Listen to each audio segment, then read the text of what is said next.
The Creator 2023, John David Washington, Ken Watanabe, Sturgill Simpson, Allison Janney, Gemma Chan.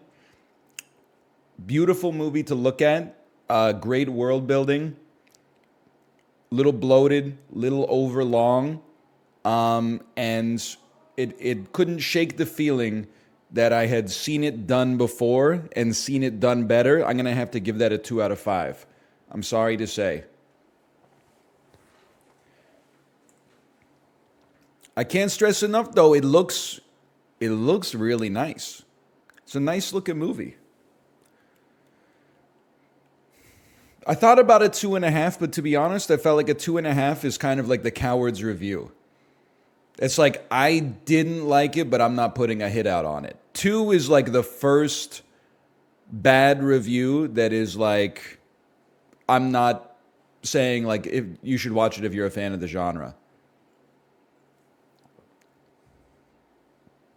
I feel like the most courageous review scores are 2 out of 5 and 5 out of 5.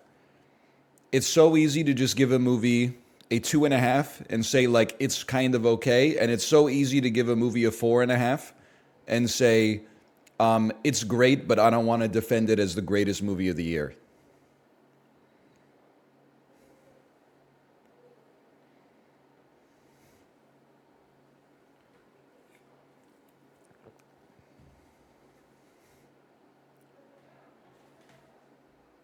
Vandal.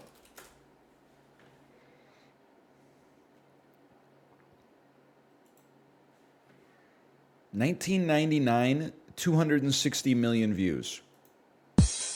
Oh, this is Waiting for Tonight by Jennifer Lopez. No? Okay, it's not. This is Boom, Boom, Boom, Boom. Or We Like to... This is We Like to Party. Maybe it's Boom, Boom, Boom. It is not Boom, Boom, Boom, Boom. We try again. Ooh. Do you think you're better off alone? Oh, it too, baby. Or as we said in Canada, do you think you really want a clone? No way. Do you think you really want a clone? What was that for?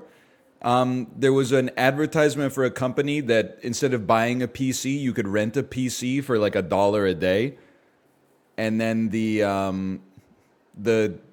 gimmick was like it was a real name brand PC. It wasn't like a piece of garbage, I guess. So it would be like, do you think you really want a clone? Instead of, do you think you really want a loan? Or better off alone, I should say.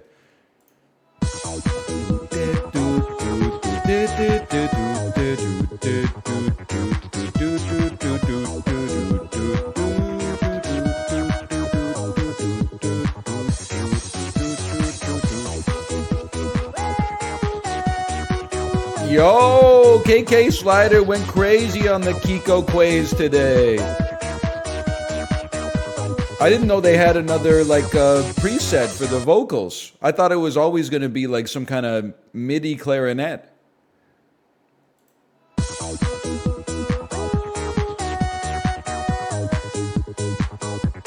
I want to smoke the shit that made Alice DJ. Personally.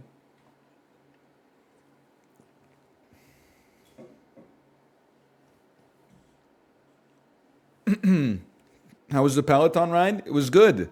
I did, I don't know, like 107 minutes in zone 2 watching The Creator from Gareth Edwards. It was supposed to be 120, but then I got, there were pressing matters that required my attention. It wasn't Tomo. It wasn't you, buddy. Was it good? For reference, you can go see the earliest, literally about, I'd say 12 seconds after I hit start streaming. Watch from there to get NL's opinion on The Creator. But I'm going to, because there's going to be a question. The question is going to be, hey, what are NL's thoughts on The Creator? I missed it. I am the creator of my thoughts on The Creator, and I'm here to tell you, don't worry about my opinion. I'm just one guy. I'm not a film critic. I'm not a I'm not an expert. My opinion on the movie should not affect your opinion on the movie. We can use it as a launch point for a discussion. I'm just one man. Should I watch it or no? Probably not. If I had to give it a thumbs up or a thumbs down, I would say thumbs down. You could do better stuff with your time. Also, I don't know, this is a guy who's seen one movie and it's Sunshine, getting a lot of Sunshine vibes from this. It's fucked up that it's 2 hours and 20 minutes long. I came down on the wrong side of the runtime war. I thought that people hating long runtime movies was because of the fact that TikTok has destroyed all of our attention spans. I'm like, dude, there's a lot of great 3 hour long movies. What I realized is that when a movie is great and it's 3 hours long, nobody really cares. It's just like when something's like a 4 or a 5 out of 10 and you're like, this motherfucker has the audacity to be 2 hours and 20 minutes? Like, why just cut one of the set pieces and then take it down to like an hour 50 and then we're good to go.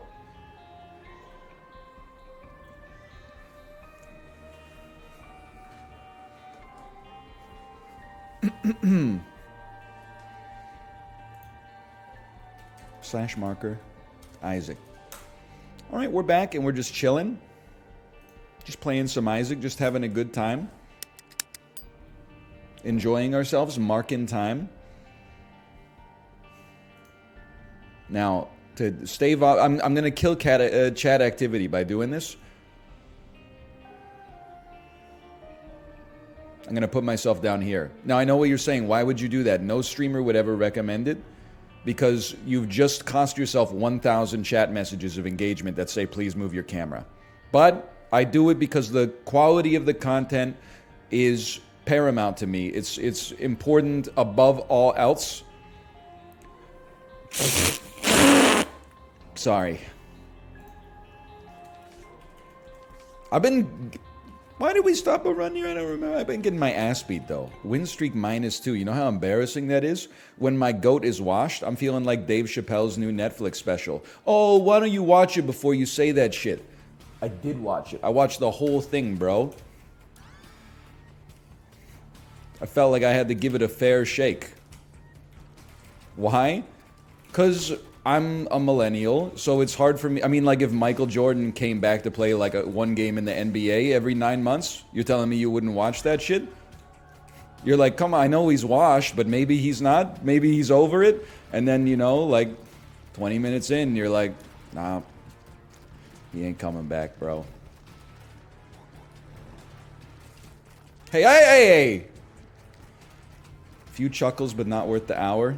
I mean, I have respect for Dave Chappelle as a dedicated stand-up comedian who obviously has commitment to his craft. But I think that, especially as time has gone on, he's become so self-indulgent as like the comedians or the modern-day philosophers, sort of like insanity. Like we're supposed to be like truth tellers that make society face uncomfortable facts about itself. And I'm like, brother, I don't know if you got the sauce for that. I think because you just keep telling the same thing that you feel is your truth over and over. And I think even the people who like Dave Chappelle are like, we get it, man. Like we got it. You got an axe to grind with the trans community, but like at some point, surely even the people who like agree with you are like, can we move on to something else? I hope it's like that, at least. Like it's insane. It sucks too, because he's like an incredible storyteller. Like he's mastered the art of building a story and then yanking the rug and then rebuilding it with like a message at the end of it. But it's just the actual content of the story is not there anymore. It's just gone. Something happens.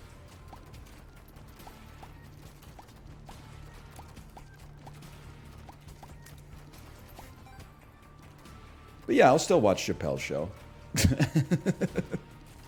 I guess. I don't know. I haven't seen it in a while. I do own, like every other millennial of a certain age, of course I own Season 2 on DVD. I don't know if DVDs go bad. If they do go bad, that shit went bad in college for sure, because we were running the PS2 was running overtime playing Charlie Murphy's Prince basketball sketch. Game Blouses. I don't want sprinkler. I don't want pause button. What are we doing here, bro?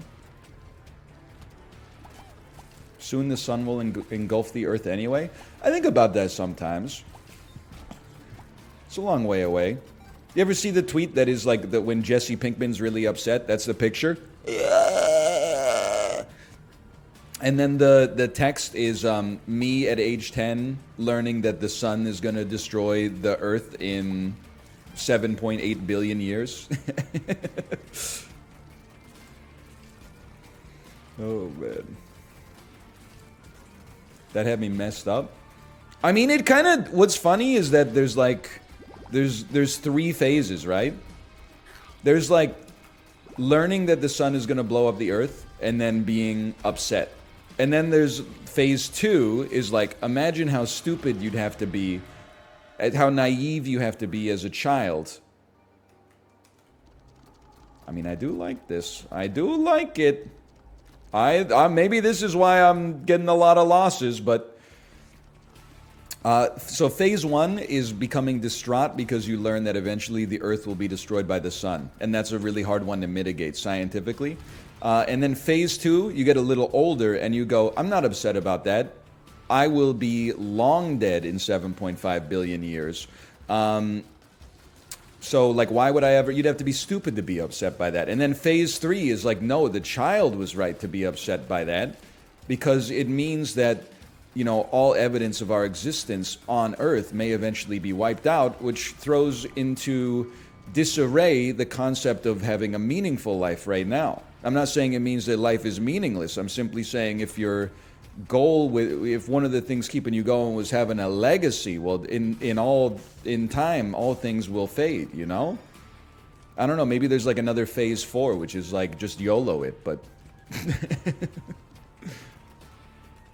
We have the golden record, though. I'm not really all about that golden record stuff. Like, you think an alien civilization's ever going to find that and pop it into a Blu-ray player and be like, what the hell is this? They couldn't have just given us, like, Season 3 of The Office? Instead, it's like, oh, there's fucking, like, this is how many protons are in a carbon atom. They'd be like, we already know that shit, dummy. We just caught your space record. We learned that shit like 1 trillion years ago. Give us something we don't know. It's really funny that you're talking about this and then on the screen it says farting baby, period, he farts. That's true. That's true. He does, though. He do be... Yes, he does, folks. Many people are asking, do it be farting? Of course it'd be farting. Anyway, hi Tomo, I see you there. I see you, baby, shaking that paw.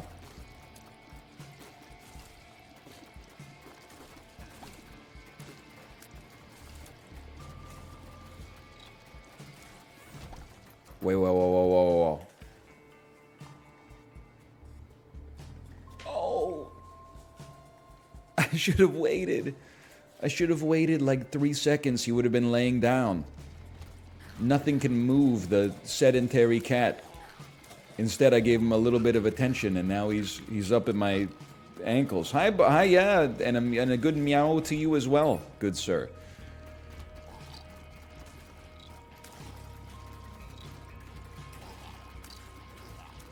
I did see that Christopher Nolan's favorite Peloton instructor did roast one of his movies. They said, and I quote, "That's 2 hours of my life I won't get back." It's a very funny news story, and that's really all there is to it. I don't have like a whole wealth of content to glean from that. All I say this as someone who's in an industry that's sort of like tangential to a Peloton instructor. I wouldn't call myself like a tangential to a film director. It's kind of a different sort of thing. But it's not that dissimilar to a Peloton instructor. So I have to, if anyone's getting on the Peloton instructor's case, I just have to say that they have the right to their opinions on media, you know? The heck is Jello? They should be able to, you know, you're on the bike for 30 minutes. They can't just say, oh, cadence 80, resistance, 35 to 40. They gotta talk about little, little banter holes now and then. I do the same. Like, I'd be annoyed if, like, a director watched my content and I talked about their movie and said I didn't like it. And then the director got on me on Twitter and was like, what do you mean you don't like it? It's like, bro, I'm literally just talking right now. I should have diplomatic immunity. I'm not a film critic. I'm just a guy. What, people aren't allowed to, like, not like your movies? Make it make sense. Yeah, Your Honor, he was yapping. Exactly.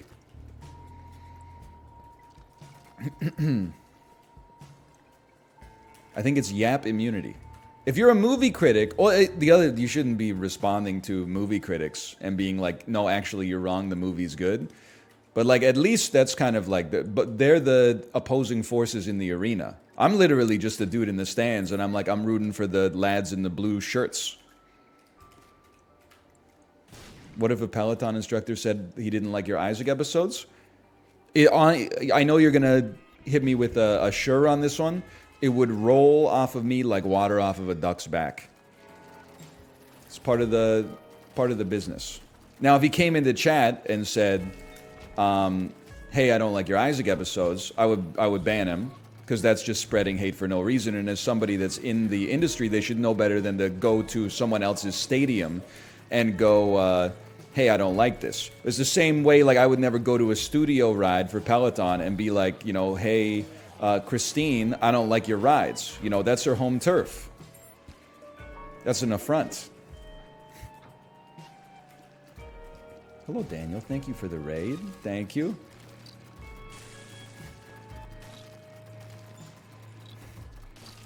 How was your... Wait, what... You were playing... I went to Twitch homepage today. I forgot adverbs. I went to... Or add nouns. I went to the Twitch homepage. Is that a conjunction? What is it? Listen, okay, so I know what a noun is. I know what a verb is. I know what an adjective is. And in the last 10 years, I learned what pronouns are. I still don't know, like, what is the? What is and? What is of? I know, like, a semicolon, that's a punctuation mark. What is a gerund? Those are articles. That explains why I don't read them. I just look at the pictures. A gerund is when you have ing.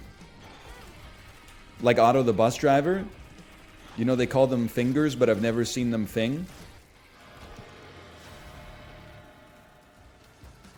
I'm going to die once more. I can't tell if this is Giga Brain or complete idiot brain. It sounds so stupid that it's something that you could only say if you were a genius. Don't kill me. I'm so ass at Isaac, bro. Oh, man, take me back. It sounds so stupid that it's something only a smart person could say, okay?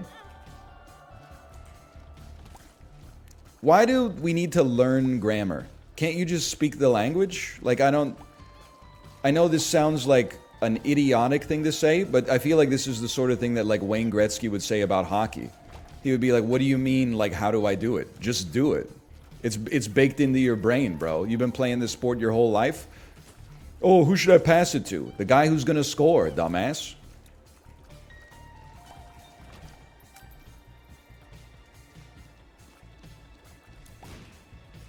You gotta learn the rules so you can break them more effectively? Yeah, but you learn the rules, like, before you even have a memory. You know what I mean? Or at least if you're a native English speaker. Like, I don't remember learning to speak English. It's like one day my brain just switched on, and I was like, you know, now is the winter of our discontent made glorious summer by the sons of York. How did you learn French? I fucking didn't, bro. They didn't teach me any... Well, actually, you know what it is? I would say, and again, I'm not well-versed in, like, the model of language learning, but I feel like they wasted too much time teaching us the rules of French, when instead they could have just been like, hey, we're going to spend an hour every day speaking French.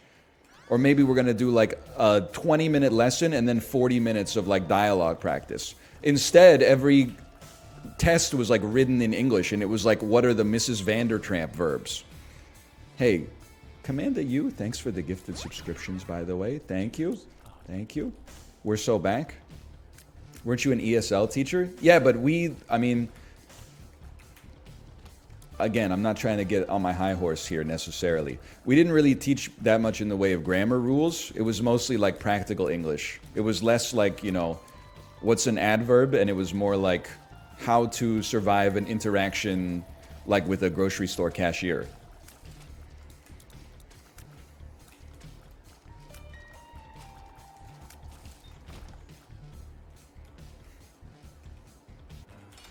I'm still learning that one.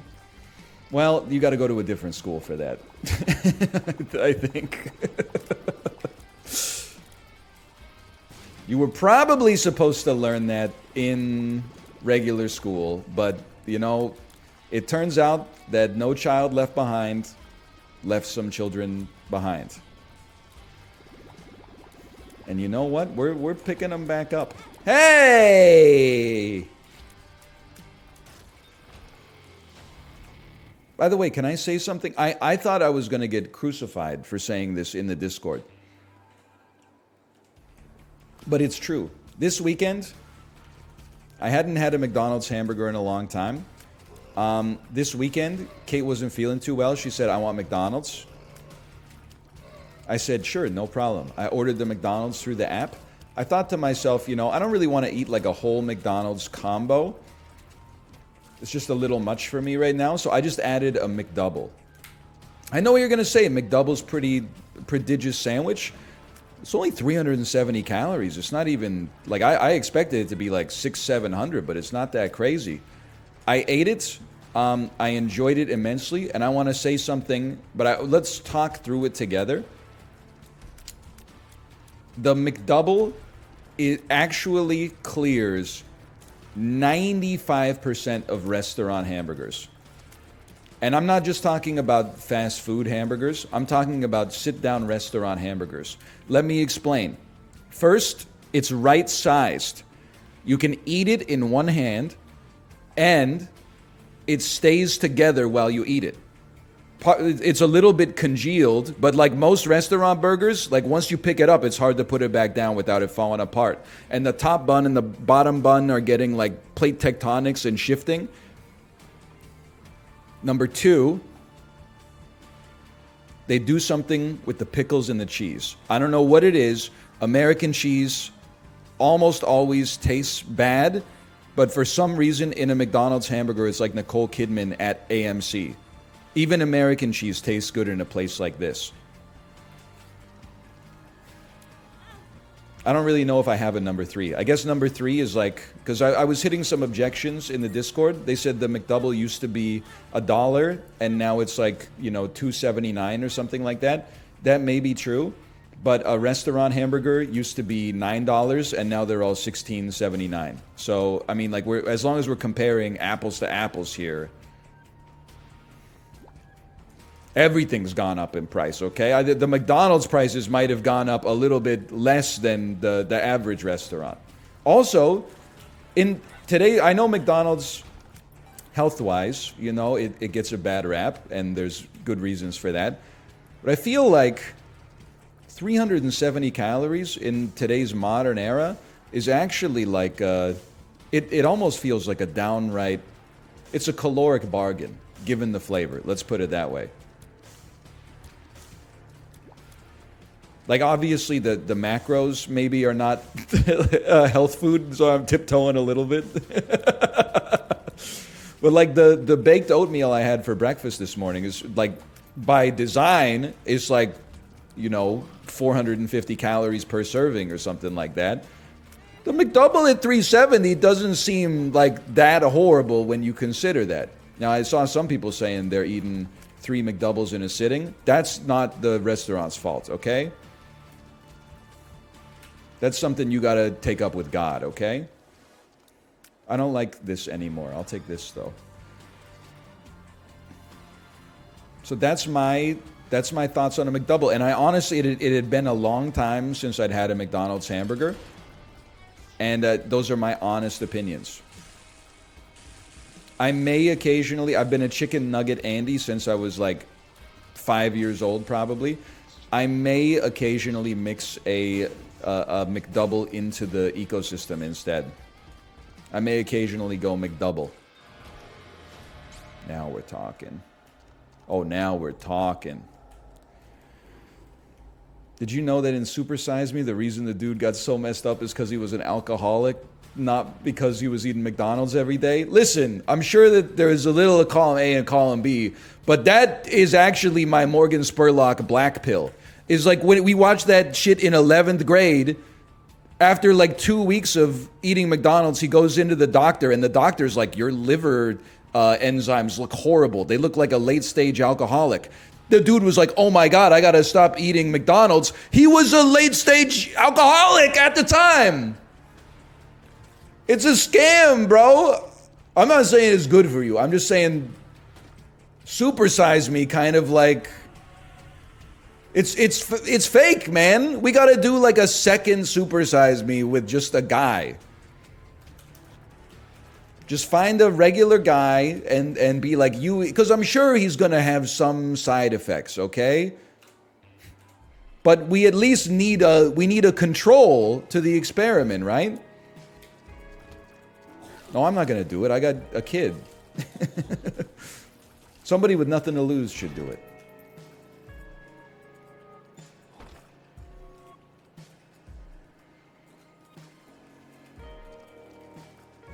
Yeah, and then his girlfriend was like, oh, he's suffering from like sexual performance issues.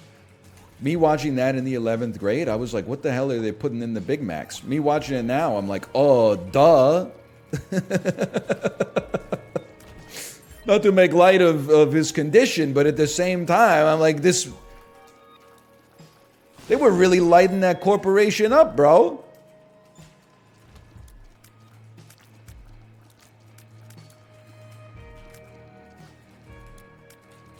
It is funny. You're right. Well, I shouldn't say you're right. I'll say you're not wrong.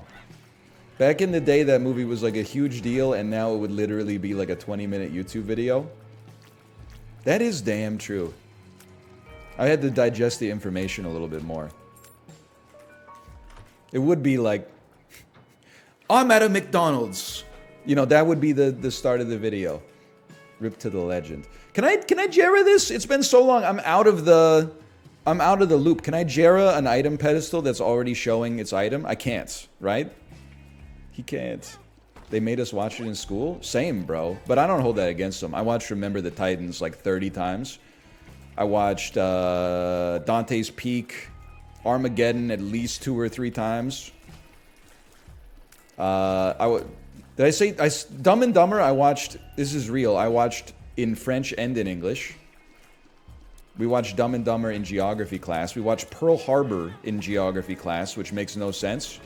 Watched Indiana Jones and the Last Crusade in history class. Listen, I mean, like, is it kind of similar to history? Sure, but I think the teacher was just excited to take a couple days off.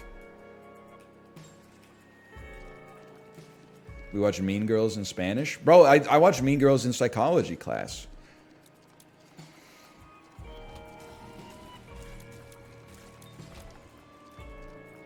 I hear you. I start student teaching in the spring. Do you have any advice? Yes, but first, well, the legend is here as well. Daniel's here. He's a former teacher. But also, or at least he was here for the raid.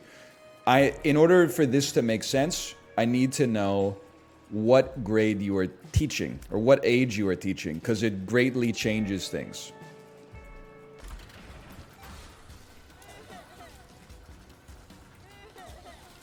I only did it for a year, so I didn't pick up like a ton of sage wisdom. What I would say, if you are teaching kids, I think everybody, if you're teaching like young kids, like, you know, grade 1 through grade 6, let's say, everybody that has watched Matilda says, if I'm going to be a teacher, I'm going to be Miss Honey, okay? I'm going to be every kid's friend. I'm going to be the inspiring teacher. If you're teaching grade 1, you need to, at least for the first couple of days, you basically need to be a prison warden. You need to set, and it's merciful. You need to accept, you need to set the boundaries of what's okay in the class and what's not, so you can provide a good learning environment. And then kids will test the boundaries for like the first couple of days, and you got to make an example out of those kids so that the rest of the kids know, you know, we're not messing about in this class. That's the secret. And then you can be Miss Honey. But that's the thing. Every kid is like, why aren't you Miss Honey? Well, listen to me, Sally. Why aren't you Matilda? I'm not talking about telepathy. Like, that's not really like a realistic expectation to have. But you're not being like kind-hearted and, you know, warm and you know, being friends to the other kids and inspiring your classmates. Your ass is like, the rule is like, you know, don't talk when you're doing your workbook, and your ass is yapping nonstop. So yeah, go see the principal. And why isn't your dad Danny DeVito? You have to be reasonable in your punishment, though. I don't even think like that's a problem anymore. Like, I think if your teacher gave you detention, like the parents would call the school and have the teacher fired. So like, I'm pretty sure anything that you are allowed to do according to the code of conduct is probably like, you're not stepping over the line. Let's put it that way.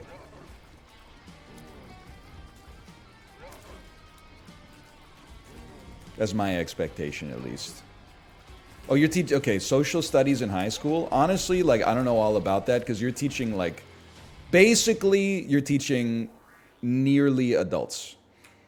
So they will probably behave in class. I mean, I feel like if you're in the 4th grade and you misbehave in class, you're a child. Like, that's my fault that you're misbehaving. It's my fault and evolution's fault.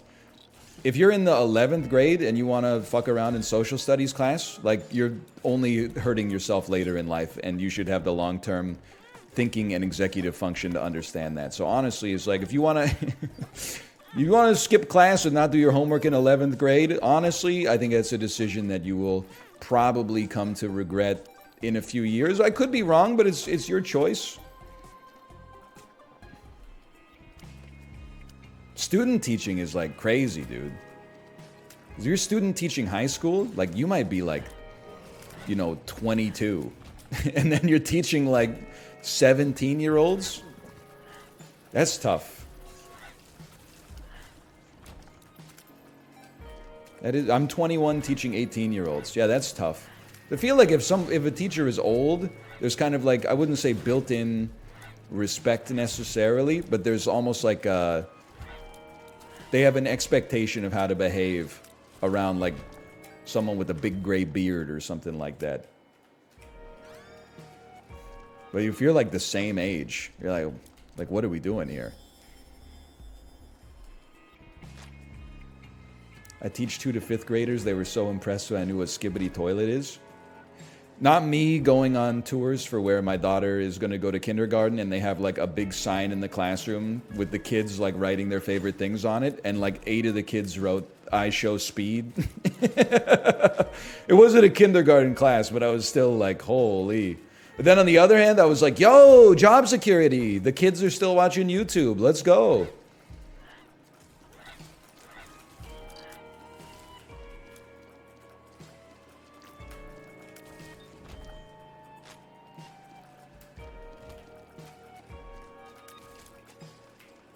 You think you'll ever show speed?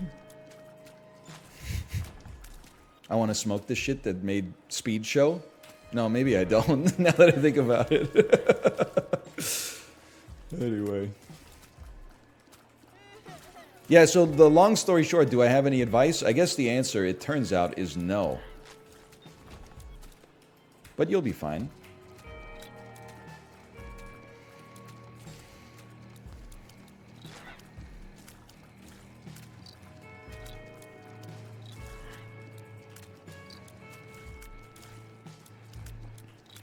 Don't bump into me. I've got such low confidence playing this. I'm on a -3 streak, man. You know how embarrassing that is?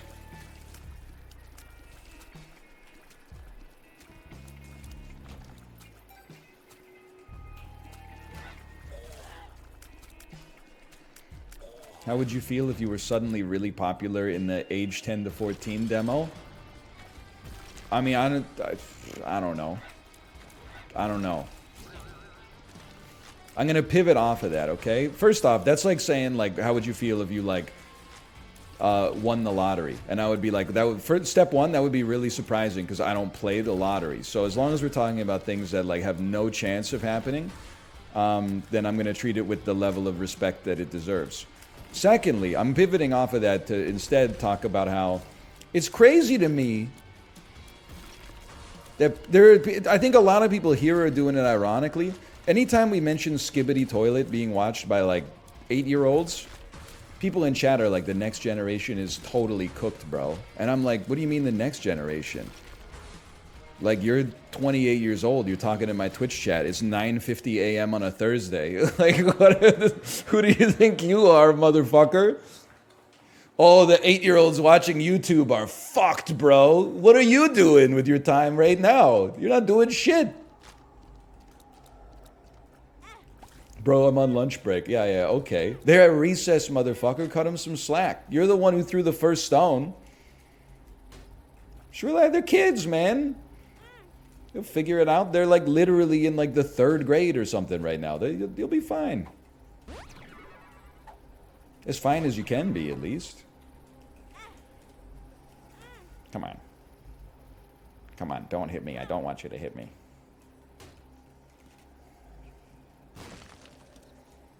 Magician. What the hell is Skibbity Toilet? See, now this is a person who's got it figured out.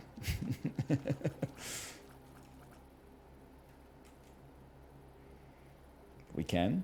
You know what? Why not? We should. That's a big roll. Oh, almost knocked over my Coke Zero.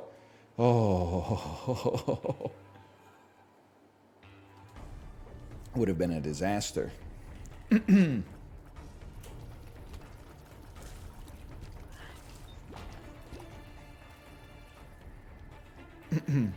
What do you prefer? Smoking the shit that made Walter white or smoking the shit that made Jesse pink man? For cadence, I have to say I like number 1. But for content, I like number 2. So I can see why you asked, because it's a tough choice.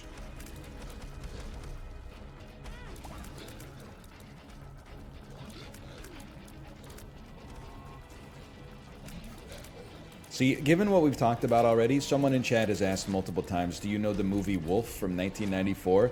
Please tell me you're not the director of Wolf, okay? Because we just went over this. You shouldn't be going into people's chats, picking fights with them just based on their opinion of the movie, okay? Maybe they loved it, maybe they hated it, maybe they don't get it. But you made the piece of art, and now the art, it partly belongs to you and it partly belongs to society, okay? You can't be its steward for the rest of your life. You make it, you put it out into the world, and then you see what happens. Anyway, I've never seen it, I think. I don't know if I've ever heard of it. Come on, man. Come on. Come on. So you believe in the death of the artist, then? I don't know about all that. I just, like, watch things. Or, well, I was going to say or read things, but let's be honest. I do listen to things from time to time. I think I kind of believe in death of the artist. Because, like, artists change over time. I think if you could get, if you could flash memory a copy of Billy Corgan circa 1993, That artist has ownership over Cherub Rock. But Billy Corgan 2023 is not Billy Corgan 1993. I'm sure if I asked him, like, what's your magnum opus, he would talk about something insane. I'm like, it's no longer you. It was a version of you 30 years ago that wrote that I would treat as an authoritative source on that. My impression of Cherub Rock is now the authority to which I serve, rather than a version of you that used to exist and no longer does.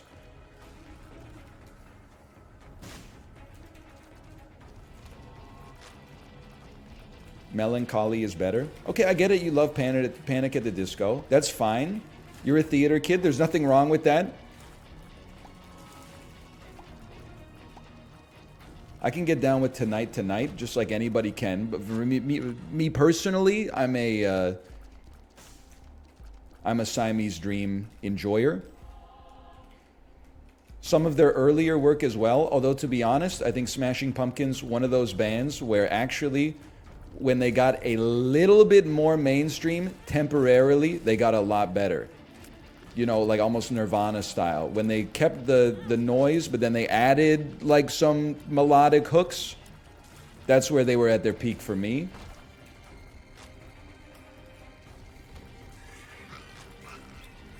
And then they lost it, I don't know, not with Melancholy, but after that.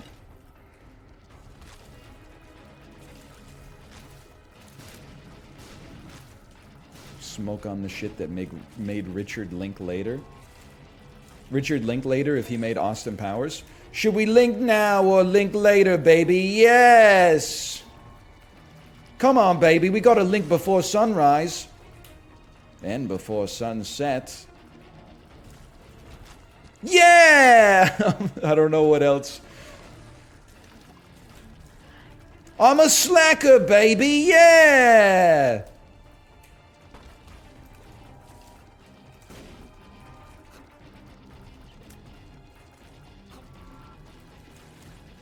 What is the wording? This has been bothering me. I should have just gone back and watched the movie. What is the wording on that joke in Austin Powers 1? It's the 90s, Austin. Not just sailors use condoms. Well, they should, the dirty boys. They go from port to port. Yeah. Bloody less, please. But the wording is not quite right. What does he say? What does she say?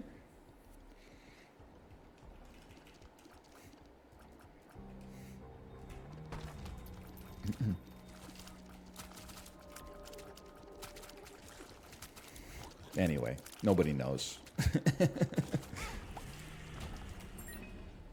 Oh, that's right. She says, did you use protection? And then it all snapped into place like a Lego set. Did you use protection? No, baby. Only sailors use condoms. Not in the 90s, Austin. Well, they should. They go from port to port. Oh, man. You know what? Dave Chappelle is not when my goat is washed. Everything Mike Myers has written since Austin Powers 2 is my goat is washed. I don't know if he was involved in the writing process on Shrek and Shrek 2 and Shrek 3 and Shrek 4 Ever After, but I keep watching all the new Mike Myers stuff thinking maybe he'll recapture a little bit of the magic, and it's just not there anymore, man. It's just not there, and that's fine. You in the Love Guru hive? No, it's definitely, the critics are right on that one. It's certainly one of the worst movies ever made.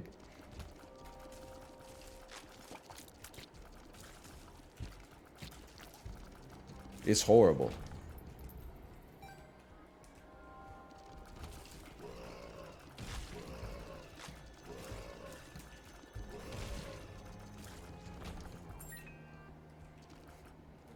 Bro's saying he liked the Shrek movies but doesn't know if Myers had the writing credit.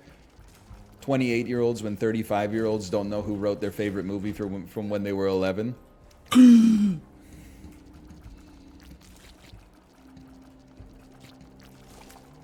That's not... I'm basically hitting you with a stray because for some reason the Twitter algorithm thinks I'm obsessed with cartoons.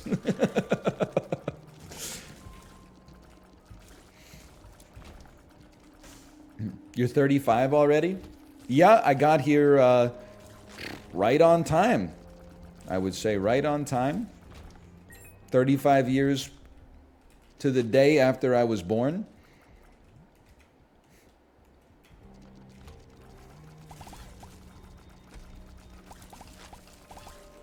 Did you see the tweet? It's funny, we've talked about this before, but every once in a while, the Library of Alexandria, aka Twitter, reveals that I'm not the first person with this thought. And you would think that I would feel bad because I'm not as original as I think I am, but actually it feels great to just be seen in an element of like convergent evolution. Someone was tweeting and they were talking about how their parents like are always busy cleaning the house and puttering around and stuff like that, and they didn't get it, so they asked their parents like, why do you never like take a rest or something like that? And the parents said, time is gonna pass no matter what, so you might as well spend it like beautifying your environment. I was like, oh shit, bro. That's how I feel about aging as well. I'm like, I really don't, I guess it's not something that people consciously think about. I'm not sensitive about my age. People are like, don't care, didn't ask, you're 35. Well, your ass is going to be 35 one day too, bro. The only thing that's going to change is like where you're at when you're 35. Like that's the only thing that you have control over. In a decade? Yeah, and when you were fucking 15, you were like, my ass is never going to be 25.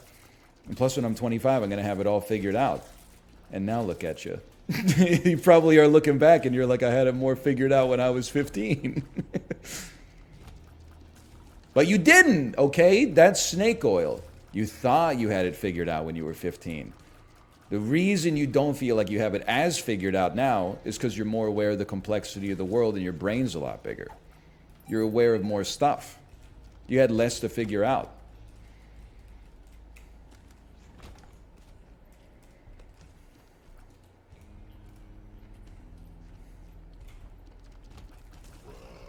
I think about that sometimes. I'm like, I don't know. I don't spend all my time doing chores. There is some time on the bike as well. But I've sublimated myself into doing the dishes. I've gotten to the point where like after dinner, I'll like eat dinner quick so I have more time to do the dishes. And you might say, why? It's because the dishes have got to be done anyway. You know, I might as well. You can either learn to love the walls of your prison,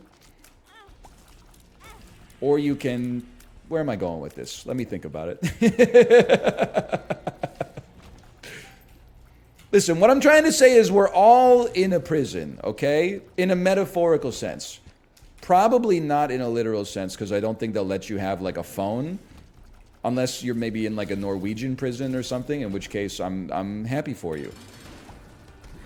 But I think they only get the PS4 there.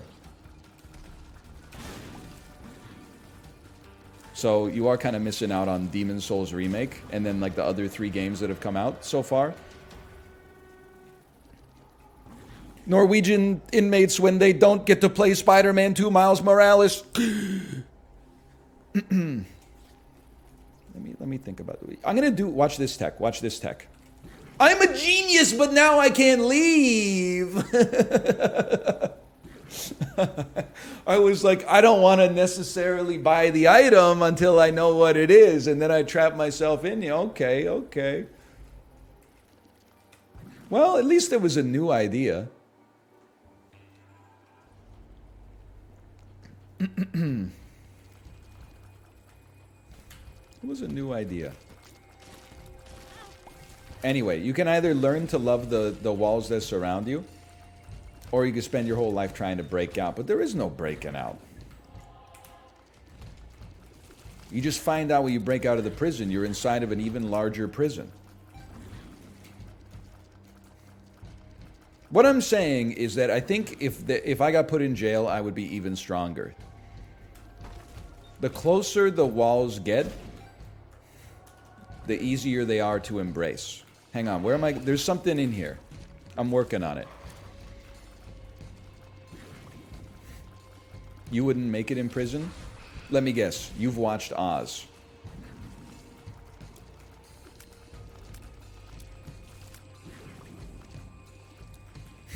Yes, twice. Okay. Yeah, no, sorry. I didn't realize I was arguing with an expert.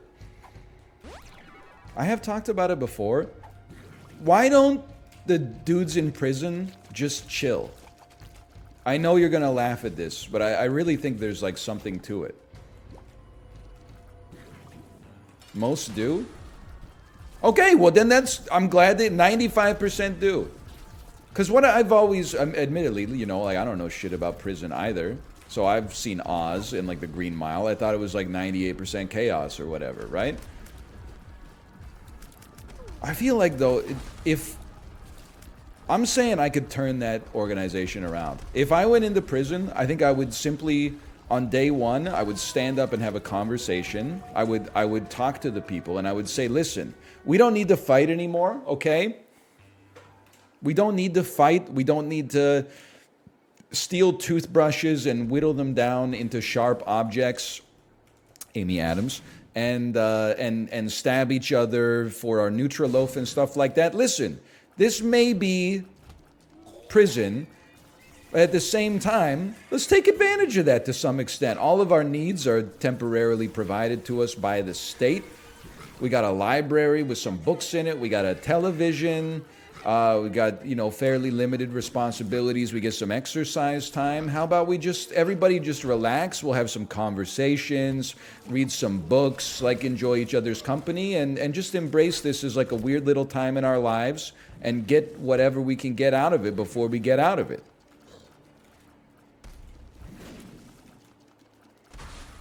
There's no reason to fight. You know, we're all supposed to be on the same side here.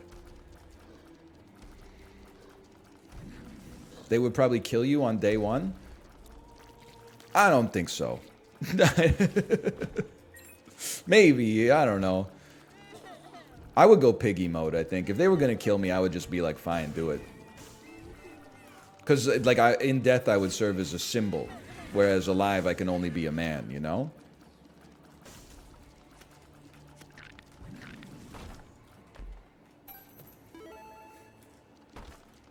Yeah, you got it. Same guy who would defeat a panda? I don't know why people always go for the panda. A 5% chance of defeating an actual bear with a survival instinct in combat is way more naive than thinking I could kill a panda before a panda killed me. I don't think a panda... Is there ever a recorded instance in history of a panda killing a human being on purpose? Like maybe like somebody lived with pandas and one of them rolled over on top of it? Like I don't think there's... You ever hear, oh, a panda escaped from the zoo? Those fuckers love prison. Well, we're on the subject at least.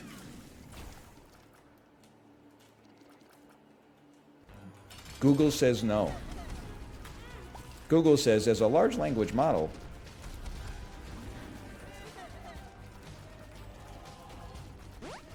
What about Kung Fu Panda? Listen, motherfucker. There's a reason why Kung Fu Panda is so funny is because a panda is not considered a traditionally athletic creature, okay? That's why they made it a panda. There's like some irony in there. It's unexpected. If they wanted it to be normal, they would have said like Kung Fu Lion or something like that.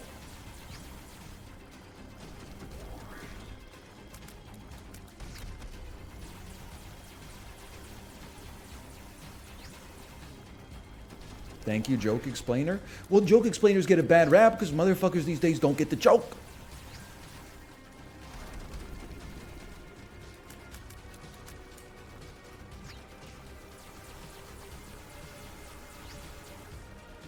Could you beat Jack Black in a fight? It wouldn't come to that. I think he'd pick up on the vibes.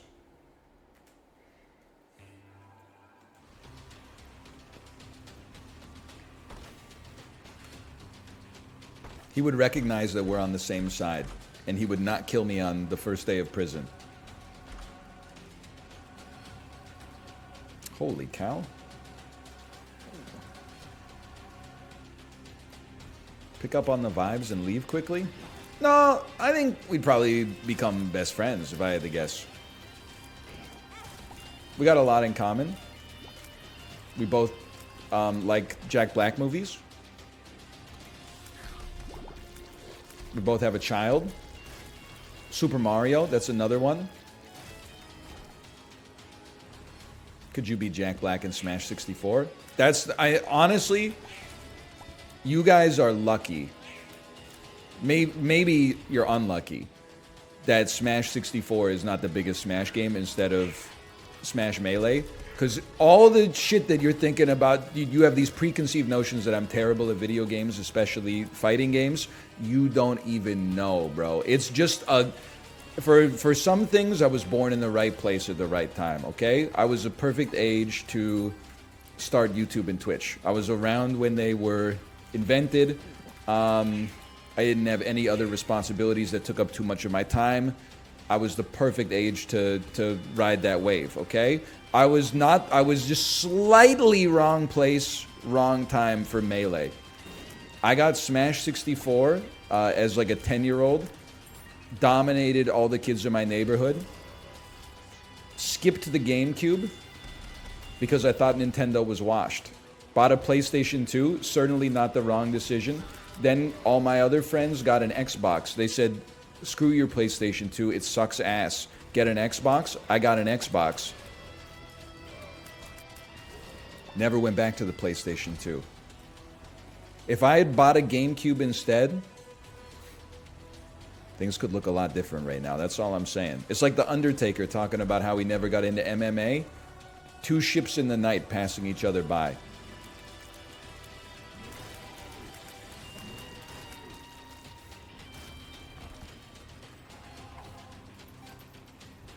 Could be playing Tears of the Kingdom right now. And Hatsune Miku Project Diva F for 6 viewers. But goddamn it, when Smashbox Melee rolled around, Cincinnati 2014, and I top 8'd, people would have respected me. They would have said, yeah, he's better than me at Melee, but he's still washed compared to the GOATs. And that would be enough.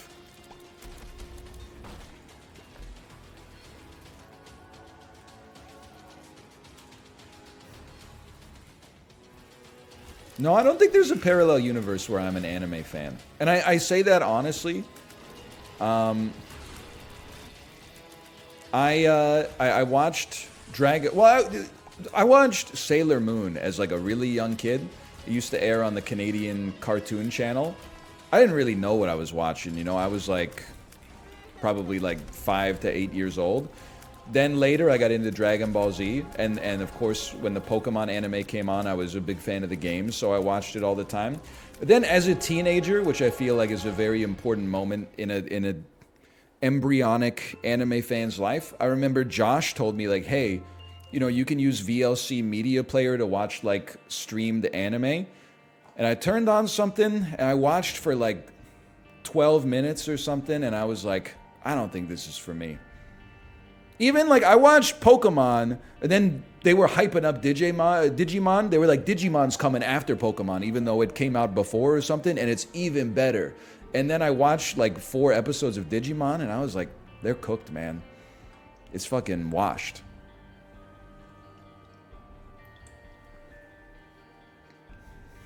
I'm not saying anime's bad. I think just...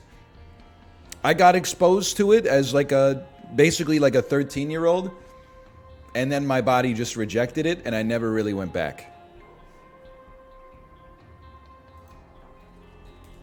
Slash marker. We'll call that Isaac 1. I think it's something like... I know we're going, you know, we're combining 2 videos here, but that's continuity. It's episodic. You know the way that, like, when some people watch, like, a Yorgos Lanthimos film, they go, why does everybody talk like that? That's kind of what I feel when I watch, like, 95% of animes. I don't know if it's just that my brain is refusing to treat it as art, and instead I'm like, real people don't talk like this, which is not fair to the medium, I'll admit. Like, it's just, I don't know how to say it except to say that, like, my brain almost rejects it. Even when I saw Your Name in theaters, for the first, like, 20 minutes of Your Name, all the body swapping stuff, I was like, here we go again. And then After that, you know, by the end of the movie, I was like, that was really, really good. I'm in tears. But the first 20 minutes, my body tried to reject it. And I went, hold! We're going to hold through this one, okay?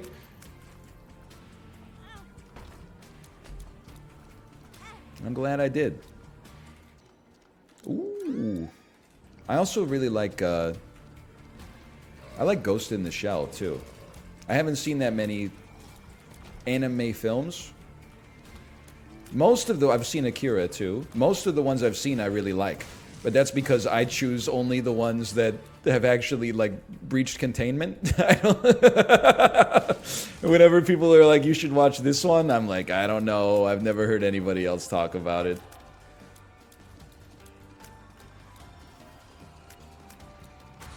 You might be right. You might be right. Perfect Blue? Perfect Blue, the one with it's parasocial? I don't want to spoil anything. Is Perfect Blue parasocial?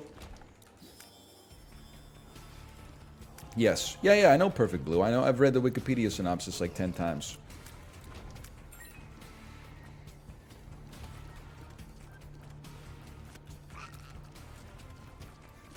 Paprika? Wait a minute, isn't that one? That's parasocial. How many of these fuckers are parasocial, bro? Is Paprika from the same dude as Perfect Blue? It is, okay.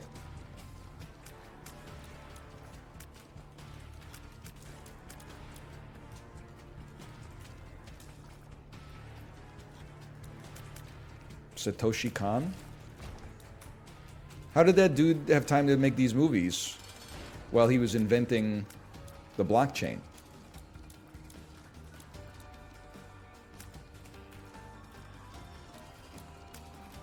Paprika's the dog from Blue's Clues?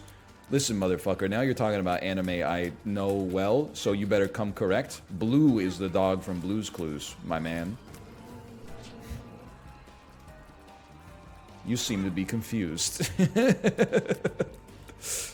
Stop hitting me! What about the pink dog? Oh, you mean magenta?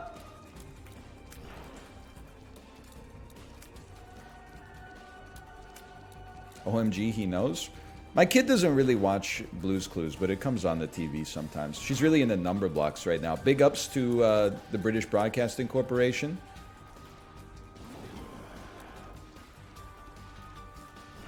I don't know if people know number blocks. It might be too contemporary. Same, we watch a lot of number blocks. Number blocks feels like it's TV I don't feel bad about my kid watching.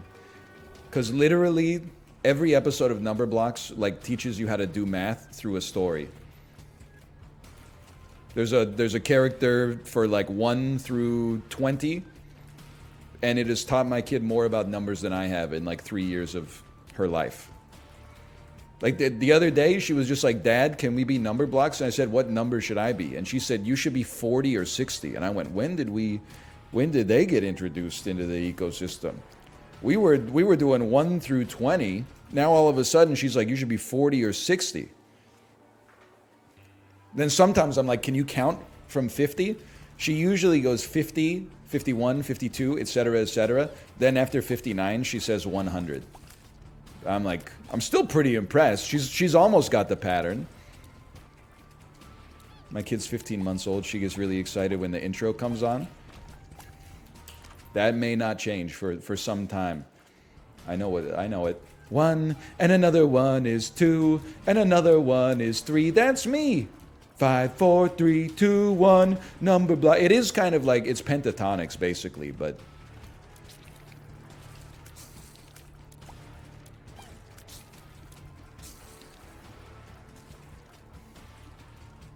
toddler improv is so exhausting though. We've talked about it a lot. Hello, Jay, by the way. Hello. But, like, honestly, like, it's the hardest part about spending time with my child. Most of the time, you know, it's exhausting, but it's joyful, you know, and it's rewarding, obviously. She's learning stuff. I'm learning stuff about her. I'm learning stuff about myself.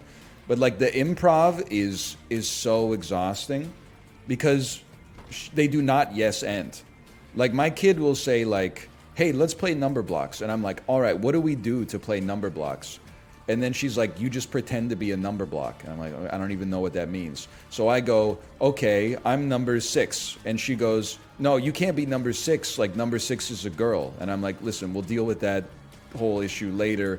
What number is a boy? And she's like, number 4 is a boy. I'm like, okay, I'm number 4. And then I'm just walking around going like, you know, I'm number 4, I'm number 4. And then she's like, no, number 4 doesn't sound like that.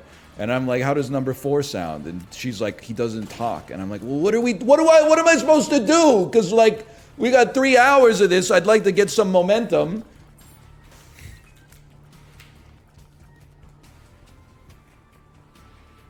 It doesn't make any sense, man.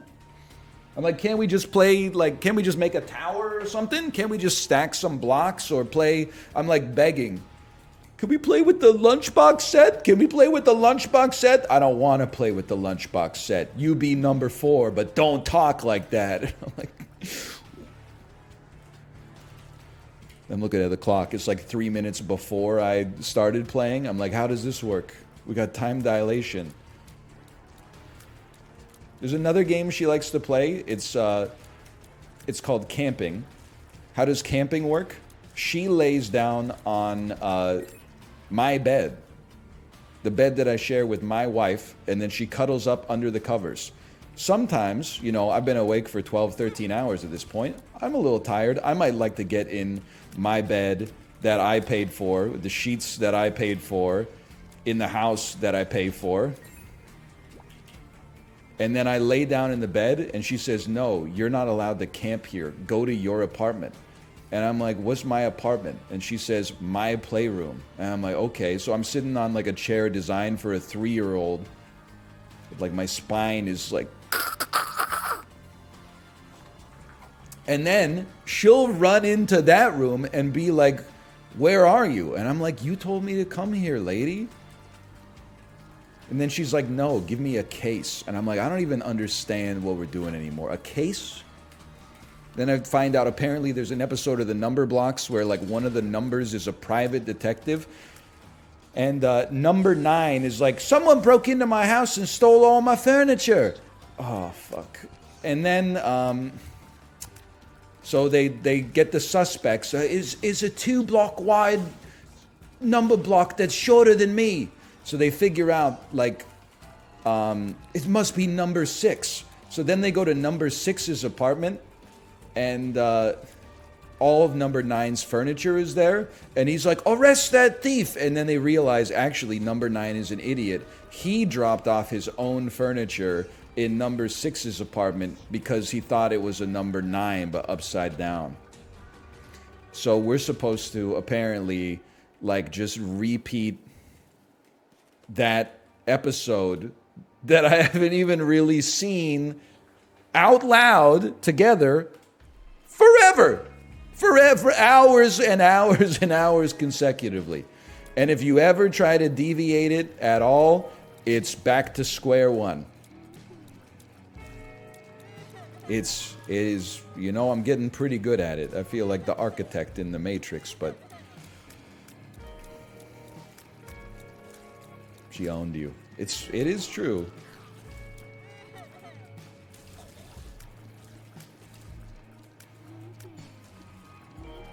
No, they did not execute number 9. Well, I don't know. I've only seen 300 episodes. Maybe later they do, because the episodes are 91 seconds long each.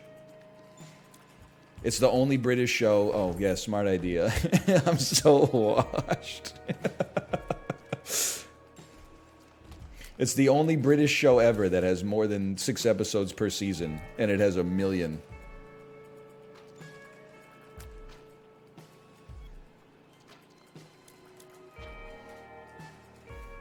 Come on, bro. Come on, bro.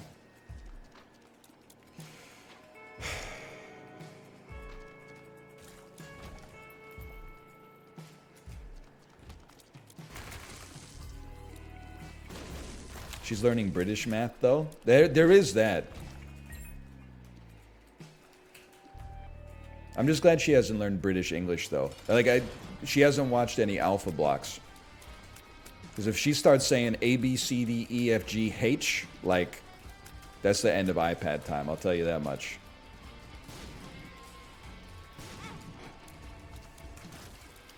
It's probably the way your granddad felt when you came over wearing one of those Dragon Ball Z shirts.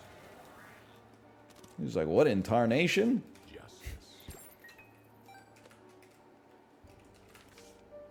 What in the hell is a god-dang Super Saiyan?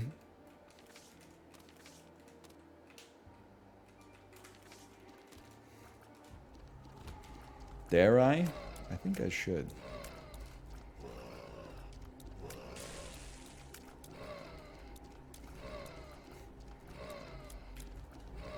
You wouldn't get it, old man.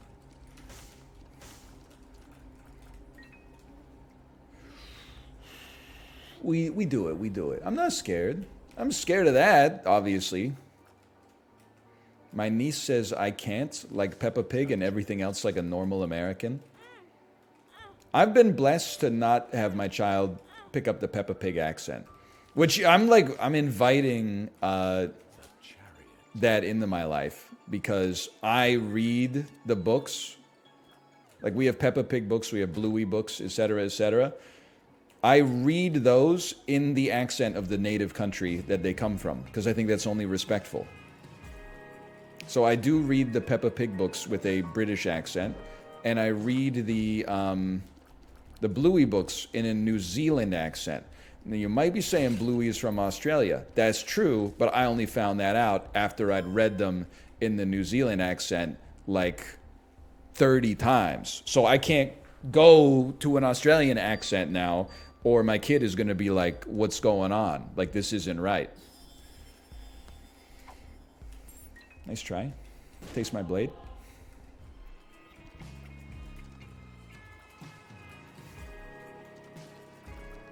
Do you do the same when you read manga? Oh, you mean manga? I don't know about all of that.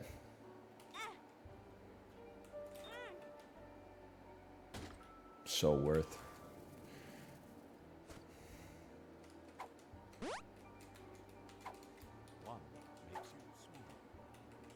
So worth. Honey, it's 12:37 into the run. Time to take some pills, hoping they'll actually do something for you. I'm 200% going to get banned for psychoanalysis. Rip me. Listen, Adroit Theorist, I had cut you some slack, okay? I saw you type 7 question marks followed by the expression, I don't get it, just tell your kid you were wrong. And I said, you know what, Adroit Theorists, they've been through a lot of live audits lately. I'm not going to get on their case for having taken this one specific moment maybe a little too seriously when it was intended to just, you know, tickle your funny bone. But then you brought it up again for some reason, you self-obsessed so-and-so. You got to be careful with that. I had showed internal clemency.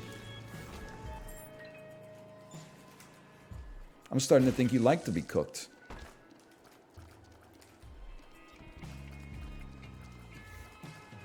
Can we get a zombie discussion going? It's been a while.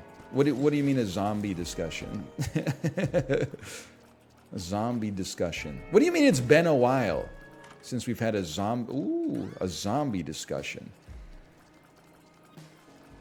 A zombie discussion. Like who would survive in a zombie apocalypse? Zombies good or bad? Good. No, wait, bad. Yeah, I'm going to say bad.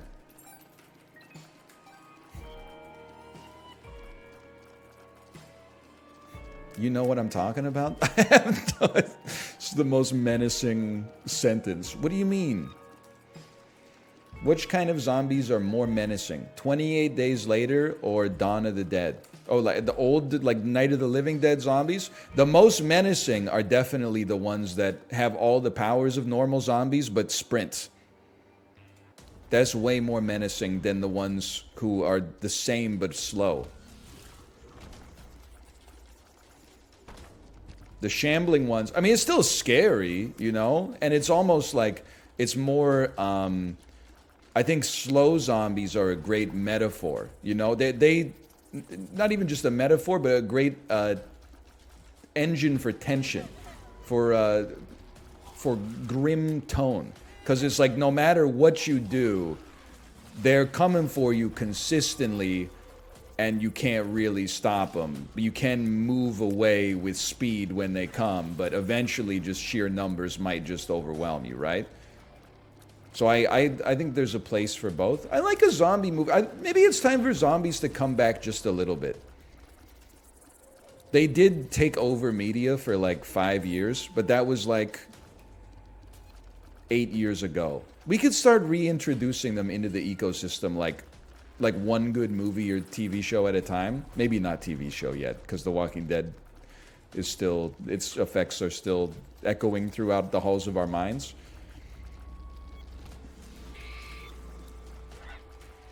Oh, that's true, The Last of Us. I guess they're zombies. I'm not going to be one of those guys. Oh, those are actually mushrooms. I like a good zombie movie, though.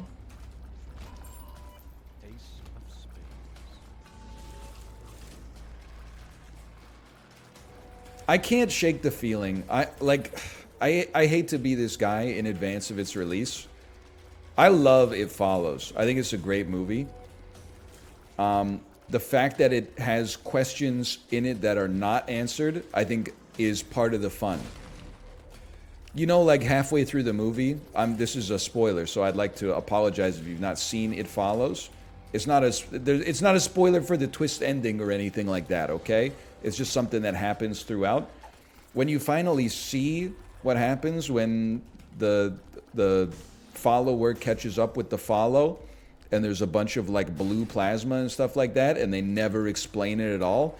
That's the kind of shit that I love to see in cinema. That shit turns me into Martin Scorsese. I'm like, please don't explain what that is. I want my like imagination to run wild.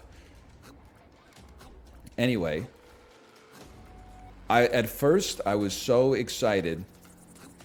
Well, maybe that's an overstatement.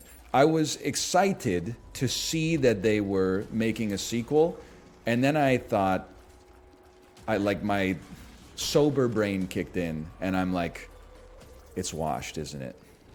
It's been 10 years. If they had a great idea for what they wanted to do for the sequel, they would have made it in 2017, like when the first movie was still like fairly fresh. It's like they're circling it. To me, it feels like they're circling back around to it because they like tried some more ideas afterwards and then went like, oh, that hasn't really worked out for us, so we're going back to the cash cow. I could be wrong. Maybe it'll be like a Blade Runner 2049 type situation where it comes out and I'm like, there's no way that this could be good, and then it's actually awesome. That would be great.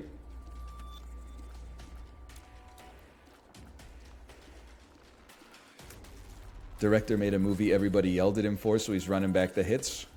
Is that Under the Silver Lake? It is Under the Silver Lake. Okay. See, I know cinema. Where am I going?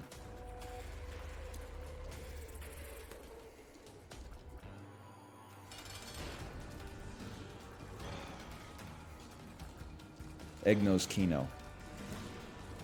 Kind of. I know what I should be watching to watch Kino Cinema. Then I simply choose to watch whatever the most good-looking science fiction movie is on Disney Plus every morning when I get on the bike. This morning it was The Creator. Everybody makes mistakes. By the way, I know we have the smartest engineers of all time working at these like media corporations. This might explain why society doesn't seem to be going anywhere. Shouldn't they be building trains or something? Anyway, with the Space Pro. Anyway, we don't need to get into it. I'm not trying to cause any problems. I'm just saying.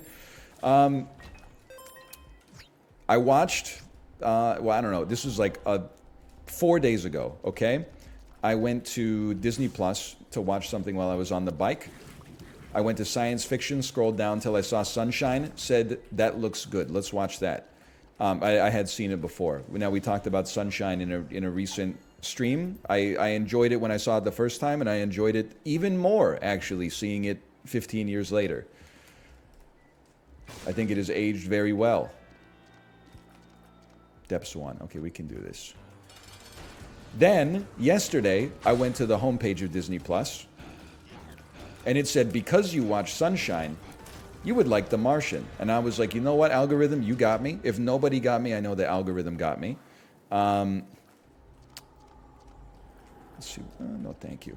So I watched The Martian again, and I was like, that was pretty good. This morning, I got on the bike, and you know how it has like the panels for you? First one said, because you watched The Martian, you should watch this. And this was Sunshine. And then right below that was a panel, and it said, because you watched Sunshine, you should watch this. And it was The Martian. And I was like, guys, what are we doing here? I know that you can solve this problem. You already got the movie from Hollywood onto my fucking exercise bike. We gotta, like, we're just wasting our time here. Like, what are you doing out there in Mendocino, California? They got me caught in the damn loop.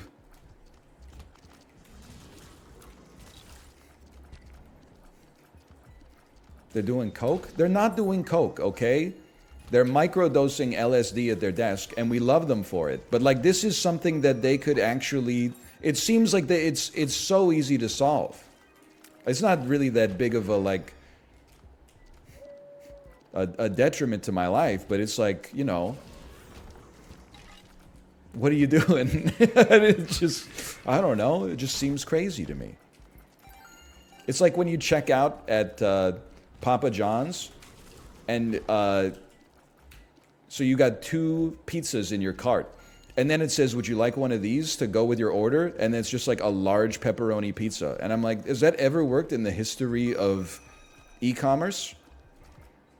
You're already getting like 1 large pepperoni pizza. Have you ever considered, like, just in case you forgot, we'll add another one on top of that? They get me all the time? Really?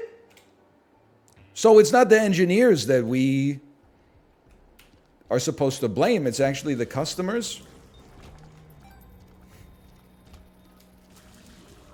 Now I'm mad at you guys. Bro, is pizza? Yeah, that's why I added it to my cart, because I wanted pizza. But I don't need another pizza. I already got exactly the right amount.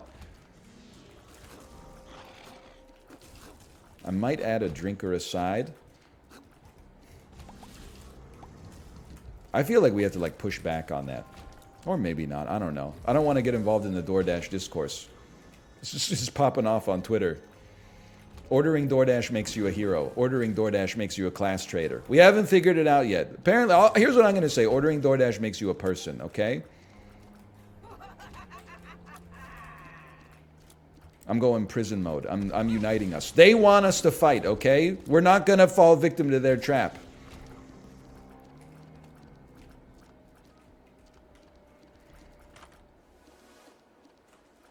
No, thank you. Who is they? I don't know. Also us, I guess. I think about this every New Year. December 31st is like so much.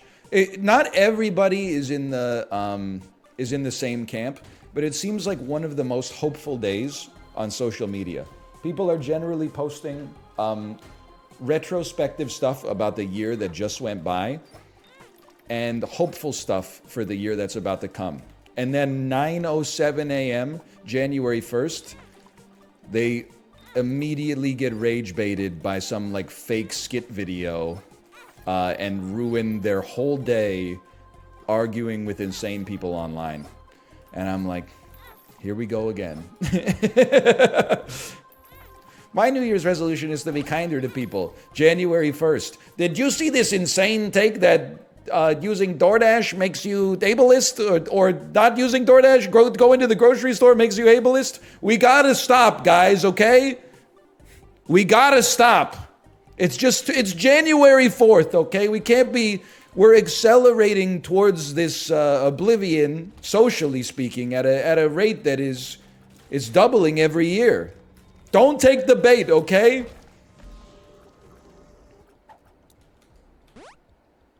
Oh, good. Luck up, tears down.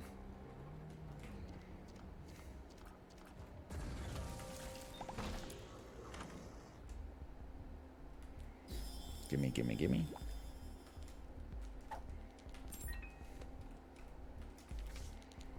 You're right. Maybe the people that only use social media for horny, maybe they actually had it all figured out. I didn't realize.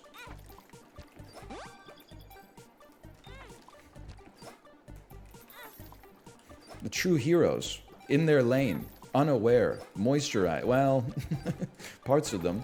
Unbothered.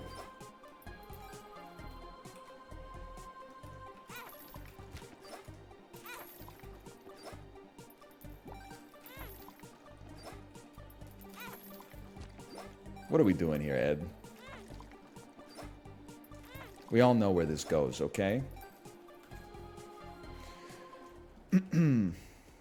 You're a bomb lad? Well, what are we doing? Ugh. I was just tempted the backseat. Brother, it's 2023, okay? It's December. I'm not even wearing a winter jacket. I haven't put on my winter jacket once. It's not December anyway. It's January. And it's 2024. Oh, man. But the point is, it's warm, okay? What do we do? That's not right. We used to be a proper country. It used to snow. We really out here backseat. In 2013, it made sense, you know? We didn't have bigger problems. Everything was perfect. Well... Posture check? Pretty good, honestly. My back is against the back of my chair. I do have my legs crossed, but my right foot is on the floor. Both toe and heel. I would say I feel like I'm in pretty good posture.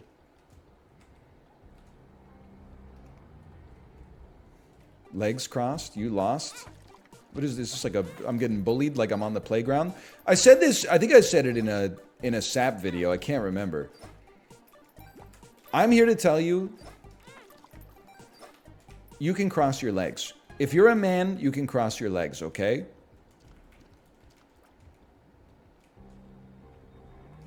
The genesis of this is like when you're a kid, you have to learn from those around you, you know? You look at older people in your life as an authority. You're like, they've been here longer, they got it figured out. You look at how, you know, boomer men sit, it's always like legs spread wide open, elbows on quads, hand in the chin in their hand, like that. I thought that was how men sit. So, you know, I endeavored to sit like that when I first became a young man myself. Now, I'm older. I can be part of the change that I want to see in the world. I'm no longer fighting my body's natural impulse to cross my legs. I'm a man. I got fans. I got a job. I got a kid. I'm a man. I'm 40. Strong men can also cross their legs. It doesn't mean anything. For me, at least. For you, I don't know.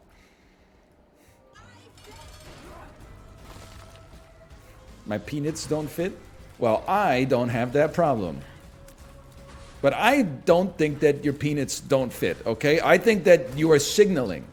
You're trying to be like, well, actually, I have a large penis. Ha ha ha. Nobody cares, bro.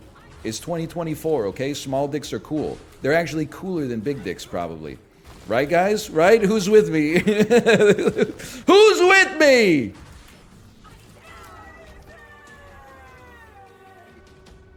Nobody. Nobody said anything. Fuck. I just want you to know I actually have a huge penis. I would just want her to be an ally to all the small dick dudes out there.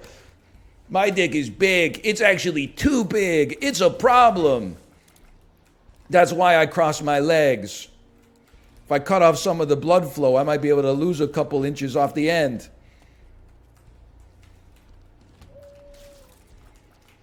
Hey, hey, hey.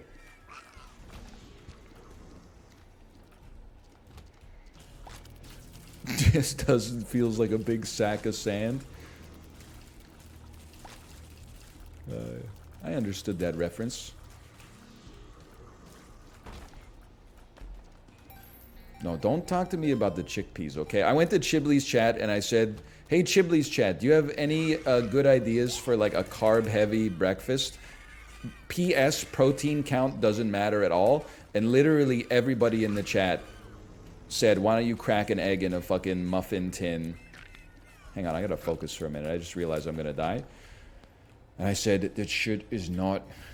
The explosion of keto has been a disaster for Western society, bro. You can't make a healthy food that is high carbs. Everything is just high protein and it's 0 grams of carbs. So then people said, like literally as soon as you say like, oh, actually I need more carbs than are contained in a couple of eggs, which is like nearly 0 grams, they go, I don't know, shots of maple syrup? Like we gotta be able to find the happy medium here. But it turns out there's only 2 answers. And the answers are oats and bagels. Now the baked oatmeal it's fine. I had it again this morning. It's okay, all right?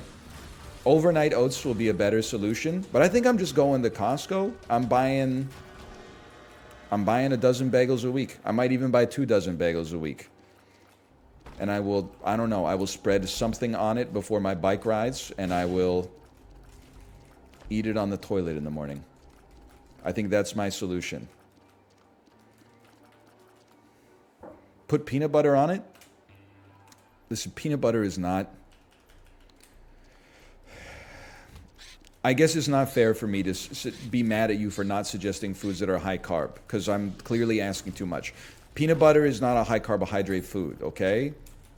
It's a high fat food, which is fine. It's good for... I love peanut butter. I eat it like almost every day.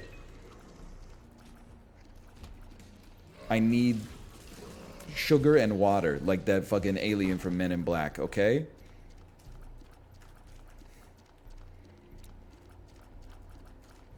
So I'm just going to put maple syrup on it. I don't know what I'm going to do. Honey? Bro, honey's calorie free, right? It's the only food that never goes bad. Nature's Coke Zero. Eat fruit, you dork? No disrespect. I would put my fruit consumption up against yours pound for pound, bar for bar, any day of the week. I eat 2 bananas a day on the bike. And that's not even... people were getting actually mad at me. You must be a new head. They were getting mad at me for how much fruit I was consuming. I said I ate like 6 mandarin oranges a day. People were like, aren't you concerned about the sugar content?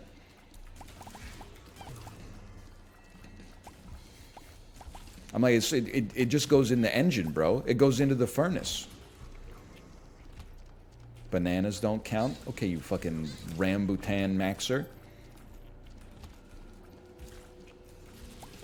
I'm just going to say it, me personally, again, you know I'm 90s maxing. Fruit is a solved game.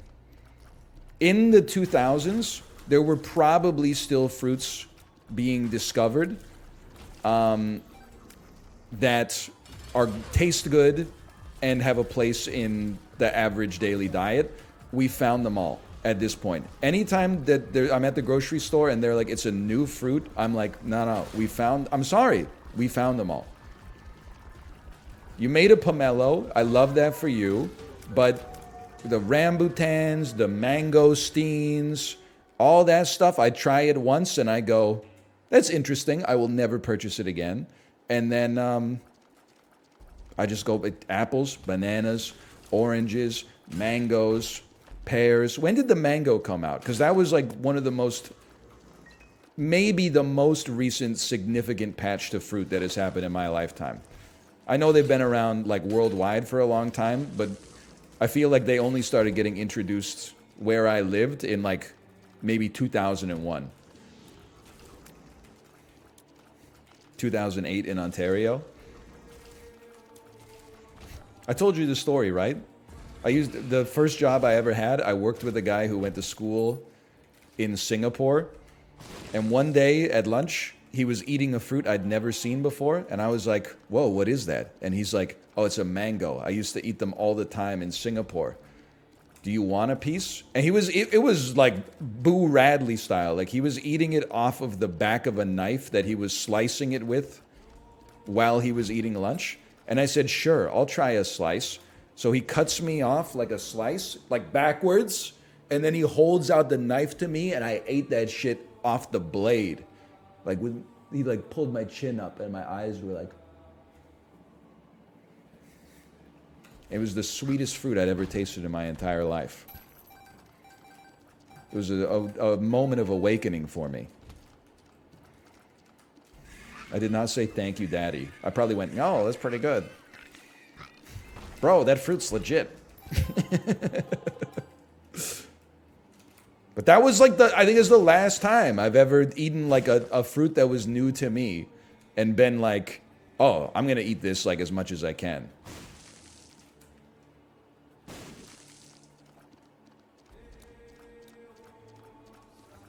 I don't think it's happened since then. Oh, no, that's not true. The golden kiwi changed my life.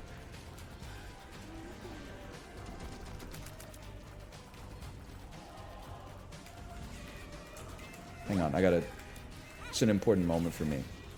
How many runs in are we? This is our second good one. I've been kind of yeeting some to the ether. As you can see, I'm fucking gonna die again, bro. No. Focus up. You ever eat a kiwi with the skin on? Bro, that's the only way I do it. Because the golden, I know we've been through this, they're not quite in season up here yet. They're literally all imported, so I don't know when they're in season. But, motherfucker. Wow! Guess who's back? The golden kiwi has a thinner and much less hairy skin than a normal kiwi. You can eat a normal kiwi with the skin on. If you tell people you do, they'll just look at you like you're a freak. I know, because that's what they do to me. But the golden kiwi is, I would say, designed to be consumed with the skin on, which makes it a superior version of the kiwi, because the flavor is great, but also it's much more convenient to eat, because you don't have to, like, either subject yourselves to the whims of an intolerant society, or go, like, get a plate and a fucking spoon and be like, I'm scooping the fruit out. Come out, we got you surrounded. I'm scooping my kiwi. I'm scooping my kiwi.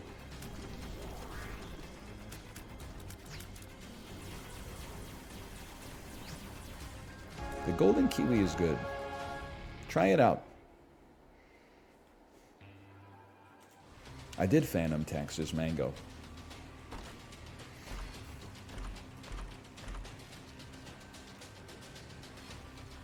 Why not? The rate of fire is 0.01. Why are you giving up on the future of fruit? I'm not giving up on the future of fruit. That's a bad faith take. That wouldn't fly in my rhetoric class, Ben Shapiro. I'm giving up on marketing of a quote-unquote new fruit as if it's going to be life-changing, when what it actually is probably something from Cambodia that, like, has been used in paper processing for 172 years. But now they're like, oh, our profit margins have fallen a little bit. Let's start selling, like, the pulp as if it's like a life-changing superfood. If the scientists at the University of Minnesota come out with a new apple, the last time they did that, we got Honeycrisp. They did a great job, okay? They've earned my trust. But until they come out with a new one, I'm looking with skepticism on every new fruit that I see in the grocery store. I feel like new fruits always look delicious, and you're like your brain betrays you. Like, it looks like the tastiest shit of all time. Then when you eat it, first off, you're Googling, like, how do I peel this fucker? And it's like, well, you need a hammer and a chisel, and you're like, okay. And then you crack it open, and it smells like, you know, the inside of a wildebeest, and you're like, that means it must be good. And then you eat it, and you're like, it kind of just tastes like nothing. And then you look it up, and it's like, yes, it has a mild nutty flavor, often described as eating the medium. And you're like, okay, well, I'm going back to apples, bro.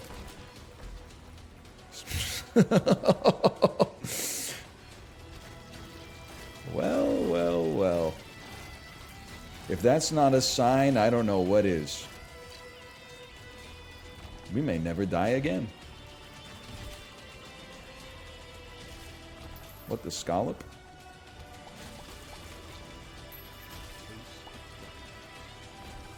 They kind of crack the code with apples. I've been known to occasionally insult apples, and I would like to say that when I'm eating apples, I'm always like, these are delicious. Then I let myself get tricked when I'm not eating them, and I'm like, they're kind of mid, actually. Then when I eat them, I'm like, I'm wrong. This is delicious. They did crack the code, bro. They taste good, they're juicy, and they're like incredibly shelf stable. You know how like an avocado is only a peak ripeness for 10 hours or something like that? Apples stored in like a dark area that's relatively cool can literally last, don't quote me on this, but I'm going to say 10 years. Okay, slash marker me. Rebirth.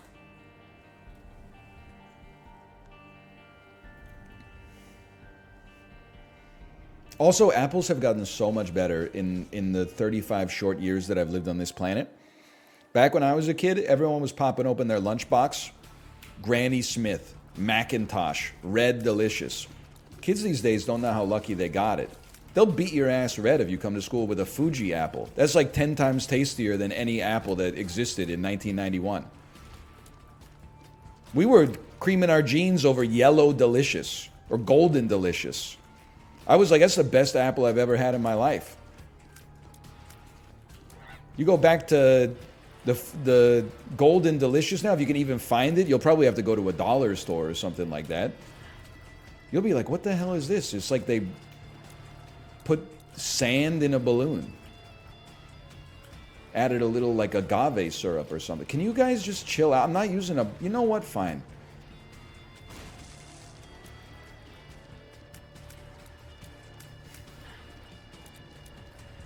What about galas? I don't know what's up with the galas or the ambrosias or... I don't really know what they're doing, but they're doing a great job. Keep it up. The Jazz apple, I'll tell you one thing. It's a little different than a Jazz cigarette. I found that one out the hard way. Pink Lady apples.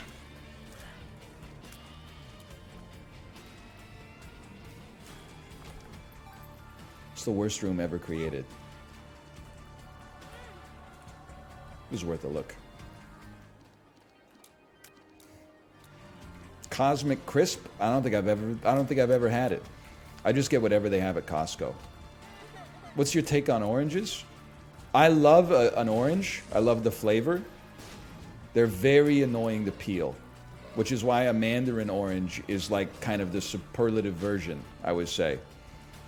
Like peeling an orange is it's not like, you know, working in the doo-doo factory, but it's an effort, you know? You either get your thumb under the skin or you get like a spoon out of the cabinet and then like run the spoon off. Everybody's trick to peeling an orange still has like a catch to it, right? I like an orange, but I like a mandarin orange more.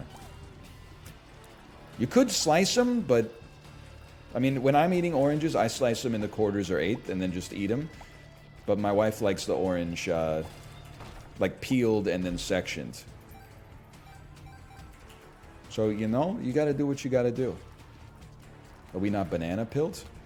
My banana consumption is high. It's troubling. I mean, it's like I eat a dozen bananas a week without a doubt.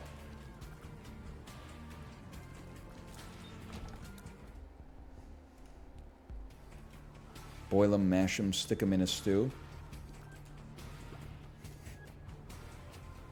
Too much potassium? No, you guys are going to make me cyberbully, okay? All I'm saying is I can't see your faces right now. You can see my face. I can't see your faces. So you might think that when you say, bro, that's too much potassium, I'm imagining you at like Giga Chad or something like that. I hate to disabuse you of that notion, okay? You got to put a face to a message as soon as you start giving nutrition advice. That's what I'm saying. Because on Twitter, I see it, and it's like the meme would be like the least healthy looking person you've ever seen. The body of the text is like, bro, that's too many bananas, okay? I'm not trying to get into trouble. I'm not trying to cause any problems. I'm just saying you got to argue from a position of strength. I think my potassium levels are totally fine. 2 bananas? I weigh more than like a howler monkey. I'm pretty sure a howler monkey is consuming like 19 bananas a day or something like that. My body has been evolved over, you know, tens of millions of years of mammalian evolution to like buffer potassium. I think I'm going to be fine.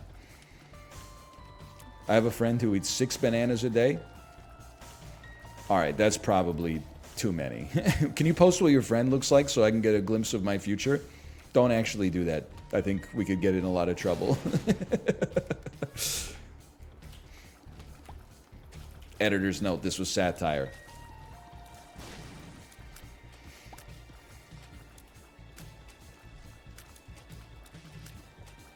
Potassium's great to reduce sodium.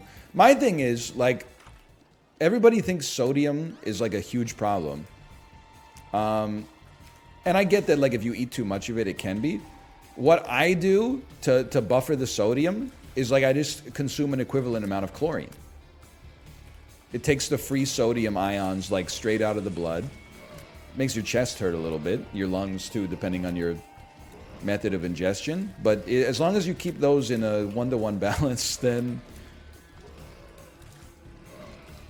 you'll be in equilibrium for the rest of your life. Editor's note, this is satire. Please don't do this. Did I ever tell you about the time we came back to our university house from winter break, and whoever was last out of the house forgot to put the garbage out? Yikes. It was probably me. I can't say with certainty it was me, but that sounds like something that maybe I would do. Anyway, so we came back, you know, after like a week and a half, 2 weeks away, and the garbage can was infested with all stages of insect life. Live insects, like adult insects, maggots, slugs, eggs, etc., etc. So we said, well, we got to handle this. My housemate came down, you know, into the garbage can. Like, we took the bag out, bagged it up. In the garbage can, there was still just a ton of, like, it was like a terrarium in there. My housemate came down with, like, a bunch of household cleaners. It's a regular Steven, thank you! And he poured, like, one of the cleaners into the garbage can to kill the bugs. And then he started to uncork the bleach. And I was like, buddy, what are you doing? And he's like, oh, I'm just going to pour, like, all of them into the garbage can. I'm going for it, man. Just to make sure they're dead. And I'm like, you're going to create mustard gas. And he said, no, no, no. And I said, no, no, no, that's how you do it, is you just combine, like, every household cleaner. And he said, oh, okay, I didn't know. And that's the story of how I saved all of our lives. That's the end of it. There's no, like, I don't know what the resolution could possibly be after that, but, or at the very least, all of our lungs. Also, what's crazy? A lot of people will hear that story and be like, that kid was dumb. He's actually not. He's like one of the smartest guys I've ever met in my entire life. Now, the scary part is that he was an engineer, so he probably should have learned this at some point. But this should... I think it's a stupid response to that story to be like, he's dumb, that would never happen to me. The smart response to that story is that everybody has blind spots, and that's why you need checklists and fail-safes and, like, other people to check your work and stuff like that.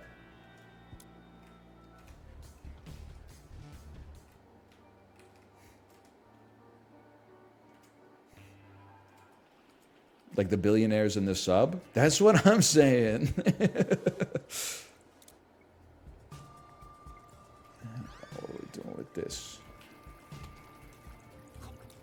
I think that it's dangerous to be too smart without being the smartest person that's ever lived. Like, I think there's, like, it's, if you'll allow me to use my education here, I think it's a bit like a Punnett square, okay? And one axis is, like, smart dumb, and the other axis is smart dumb. Being 100% smart is great. Full stop. being 100% dumb is really bad because you're not smart and you're probably too dumb to trust the smart people. Now, the other two corners are where it gets tricky. I think it's good to be dumb smart. That's where I would put myself to be. I don't think I'm that intelligent necessarily. You could argue maybe verbal intelligence, sure. I'm not trying to insult myself. I'm just saying academically, I'm not that smart. Maybe I have good reasoning and self-awareness, but like, okay, you can keep the compliments coming. But I think I'm dumb smart. I'm dumb, but I'm smart enough to trust the people who are actually smart. That's like a light win, in my opinion. Probably not as good as being smart. But smart dumb is the danger zone. That's where you're smart, smarter than the average person, but too dumb to realize that that intelligence doesn't extend to every domain in the world. That's the scary part, where you're like, I'm a good chemical engineer, so I'm like a better driver than the average person. I'm a better chef than the average person. I'm better at building a Titanic exploring submarine than the average person. I think that's where you get yourself into trouble. At some point in your life, I think it would behoove you to figure out whether you're smart, in which case, keep on keeping on. Smart dumb, which is, I think, the danger zone, or dumb smart. Now, if you're dumb, I don't really know what to do with that, okay? That's something that's between you and God, all right?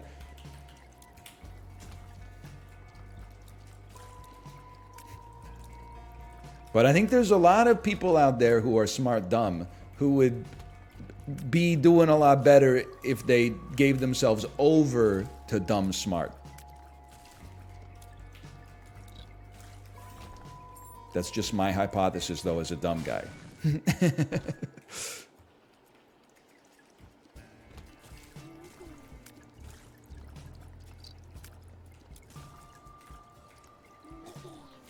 I'm either dumb smart or smart dumb.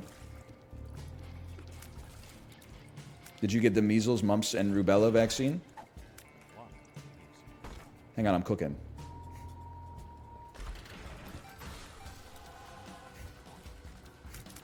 Yes. You're dumb smart. Congrats. Welcome to the club. Yes, they made me. Okay, follow-up question. Who's they? Is they your parents or the school, or is it a cabal of shadowy global elites? Parents? Okay, you can still be dumb smart. Join the club, bro. It's fine. I mean, they made me get the MMR vaccine too. I'm glad they did. Because I'm pretty sure the MMR vaccine was invented by the smarts.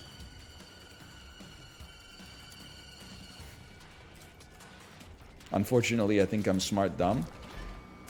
You can work to change it. You know, one of the best ways to switch from smart dumb, which I definitely was, to dumb smart, which is when you recognize that you're not the smartest person in the world, is to live with other people. Who, like, when you do something the way you've done it your whole life, Mr. Smart Guy will be like, why are you doing it like that, dummy? Why don't you do it like this? That's 10 times more efficient and, like, better. And you'll be like, no, I like my way. And then you'll think about it for a second and you'll be like, nah, they're right. I should do it that way. Sure, I'll take.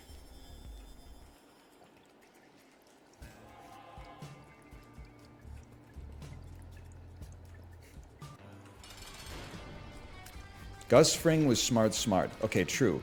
Walter White was smart dumb. Very true. Jesse Pinkman was dumb smart. Okay, I got to think about that one. Jesse Pinkman was dumb smart.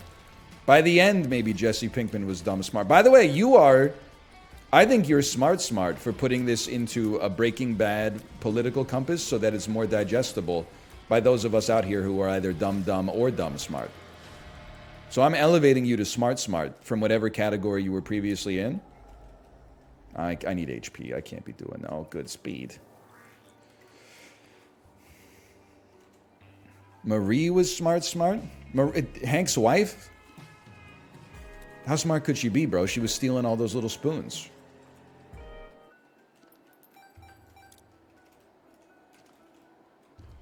She was dumb. I don't think she's dumb. I don't think she does anything where I would be like, who's dumb? I feel like not Tuco Salamanca. No. Yeah, I feel like Tuco Salamanca is kind of dumb. He was reckless, but he thought that he was a legend. No, that's smart dumb. I'm too dumb smart to keep my damn metaphor straight. It's all falling apart.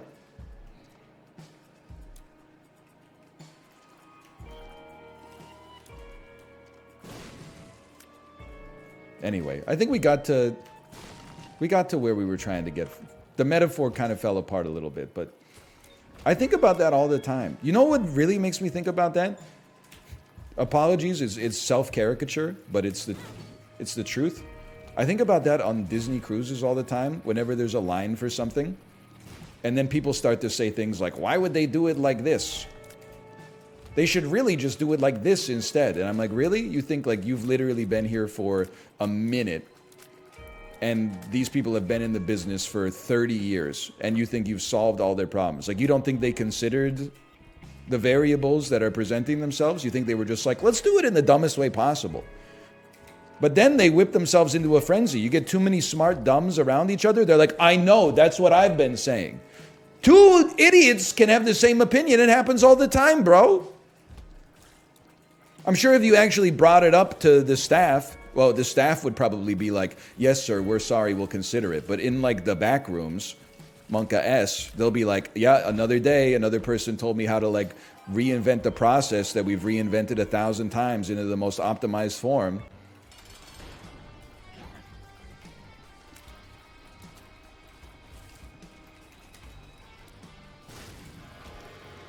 Oh, we take. Explain airline seating then? What's the problem with airline seating? I don't know. I always hear people say like they should board the plane front to back. And I'm like, that's what we do. Like, when was the last time you were on an airplane, bro?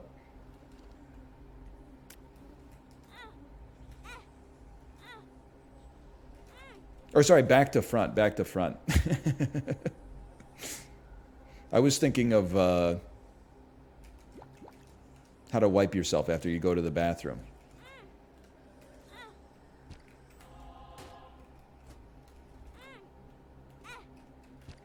Oh, thank you. Addicted? Well, that's the end of that then. That's that dream dead.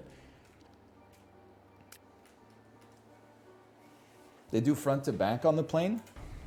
No, they do first class, military, people with small children, and then in economy they do back to front. They do front to back. You guys gotta fly with Air Canada. Star Alliance's #1 North American carrier for 11 years running.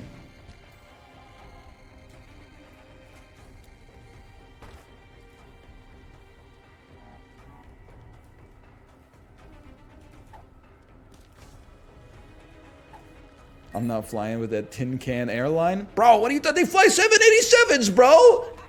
Tin can air. Oh, let me guess, you're an Airbus stan. Let me guess, your government paid for you to go to school. Quit bragging, bro. Also, I know this is kind of, it flies, pun unintended, unfortunately, in the face of the way that I normally talk. But, you know, take it from an old head. A number of things while flying, could it be done better? Or not even better, but like more efficiently? Probably. But at the end of the day, the #1 thing that would probably benefit most passengers when air traveling is just chilling the fuck out a little bit. Like, it's always, there's going to be elements of it that always suck, okay? You got 200 people that are basically all getting on a bus with 5 suitcases each. Like, you're gonna bump into people. There's gonna be friction. There's gonna be a limited amount of space. You can't control the processes of the airline. All you can control to some extent is like your blood pressure during the process. Like, you're gonna arrive probably within 10 or 15 minutes of the time that it says on the ticket. You're all gonna get there at the same time. You're gonna get to your hotel. Just chill out, like do a little goose fraba.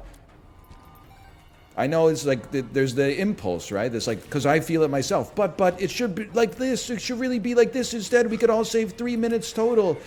It's okay. You know, you're right, but you're only punishing yourself, you know? You're driving yourself into an early grave by your discontentment, you know? And you're probably... Listen, we all know, you get to the gate, you spot somebody, you're like, this person's going to be the most annoying person on the flight.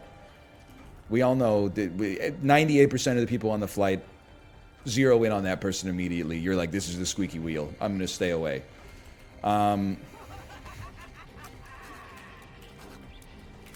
Me looking at a baby. Me looking at the dude with enormous over-the-ear noise-canceling headphones and a Neon Genesis Evangelion shirt. Sorry. Two could play that game as long as we're going to get into personal attacks. The guy who wears a shirt that says, these headphones are better than AirPods, plus they don't cost $1,000. No disrespect or whatever. Yeah, I'll put this here. How would the headphone guy be annoying? Because every time he sees a baby, he looks like this.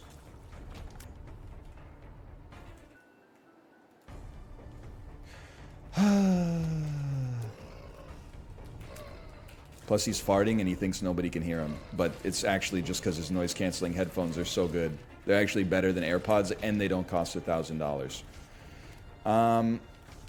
Give me this.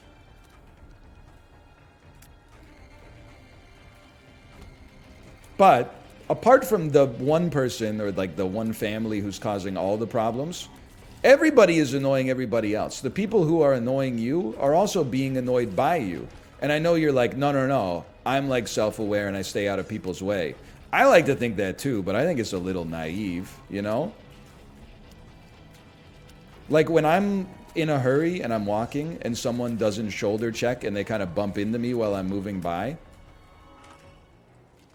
in my head, I'm like, you're a fucking idiot. And then they're like, oh, sorry. And I'm like, yeah, you better be sorry. Sorry, like you exist and got in my way. But then whenever I'm walking leisurely and someone's like rushing by me and they bump into me, I'm like, oh, sorry. But then I'm like, what's the hurry, Turbo? We're both going to the same gate. Like, what do you... rush there as fast as possible, like, just to get in line? What are we doing? Like, no matter what, I'm always the good guy. At least in the moment. Later, I'm like, okay, maybe that's my fault. Excuse me, sir. Stop teleporting.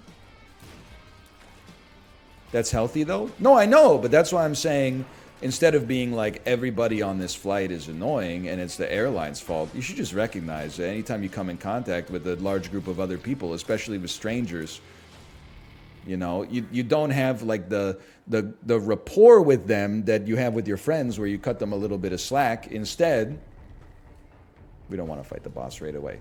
You assume the worst in them. You know, it would always, in almost every situation, it would behoove most of us to just chill out a little bit. Easier said than done, but there are a couple of things, though. I do wish people would stop lining up when they're clearly Zone 5 Andes and they call, like, Zone 1. Or, sorry, Group 1. That's very... Like, the plane, dead ass, it's not going to leave without you. You know why it's not going to leave without you? Because of 9/11, bro. They literally will not leave a passenger behind if their luggage is on the airplane. They'll call for you, like, 1,000 times. Because they're worried you pack some shit in there that's going to cause problems. There's no way they're going to be like, sorry, we closed the door already. Like, you can't get on. Like, it's, unless you're late, in which case that's your problem, but you don't need to be in line. You should be like run Rudolphing, like Home Alone 1. And you don't need to stand up when the plane lands. Maybe your legs are a little bit cramped up, but I'm telling you, you're compromising your neck, which is much more delicate, in order to like give your legs a moment's rest.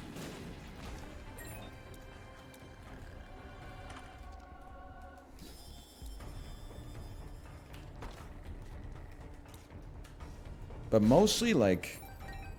Well, it is tragedy of the commons. I get it. People want to get the overhead space. They want to board as early as possible.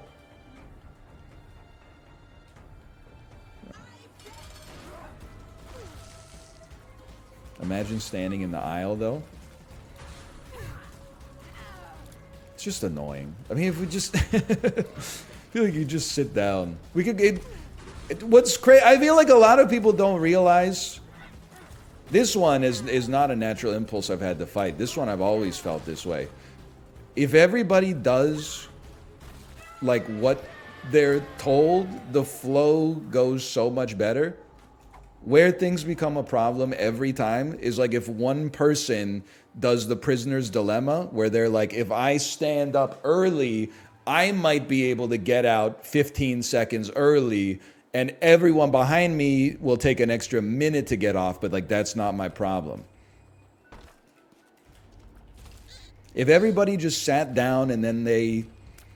You know, like when the people in front of you deplaned, you stood up and opened the overhead compartment and grabbed your stuff. Like the total aggregate time to get off the airplane would probably be lower.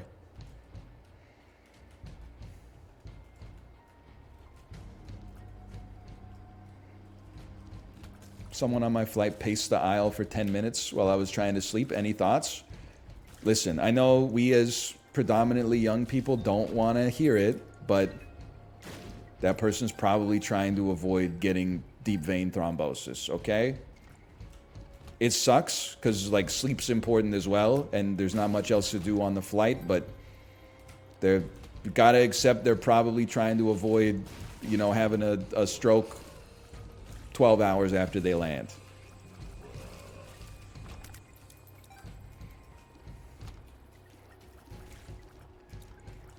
People do... I mean, they sometimes lose their entire sense of... What? Explosivo. It's the name of the song, Explosivo. Don't know what it's about, but it's good to go. I remember I was on a flight one time, and an old man pulled out his electric razor in his seat and started shaving, which is just, to me, is insanity. Like, even if it's got one of those hair catchers, man, the hair is getting fucking everywhere. Like, that's psychotic. Or, like, clipping your toenails while you're on the flight, that's crazy, too.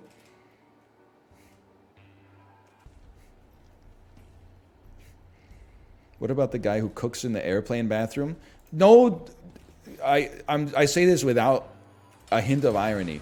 The dude who's doing the cooking in the airplane bathroom on TikTok, he shouldn't go to prison, but he should be banned from flying on any airline for the rest of his life.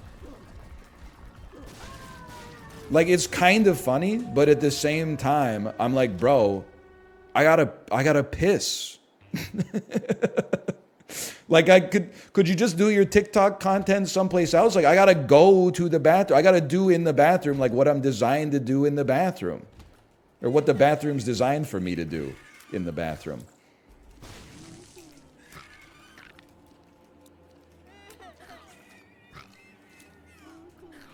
Put him in the luggage hold? I mean, that shit is just crazy. Now, the one of the video of the dude smoking a bowl and chugging a beer and then releasing the smoke from the bowl, and then it zooms out and reveals that he's in one of those like IKEA prefab rooms inside of the store. That's cool as hell. He probably should be banned from IKEA by the corporation, but like he's not, in my opinion at least, he's not harming anybody societally speaking. People will be like, oh, like, I have my kid here. Like, your kid is 15 years old. They're seeing worse than that, and they're going to be, like, in undergrad in 2 years anyway. Like, I wouldn't worry about it too much.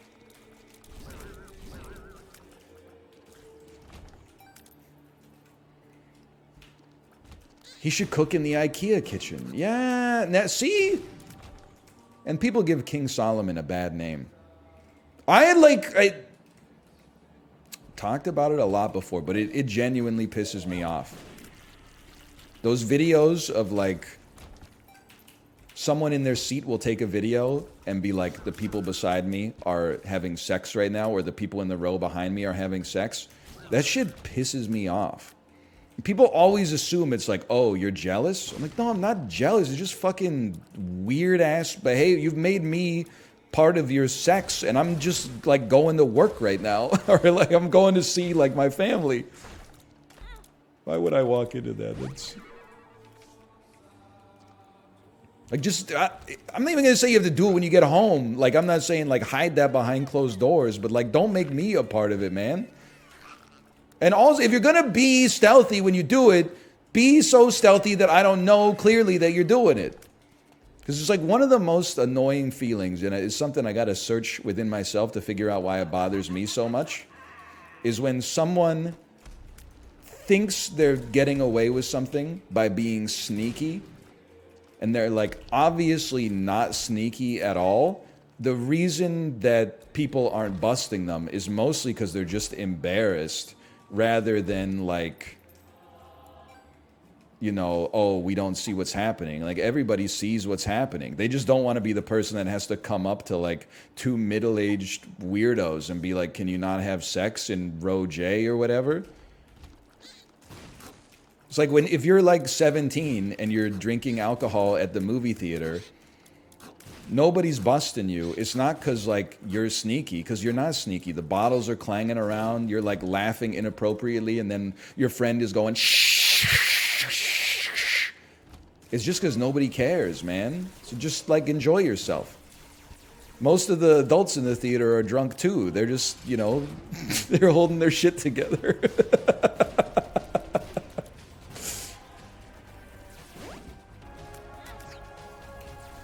Adults should know, man. Adults should know better.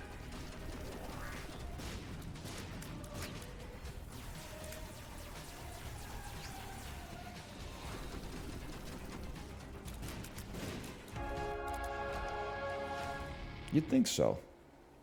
It's fun to be secret, though? Nah, man. Well, I mean, like, maybe. I don't know. It's not my thing. It's just annoying for the other people, though. Like, you might think you're being, like, a rebel. You're actually just kind of being, like, irritating.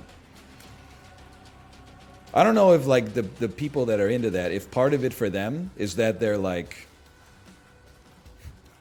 you know, like, oh, other people are going to be offended by this. Like, this is taboo. It's like, it's not really taboo. Anyone could just whip it out and start going to town whenever. Like, you know what it is? I sort of, when I see, and I've never seen it in real life, but when I see two adults who are clearly, like, intoxicated in a viral video entering the Mile High Club thinking nobody can see them, that's the same way I think I would feel if a dude just whipped out his penis and started masturbating in public. Like, for some reason, for a subset of the population, like, one of them is like, ooh, that's like sneaky and like a little cool. And the other one is like, put this freak on the sex offenders registry. And I'm like, nah, man, put all three of them on the sex offenders registry. They're all three of them are fucking weirdos, bro. Get them all out of here. And take the people off the registry who were just urinating in public. That's not the spirit of the law. It doesn't make sense.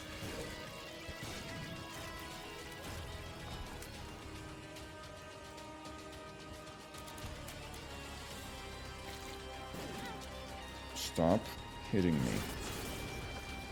I am making a birdhouse. Stop. I thought you were dead, honestly.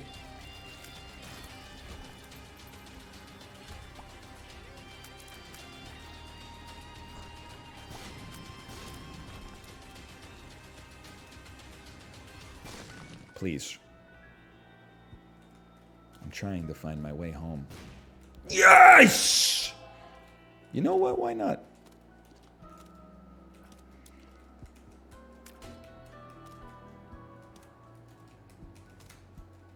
I'm gonna make it. We'll never make it. We made it. All right, I have money equals power. I should not do this.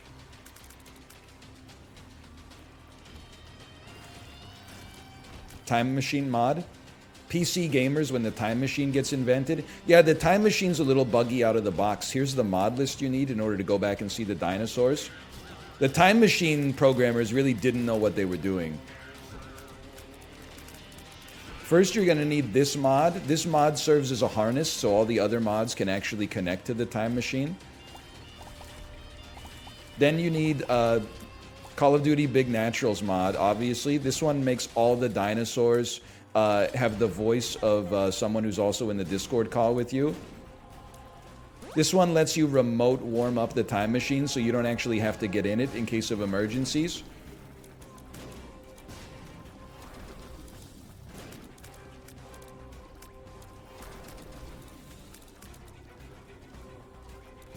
Anyway, that's all I got. I can't believe we lived, bro. Sheesh. Okay, slash marker me. Slash marker. Call that Isaac. What is that? Isaac 3? Isaac 2? Isaac 3? I got one more in me. I don't have plans for the rest of the day anyway.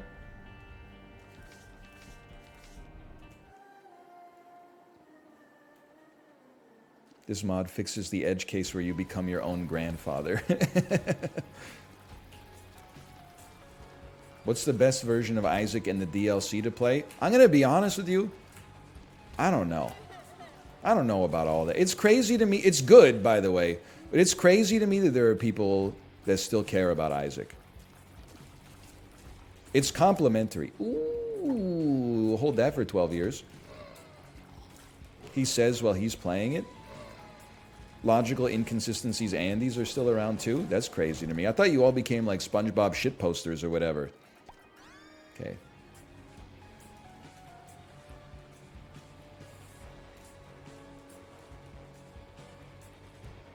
Look at that. Perfect placement. She's a rich girl. Don't try to hide it. Diamonds on the soles of her shoes. He's a poor boy. Empty as a pocket. Hey, you know what's an album you don't hear that's talked about that much anymore? Boys and Girls in America by the Hold Steady. Why? A lot of music from my teenage years has now made it mainstream into like movies and stuff like that. You don't hear shit about the Hold Steady anymore. Whatever happened to everybody saying Craig Finn was like the new Bruce Springsteen of Minneapolis, St. Paul?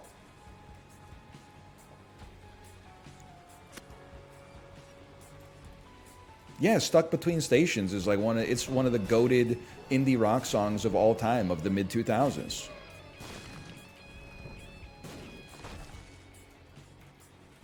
Great album. Rest of their stuff is pretty boring. Excuse me, motherfucker. Separation Sunday is still pretty good. And then like Stay Positive has a couple of bangers. It's a little bit, it fell off a little bit. I'm not going to deny that, but Separation Sunday and Boys and Girls in America are still pretty slick, bro.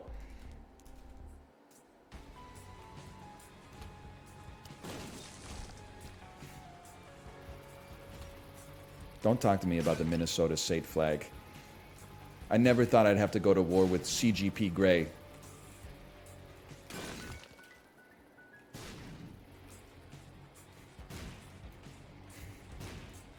Bro, your bomb synergy? Weren't we just talking about how incredible it is that there's people who still care about Isaac?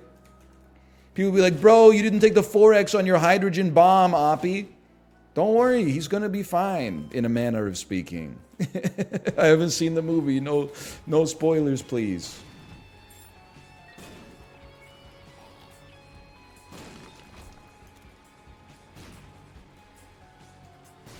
Spoiler, it's mid. Most vaped out Rizzler you've ever seen in your entire life voice. Oh, good movie? It's actually not that good. Sorry, that was a personal attack. I don't know if you look like the most vaped out Rizzler of all time.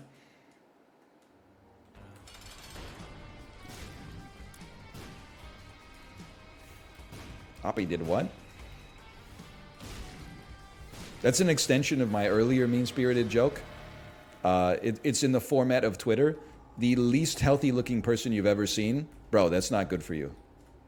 I'm still working on that one. It's a little too rude right now. If we could get it slightly less rude, the people that the joke is about would laugh, while also realizing that the joke is on them a little bit. So it needs a little tweak. We're working on it. I got the eggheads in the lab, in the comedy lab, cooking on it. Dude who eats nothing but McDonald's, you know McDonald's isn't good for you. That's what I'm saying. I remember Joey Diaz said blending fruits isn't good for you. I mean, that's not the literal genesis of the bit, but that's where society made me take the nutrition black pill. When people started saying fruits aren't good for you. And then I'm like, so what do you eat, vegetables? And they're like, no, mostly just beef. And I'm like, what the fuck are we doing here? Fruits aren't good for you? Weren't they put on this earth to nourish us? Doesn't make any damn sense.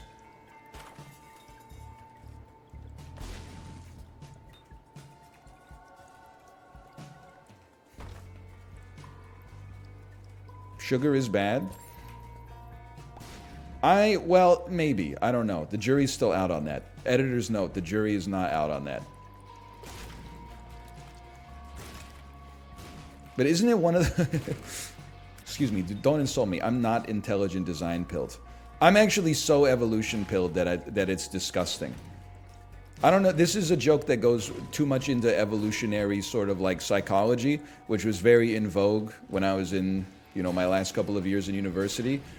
Basically, part of the... I don't know if this is an explicitly stated thesis of the discipline, but the idea was, you know, after it became scientifically sorted that evolution and, you know, selection is a real thing, sort of almost everything in human behavior in the field of biology came to be viewed through an evolutionary lens. So I don't know if it's still in vogue now, but if it was, you would be reading like master's theses that were like, what is the evolutionary benefit of gooning, you know? It'd be like, well, maybe evolution has selected for humans that have a higher sex drive because in the historical record, they would have produced more progeny. Like, that's what almost every single one of my senior year seminars was like. It's like, why do human beings like television? Well, television means you're not hunting, gathering, or anything like that, but possibly entertainment historically, like in the prehistoric human civilization, would have led to stronger social bonds between members of the tribes, which would have led vis-a-vis to more fucking, which means more kids, which means better chances for your genes to, you know, propagate through the next generation. And I was like, so true, so true. I don't know. There's probably like an element of truth to it to some extent. I don't know if it applies to like, I mean, if that could explain why society loves the Big Bang Theory, then it's the best hypothesis we got so far.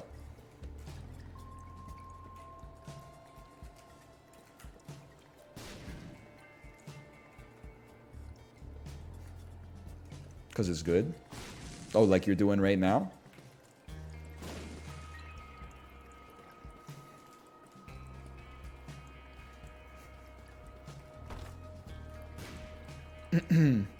Meanwhile, history majors say we know, or we don't know, but who cares anyway?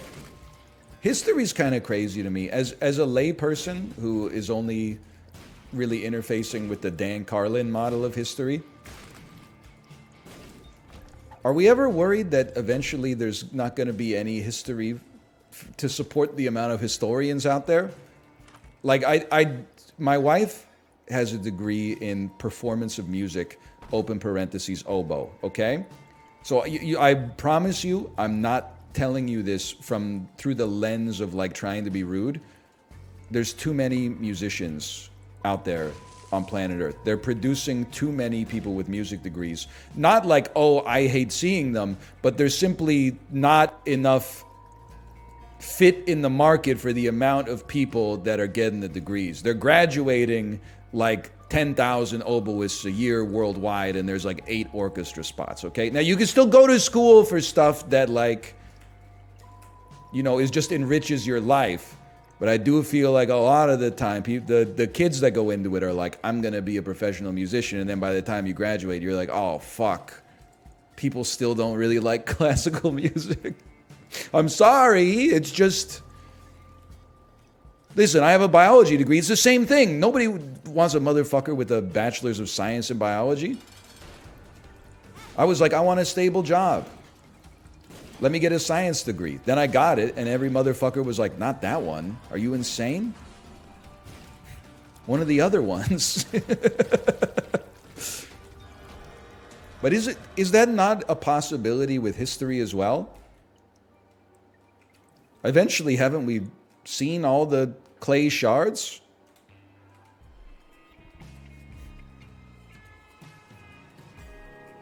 That there are to see? They're not making more. I mean, we're making more, but those are the pottery majors. They keep making more history?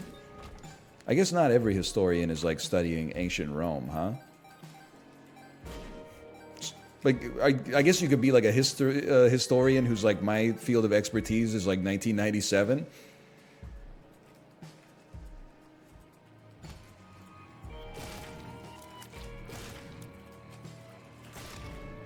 In many ways, I feel like maybe being a historian is sort of like being a classical musician.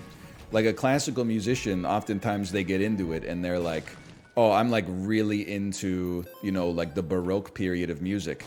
And then they pursue that and it's not financially viable. So then they have to play like, you know, hey, it's the music of Indiana Jones. And they look out at the concert hall and that bitch is packed. It's standing room only. And everybody in the theater is going dun dun dun dun dun dun. And the movie's playing behind you on the background too. And you're like, what are we doing here?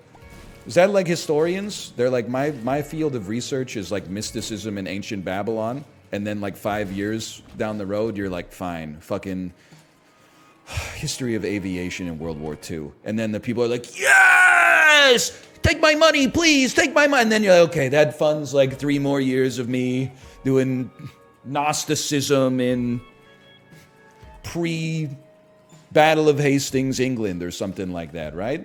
Maybe it's something like that. I'm not touching this because I don't know what it does.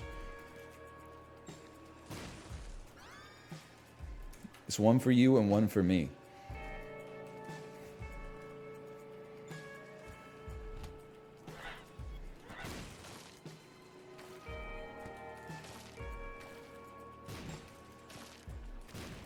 What does that ball do? Watch this.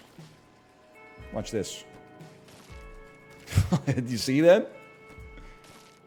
Oh!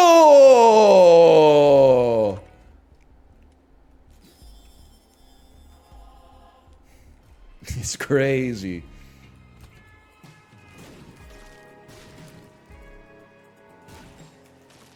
High intensity gaming.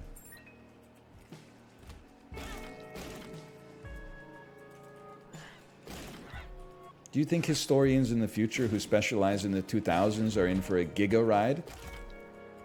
Listen, again, I'm dumb smart, okay? So I'm just yapping. This may not apply. In some ways, yes. In the sense that there should be more records for them to sort through. Like, historians are going to be fucking booming, bro, in like the year 2300. Imagine you get assigned to watch like all of World of T-Shirts as TikToks, write your master's thesis on that. That being said, it feels like things are crazy. But within the context of like all of human history, I don't know if we're living in a particularly insane time. Like there's new things going on, but if you look at the history of humanity, like the little glimmer of it that we're even aware of, I mean, there was like a plague that killed a third of the world's population over the course of like 90 years. That shit would be like, I mean, I guess they've already studied that one. If they haven't, they should get on it. Like, I would think that that's a little crazier than what we're going through. Or, like, even, like, our great-grandparents' generation who lived through 2 world wars, one of which culminated with the invention of like a potentially species destroying weapon. Like, that's fucking insane, bro. And that's great grandma. Where when she shows up to Thanksgiving dinner, we're like happy to see her, but also like a little annoyed because she's not the greatest conversationalist.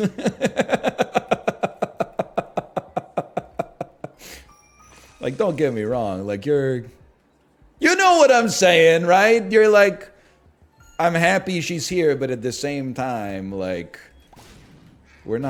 it's not that productive for us. Come on, people are going, no, I don't know what you're saying. You know what I'm saying. Because she's racist? No, no, no, no. Not your grandma, your great-grandma. Your grandma might be a little racist. I'm 35, man. Like my great-grandma. I don't have any great-grandmas left, but...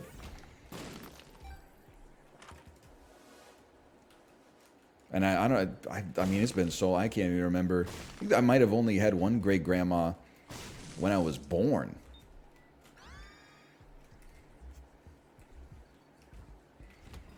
Kate's grandma is 92 or something like that.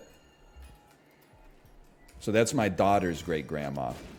It boggles my mind to think of what, like, she has seen in her life. It is insane that, and I think it helps. I'm not trying to minimize the struggles that other people are going through right now. Don't get me wrong. But I think it does help keep things in perspective for me. Where I'm like, oh, social media is creating like a disinformation age that's really troubling. Society's never been through something like this before. Then I think of Kate's grandma being born into like Korea that then got invaded by Japan, occupied by Japan for like 10 years, and then lived through the entire World War II under Japanese occupation, and then had like a 5-year break, and then the Korean War broke out when she was like 38 or something, and devastated the entire country, which then got split into two, and the war never ended. And that shit ended probably, she was like 40, in her early 40s maybe, and she was probably like, I'm tapped. And it's been 50 years. I guess it's been 70 years since the end of the Korean War, so she was a little younger, but she's lived 70 years since then, man. That's just like the rise of South Korea from like a developing nation into like a technological juggernaut, exporting like its culture worldwide. Creation of like, seeing her home country go from like horses to electric automobiles and stuff like that is crazy, man. Yeah, the season 1 of Family Guy. Lots of stuff. I should ask her how she feels about Train to Busan.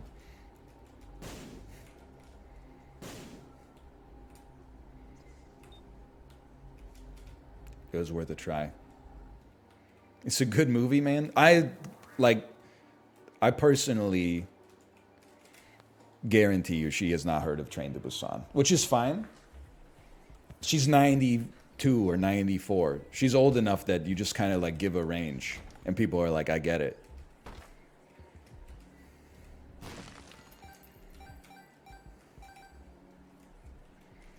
You should show her Skibbity Toilet. At some point, I think it goes against the Hippocratic Oath, okay? That wouldn't be responsible.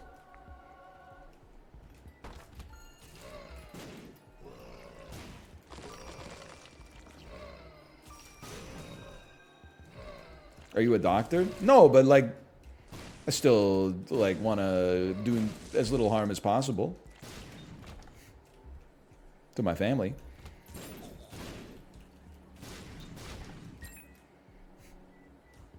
You think she'd be great at Cine2Nerdle? No, I don't think so. I think our fathers are warriors.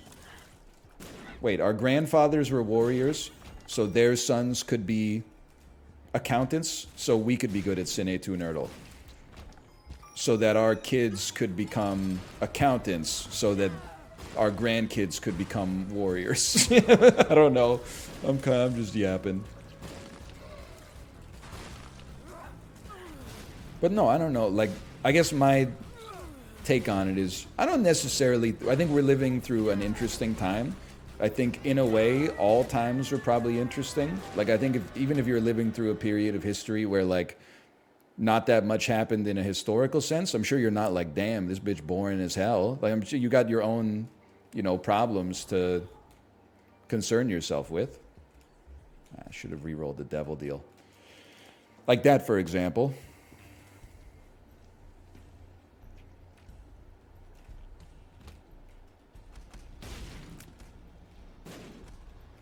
$40,000 BC, probably boring as fuck. But like, it's boring now because when you live life, you don't really, at least like the stuff that we've lived through in the 20th century. It's not like every second of every day is saturated with historically meaningful events. Like, it's mostly like Netflix and work, and then like in between that stuff, you're like, check out what happened today.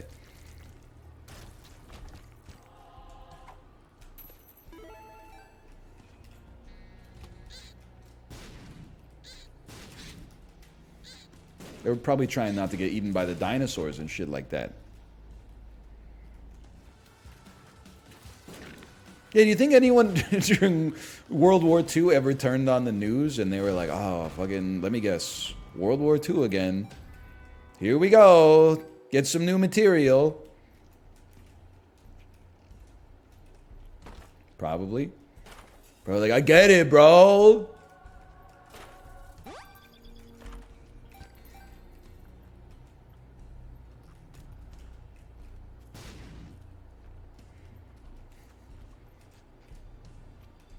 Americans for the first few years. So true. Hey, can I get a fact check? When did Canada enter World War II? Were we forced to declare war in 1939 when England did? Or were we chilling for a bit? They don't teach us much of the bad stuff. 39 alongside the UK. On a very common Canadian dub, get owned, America, get owned. What took you so long? Oh, the New Deal, the Great Depression. Fuck you, bro. You weren't there, okay?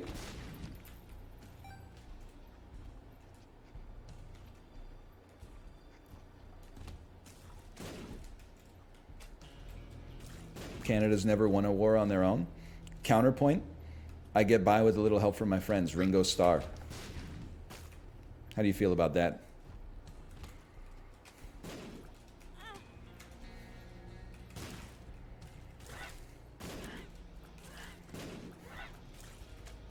Owned. Hoisted by your own petard.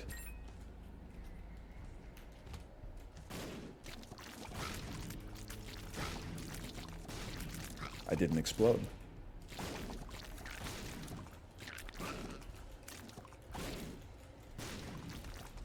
Canada beat the US in the War of 1812. Listen, we can't go back to that rhetoric because I already told Americans the secret sauce. If you want, I can give you like a 3-step process to make a Canadian very mad, because it's happened to me. First off, wait till America beats Canada, and not just places higher in a tournament, but actually literally beats them in some sort of sporting event, and then start talking about how much better America is than Canada. Without a doubt, 100% of the time, they will bring up the War of 1812. They'll say, yeah, well, we burned down your White House in the War of 1812. And then you'll say, this is your next step. It's a multi-step process. You say, when did Canada become a country again? And most of them will say, I don't know. But if they don't know, the answer is 1867. And then you'll say, how could you defeat us in a war when you weren't even a country? The United Kingdom defeated the US in the War of 1812. Canada didn't even exist then. There's no, again, because I've been there, there's no counter argument to that. They just got to be like, well, be that as it may, but you only use that in a pinch, okay? Like, only if they really deserve it, because it is a really, like, it's a tactical nuclear missile. Like, you're not coming back from that. You may not be friends afterwards.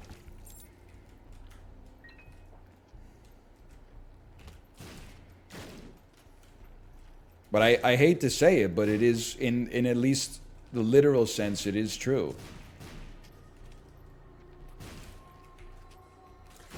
What concessions did you receive for defeating us?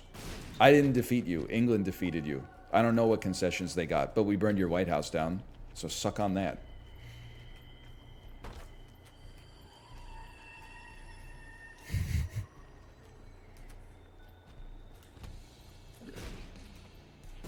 Please do it again. No, hey, whoa. This is all historical context. Don't get me in trouble, okay?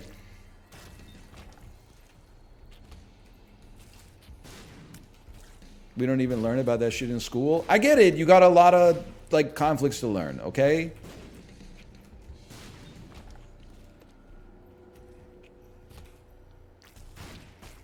I think it's changed a little bit, but like a lot of my, at least like my middle school Canadian history education, a lot of the fucked up stuff that happened in the 1700s and the 1800s, they're like, that was the English and the French, the settlers and the colonists that did that shit.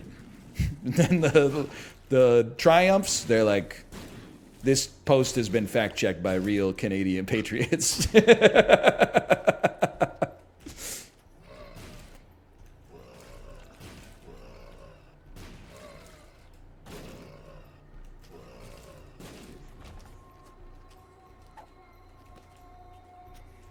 More Isaac, eh? Listen, I could read between the lines. Oh, nothing else to play, huh? Oh, he's washed. Listen, they haven't gotten me on the GTA 5 role-playing server, okay? I'm 334,000th in queue.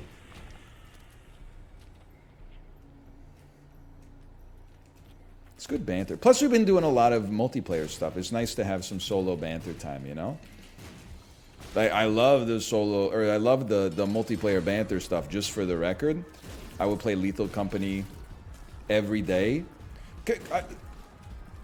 I have to show you this clip, because this is Apollo's voice, okay? And it's fucking with me, bro. Apollo sent me the clip of the, and what I heard was a little girl saying, "Hide." How do you mute the music in this game? And then a crawler came out and tried to eat me, and I went gamer mode, but in a good way. But listen to this. This is Apollo's voice.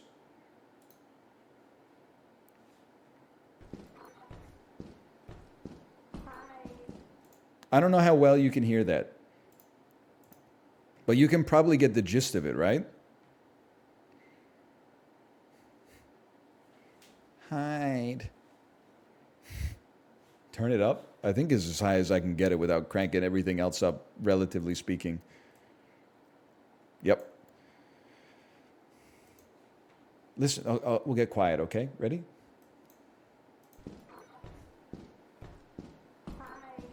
Are you hearing that? That's Apollo. He sent it to me and said, "I'm freaking out. This doesn't sound like me at all." And I was like, I know. I believe I said, you can see why I was freaking out. Because it's a little ghost girl saying either hide or hi. And then immediately a monster jumps across like a 15-foot gap and tries to eat my face.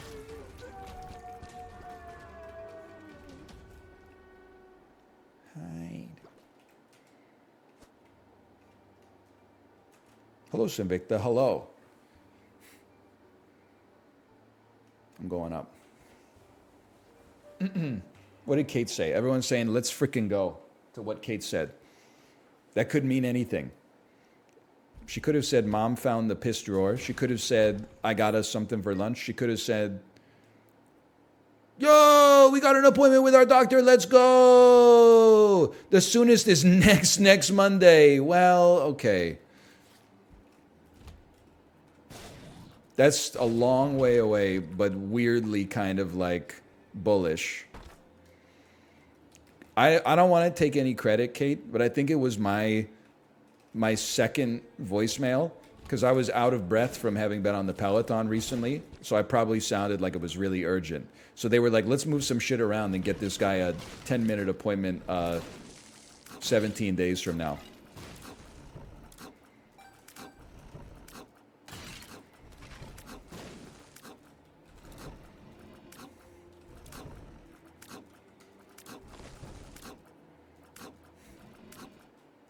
Where's the enemy? Oh, there they are. Where are you going, dude? Please.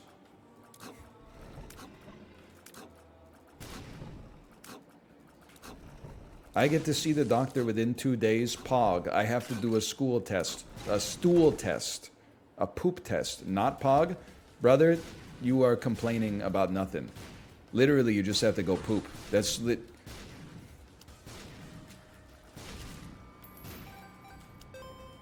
This is not one where you can be victimized. You're getting... It appears that you're getting proper healthcare in a timely fashion. You're probably going to do that shit anyway. Not to mention, it depends what you have, but take it from me. Having given many stool samples last summer while literally every stool was just pure liquid, and then they give you a little... Yeah, I still remember the instructions. They're like, Put the toilet seat up, put a layer of saran wrap down on the toilet, and then close the toilet seat lid to hold it in place, and then drop your log on the saran wrap. And there was no flow chart that was like, hey, what if my log isn't a log? So the first time I tried to take a... This is all true and disgusting, but you brought it up, by the way. This is the human body, by the way, so get ready.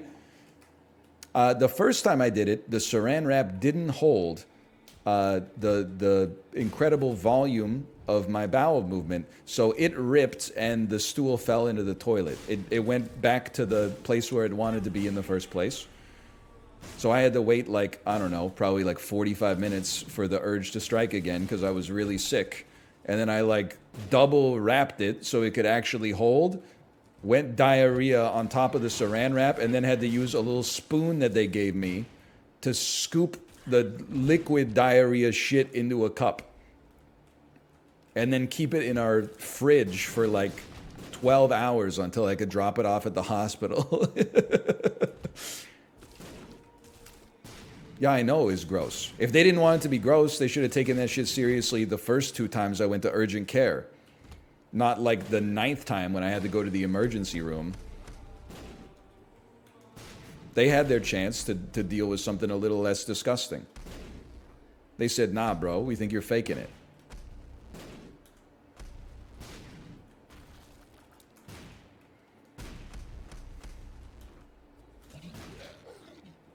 What was the problem?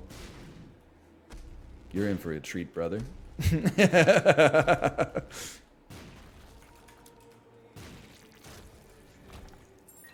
I had a simultaneous infection of Salmonella and Campylobacter bacteria. I'm not going to give you the cliff notes. You can watch the librarian video if you're interested. That pretty much covers it all.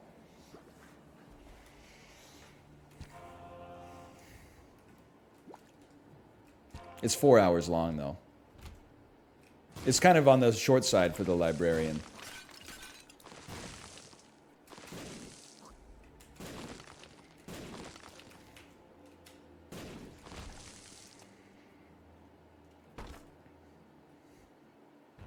Yeah, it's true. We must not have talked about it enough. Whoa, whoa, whoa. It's kind of crazy. All they needed was a stool sample. There's so many wrinkles to the story when I look back. Them finally giving me the lab request so I could go get urine and blood tests. And then I gave them the lab request, but it was they took the blood, but it was literally like the Friday before Canada Day, so they were like, sorry, nobody works this weekend. And I'm like, I'm dying, and they're like, oh, what, so you think that workers shouldn't have any time off? Like, think about someone else for once, you asshole. And I'm like, okay, fine, I'll just grin and bear it for a couple days, I guess. You refuse to tell them how you really felt? That's not fucking true. I told them how I really felt. It's that all of you motherfuckers, tragedy of the commons did, and have learned that to get what you want, you have to lie at the hospital. So when a motherfucker like me comes in and is being honest and is like, I feel really, really bad and I shit my pants 12 times a day, people are like, yeah, well, there's some dude over there with a headache that feels like a hydrogen bomb's going off every time his pulse beats. No, he's not. He feels a little eepy, bro. Now every time you go to the hospital, you got to be like, there's fucking blood in my shit and my piss and my snot and my cum. And they're like, okay, we'll get you in 10 hours. And then some dude who's literally dying is like, oh, why did I say that there's only blood in my piss and my shit? I should have said blood in my cum. I should have said blood in my cum. They would have gotten me in. Instead, they left me in the parking lot to fucking die.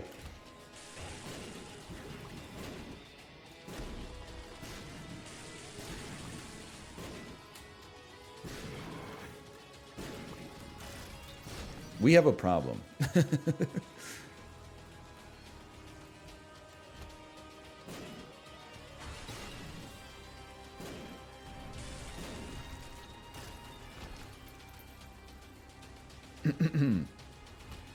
But it's not as bad as the bubonic plague, in my opinion. But I personally think that I wouldn't have gotten the plague anyway. I just think like I'm naturally immune to it. Did you legit think you were dying? Well, okay, it's complicated. For the first week or so, I was like, I'm not dying, I just have diarrhea. But then, when it didn't get better and got worse, even though everything online said food poisoning resolves itself naturally in like 99.9% of cases in a few days, then I was like, well, that's not good. So I'm at least gonna go to the doctor. And then over the course of this time, like, symptoms that you normally don't get with normal food poisoning started to manifest. You know, like my leg getting fucking cellulitis and hurting so bad that I couldn't wear long pants because the rubbing of the pant leg against my leg felt bad. And then like every day the rot on the leg spread a little bit more. That's where I started to be like, maybe I'm dying. And even then, I went to the doctor with the scarlet rot, and he was like, we don't really know what's up with this, but we got you an appointment with an internist like 6 weeks from here. Or an internalist, I should say. I don't remember. Anyway, she saved my life. They were not taking that shit seriously, bro. I was rubbing and rubbing on my red leg. And, like, I know it's all fun and games because it didn't happen to you, but it has had, like, lasting, long-term impact, bro. Like, I get gastrointestinal stuff way more easily now than I used to. Like, anytime a stomach bug comes through our house, I'm getting hit by it 100%. I think they're still rebuilding, like, the scaffolding down there that that got destroyed during the infection.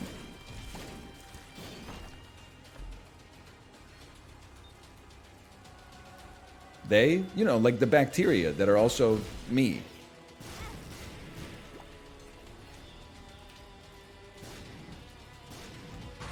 Also, I have like trauma associated with the medical system that may never resolve. So I lie to the doctor every time now. I don't know, lying is maybe a strong word, but I exaggerate as much as I'm comfortable with while still maintaining some connection to the truth. And I don't just do it for myself, I do it for my kid as well. Because it feels like, you know, in hindsight, that's the only way you can actually get treatment, because there's like limited resources and so much demand for healthcare that they can't give everybody the care that they need. So you gotta, you know, duke it out with your fellow man just to get some medicine that they're giving to the fucking poultry farms anyway, like every single day, because you can't afford for the chickens to get Campylobacter. But when a real person gets Campylobacter, they're like, no, it's not Campylobacter. Every doctor is fucking Dr. House. No, it's never Campylobacter. Campylobacter would have resolved by now. You've got to have Crohn's disease. Here, get a colonoscopy for no reason. Get a, what's not a CAT scan, but is similar to a CAT scan? I had one of those too. Turns out it's fucking Campylobacter. CT, thank you. It was a CT. Turns out it's Campylobacter.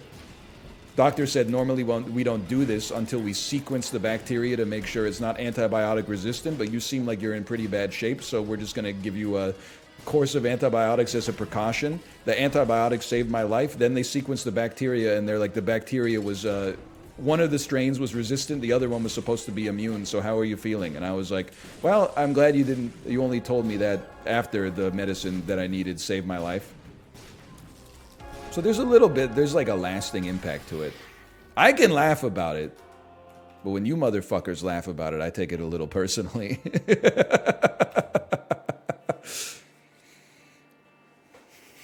I can laugh about it because I went through that shit.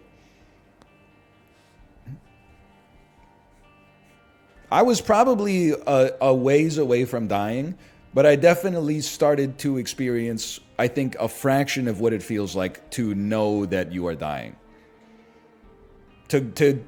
My model for getting sick for my entire life has been like, you get sick, it gets worse, it stabilizes, and you get better. This was really just every day was just one small step, not a leap, but every day was like one small step towards like towards the light, basically. I was probably 100 steps away from the light, but I'm normally, I don't know, like 15,000 away, so it was pretty close. And then people are like, it wasn't that bad. I had food poisoning once. I'm like, no, you didn't, bro. You were hungover because you had 3 Mike's Hard Lemonades. You don't know what it's like. And don't even get me started. Yeah, if you lived in America, that still would have happened, and you would have paid $30,000. Brother, shut your mouth. I know it sucks there, okay? I've watched Michael Moore movies. Yeah, you died, but in America, you would have died and you would have spent a lot of money and be dead. So, like, count your blessings. Anyway, they will not divide us. They will not divide us. Okay. What the hell are we going to play? Let me think for a second. I'm going to go pee first. That's what I'm going to do because I got to go pee first anyway. And I'll see you in 2 minutes.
I forgot I used my mute button.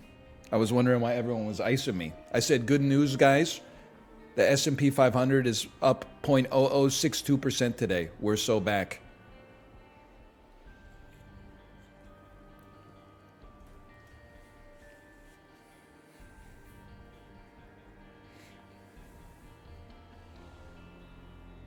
I got him stretching.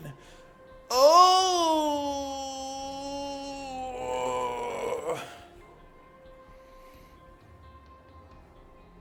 That's a good one. Actually, it literally just went red. What the fuck? Google Finance, you don't pay for the... Oh, 0.0040% down? What the fuck? It's over, bro! Hang on. 0.0085%? Sell.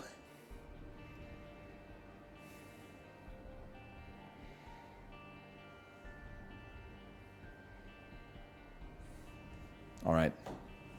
I'm liquid.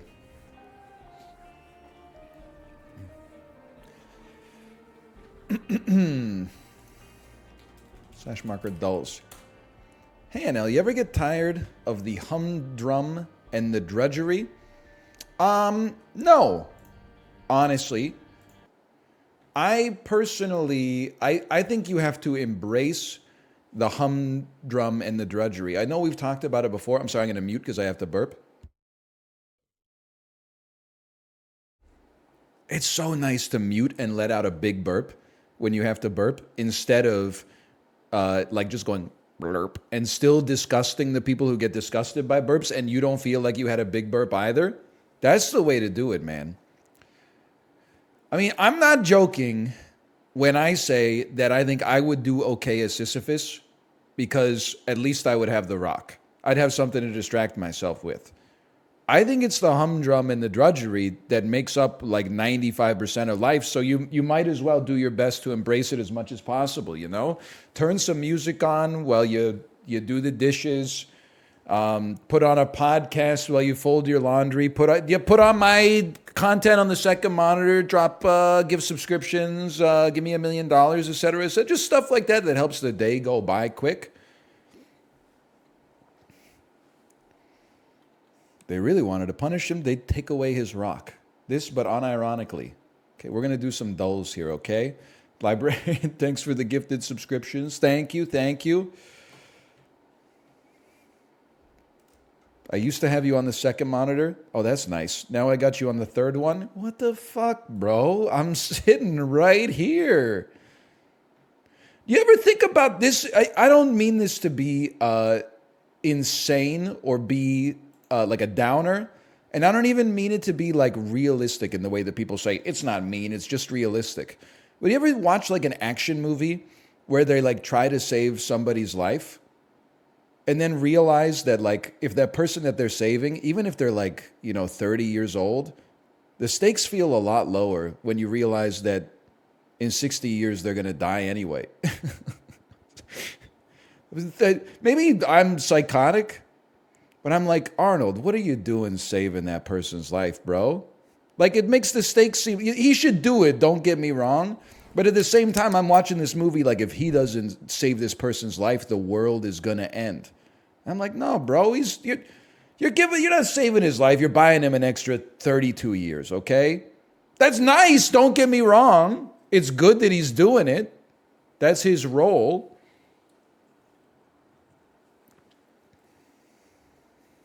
Are you depressed? No, I'm loving life. I'm just, bro, depressed people, I think that they don't think about that. Instead, they go, what's the point? And they think about what they get from DoorDash. And then they're like, not that. That doesn't seem like it would taste yummy right now.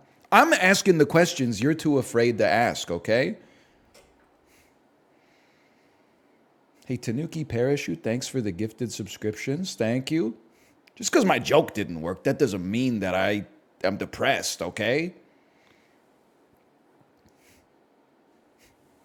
This just means I made a joke that didn't hit. But I still think that the punchline has some meat in it. We just need to reconfigure the mathematical calculation, okay? Poison bug. What is all of them? Wait, no, this is so easy. Weedle. Let's go. Poison water. Tentacool. What the fuck is Hizui? Help me. Help me. What is Hizui? Chib, I'll try Cardle for you, sure. Absolutely. This is from Arceus Legends. Okay, so I'm simply not going to know it. Evolved by item. This is where I'm screwed because in Pokemon Go... Wait, no. Vaporeon. And, like, I would think, like, what is a poison that evolves via... A bug that evolves via item? Scizor. Oh! Okay, hang on. Hold. I think I can get one more. I think I can find a psychic bug. No, I think I'm cooked, guys. But this is still, like, really impressive for me. How about Yan Mega? You got some purple attacks, right? Okay, all right.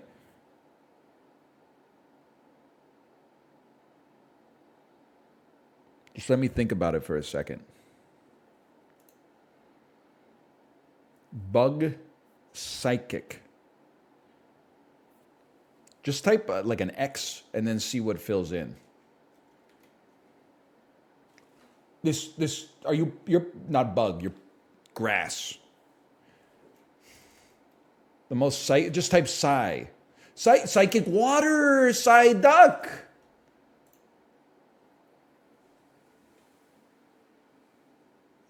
It's a duck.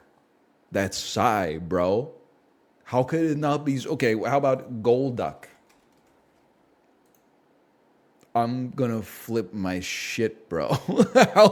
His name is Psyduck. How could he not be psychic water? It doesn't make any sense.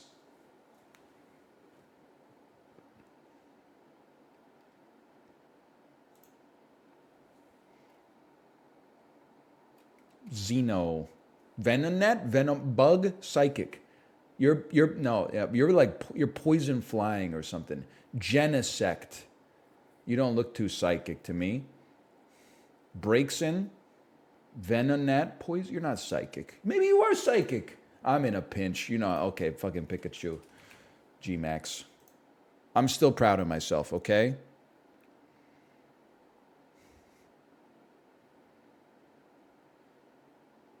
Close me out. Help me. What is there a psychic bug I could have gotten? Oh, psychic water, you can get slow, bro. That makes sense. I always forget Slowbro is psychic. What the fuck is Orbeetle, bro? Cleavor. You want to talk about quiet quitting? How about a Pokemon named Cleavor that has axes for hands? My ass is still out here swinging for the fences saying stuff like, why do they bother saving people in action movies? They're just going to die of old age at some point anyway. Meanwhile, Pokemon team is like, I don't know. What about a dude with axes for hands? We'll call him Cleavor. It's literally just Scyther. Yeah, you're right. It's just non-bug Scyther.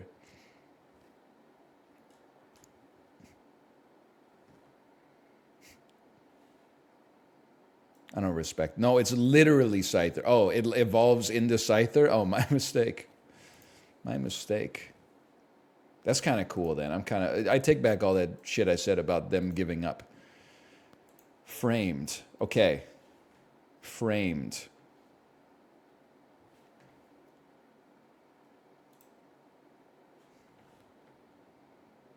Los Angeles Police. Looks like it's from the 2000s. Let me think about this. I'm just going to try LA Confidential because it's a great movie.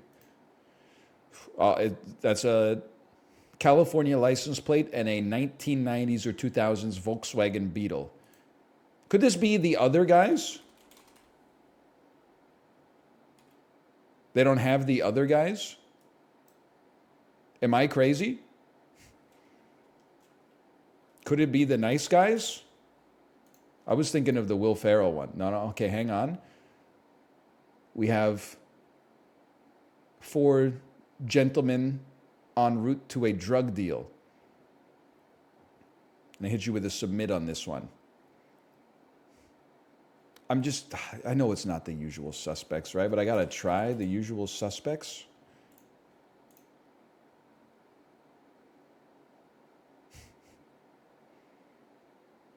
I don't know what this is.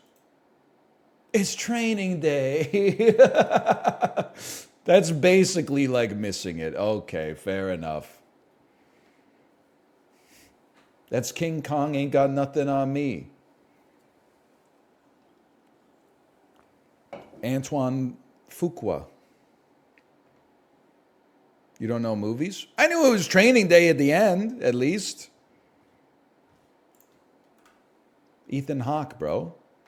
First Reformed, Daybreakers, Before Sunset.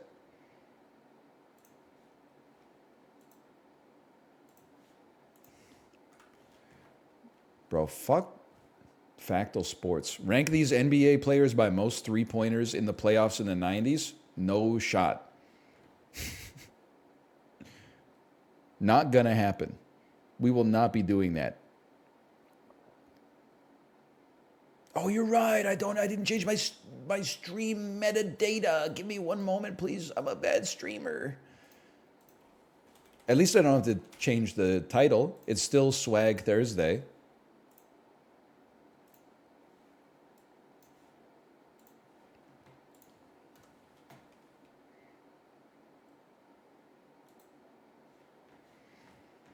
Countries hit by the most earthquakes, 90 to 2004. Not every earthquake is necessarily huge. There might be a lot of, 3s and 2s in here. I think that you gotta go Japan. You gotta go Philippines. You gotta go Indonesia. There were a lot of earthquakes when I lived in South Korea. I also feel like the USA might get a surprising amount. So I feel like there's an earthquake in California now and then, and there's earthquakes in Alaska like 20 times a day, but they tend to be small. But I would say South Korea first, and let's just throw in Turkey as well. Wow, only 2 of them were legit. That's crazy. Let's go.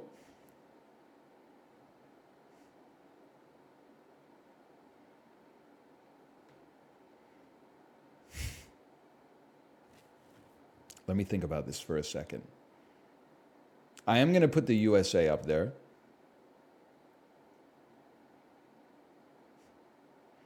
Is it a sane heuristic to think that mountainous countries must have a lot of earthquakes because mountains are formed by tectonic movement? Now, when you say it is insane, is that good or is that bad? Insane good or insane bad?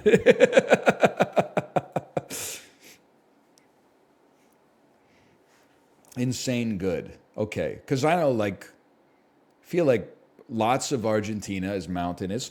I should have put New Zealand up here, honestly. It's quite mountainous and it's in kind of like that Ring of Fire area, right?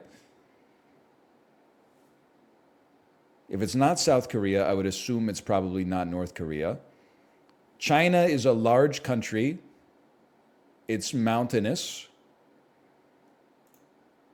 It's adjacent to Japan, essentially. Let's put that in there. I'm going to go Argentina.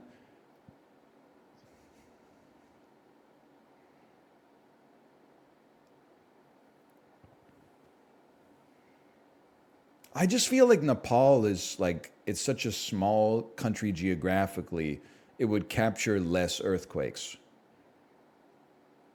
I could be wrong. I don't know, man. You mean Italy, We have 4 at least. Sorry, fewer earthquakes. Japan, Indonesia, USA, China. Give me Iran, Mexico, Tanzania, Nepal, Uganda. Iran. Okay. It would have taken me a long time to get here.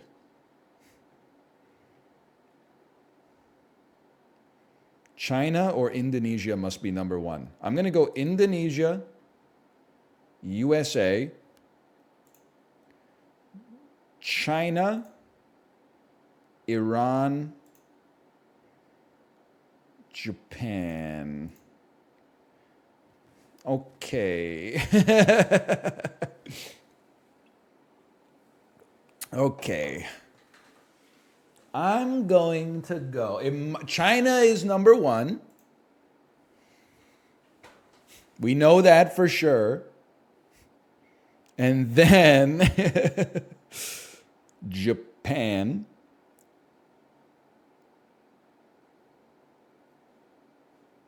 Cut it. Cut that last one. Indonesia, Japan, America, Iran. Oh! We were so close.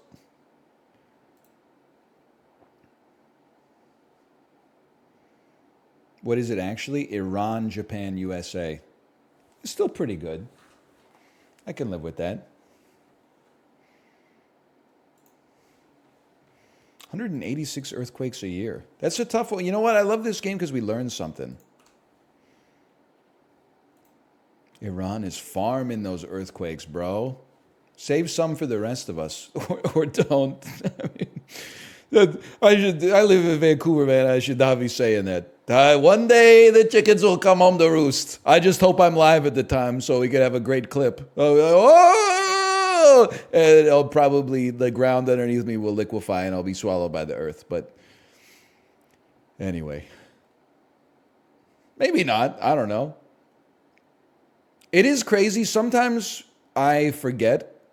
Like for years, I forget that the big one could possibly hit at any moment.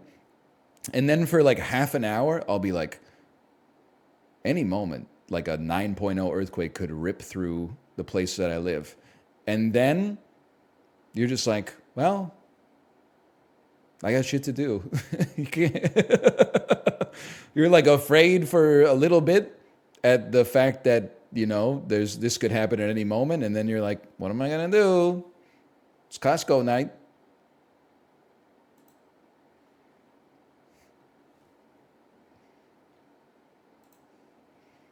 Giants head coach. I was going to say Giannis. It's egg-nose ball, dude. In 2017, Giants head coach Ben McAdoo controversially ended Eli Manning's 210-game start streak, benching him in favor of what quarterback? I have no idea. I'm going to select a perennial backup in the National Football League. It's definitely Kenny Pickett. I have no idea, to be honest with you. What was the answer for that one? He was still in high school back then. Geno Smith, I know that guy. The haters wrote me off, but I didn't write back. He's the starter for the Steelers. Put some respect on Mason Rudolph's name, bro.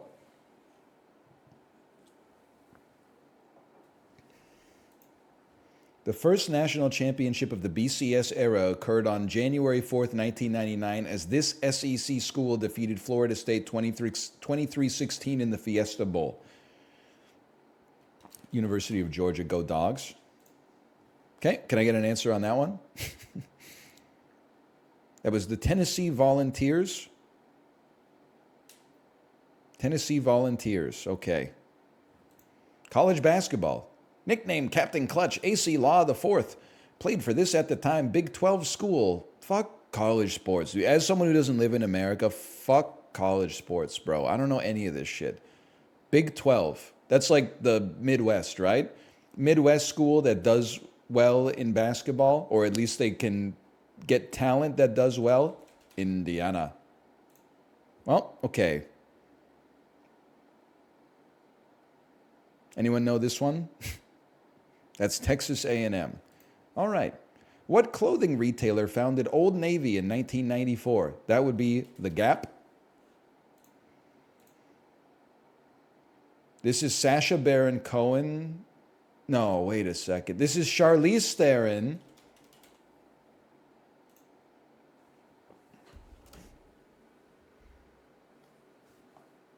And Christopher Nolan? No. It's a little... That face is too narrow for Chris Nolan, but... I'm covering the face. I gotta tell you, I'm covering the face. It's like it could be Brad Pitt. Could be a more angular Brad Pitt.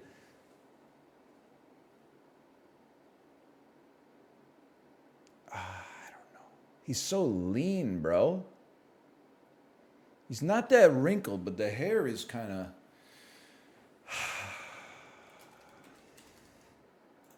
Oh!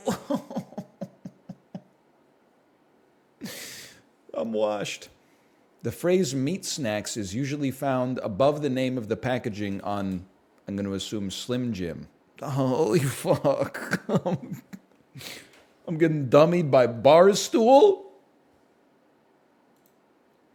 What rapper performed the opening theme song for Aw, Here It Goes for the Nickelodeon sitcom Keenan and Kel? Ski-Lo?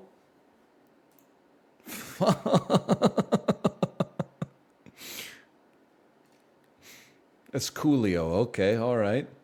Joseph Gordon-Levitt is in Inception. Okay. This musician is known for his public relationship with Megan Fox. Machine Gun Kelly. I will not double dip. What was the average today? 4. It was a harder day. Let me look at this mashup, bro. Who's that? Oh, Kevin Bacon. That's a tough one, man. I do see it now, and some people in chat got it. Kevin Bacon does have that hair and a narrower face. That's a tricky one, though.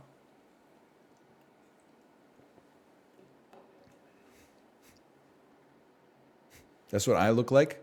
This is actually Sacha Baron Cohen. That's why I said that at first. I couldn't believe that Borat was not involved in the face on either element. But it turns out if you put Charlize Theron's face on Kevin Bacon, you get Sacha Baron Cohen.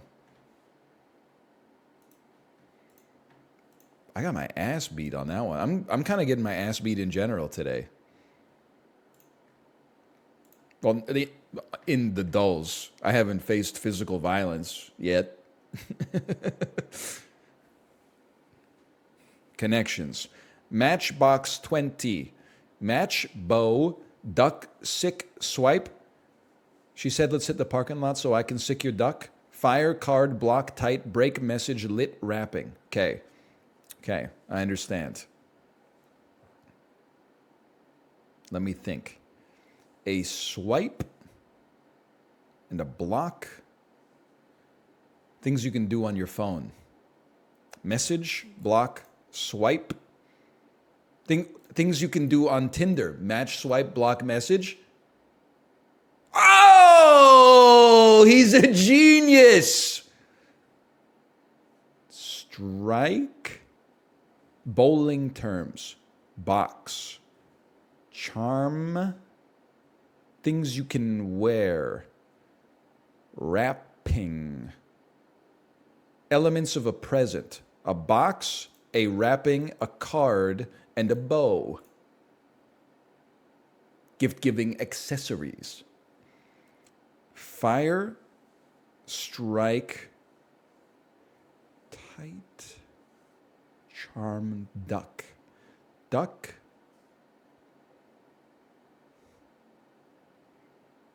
What are things a pirate captain might say to you? Fire, duck. Break, charm, break. You can break. You could break my balls. You could strike my balls. You could fire my balls. These are all verbs. One away. I don't know what. Okay, 3 of these are similar: fire away, break away, duck away, strike away, fire fighter, strike fighter, fire fighter, fireman, strikeman, brakeman.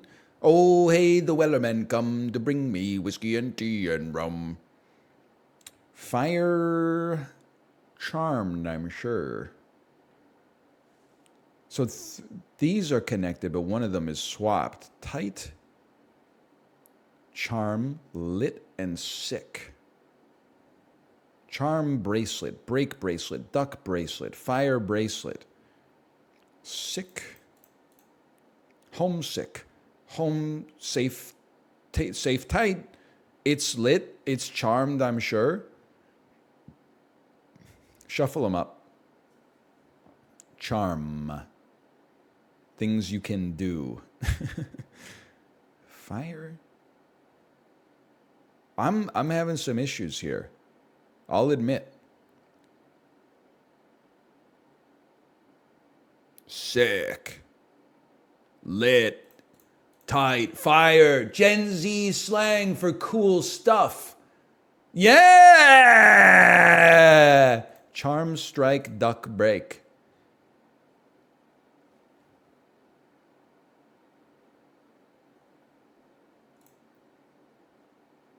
Lucky. That makes sense. That makes a lot of sense.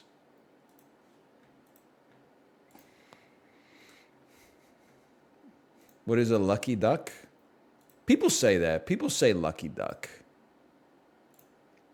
They say, you lucky duck.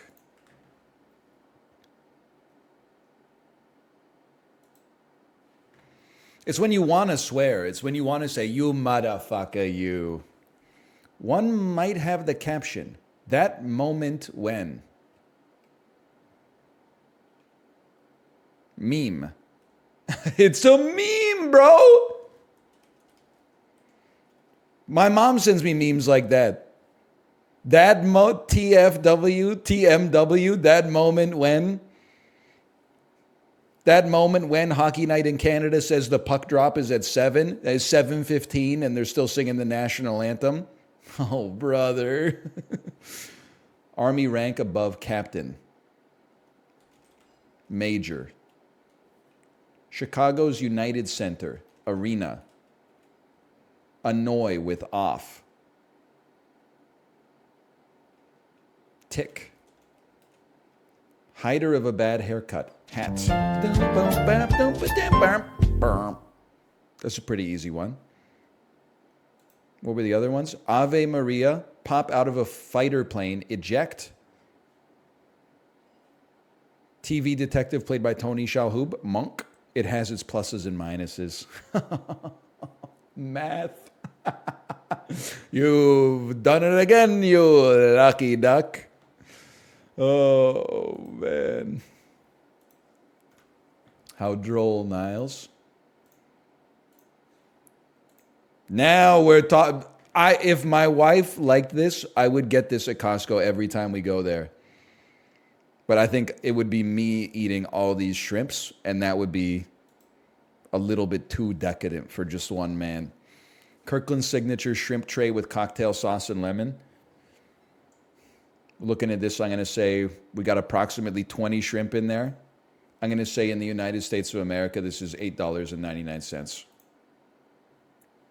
It's not $10.99 maybe. Up here, I think it's like $13.99. So it's not. Yeah. It's gonna be $11.99. I'll tell you that for free. It's gonna be $12.99. Get it twisted. Everybody in this industry is a snake. It's gonna be $13.99 probably. Okay, it's a little bit higher than I thought. There we go. Congratulations. The price is $13.99.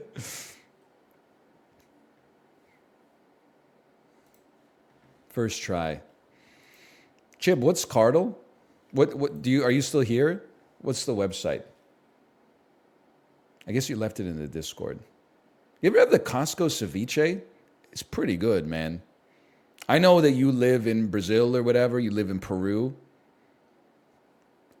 It's pretty good for considering that I'm like 10 oceans away from you.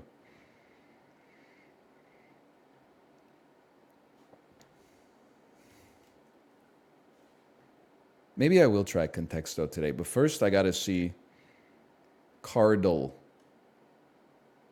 But all this shit just says Poopius Maximus in the Discord. Cardle.uk? Oh, brother.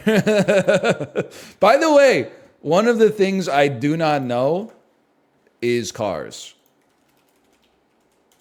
So especially like if the car is even slightly exotic, i.e. from Europe at all, I will not know it, okay? Or I'll struggle to get it at least. Okay. Make and model. This is a Saturn. I can't even think of a Saturn. This is a Chevrolet Impala. Wrong. That's not that helpful. Those are Dodge handles, okay? This is a Dodge Durango. It's a Toyota? Okay, this is a Toyota Yaris. Yes! Oh! They never thought it would happen.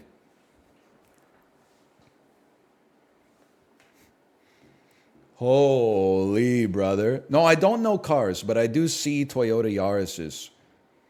I always think whenever I see it, it's kind of like the most smart car that's not a smart car. Like if I had to, I could actually push this car out of the way if it was illegally parked. Okay, we're going to try to solve a contexto with no chat help, okay? Stop telling me to disable my ad block. My ad block is disabled and I'm already getting ads on your website. I got an ad for a fucking Volvo because I just played Cardle.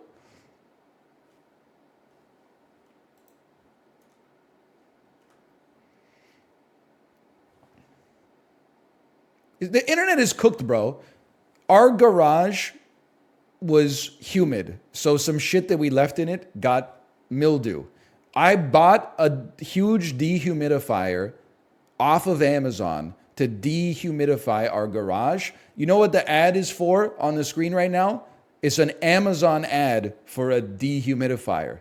You should fucking know, bro. You're the only people who should know that I don't need that shit anymore because I just bought it. You're smart. You're smart. Some of the smartest people in the world are working at this business. How can this happen?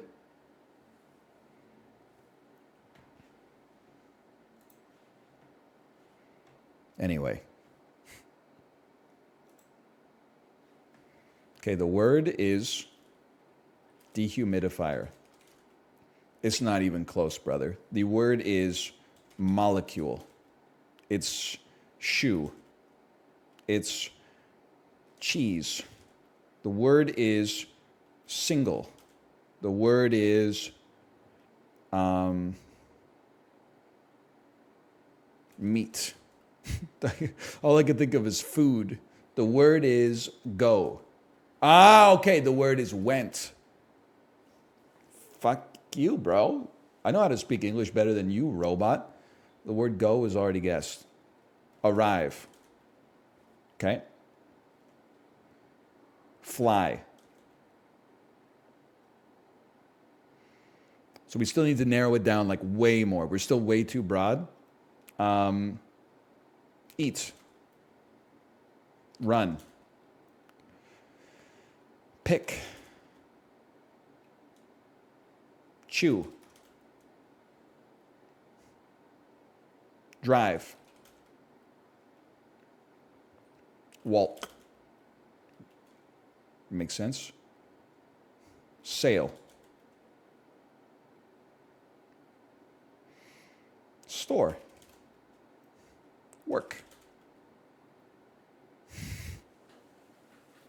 Narrower than go. Okay. Go. So I'm thinking we're zooming out one level from go. That's hard. Speed.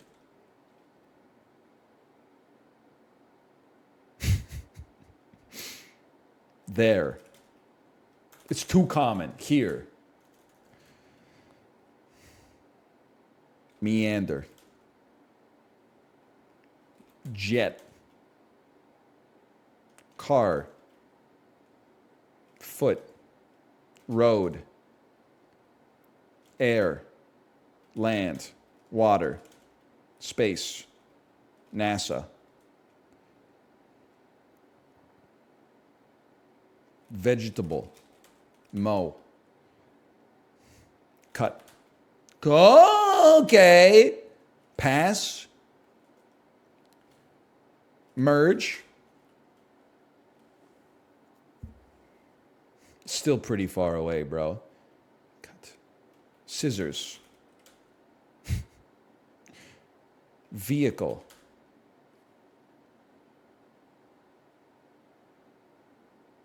Move. Oh.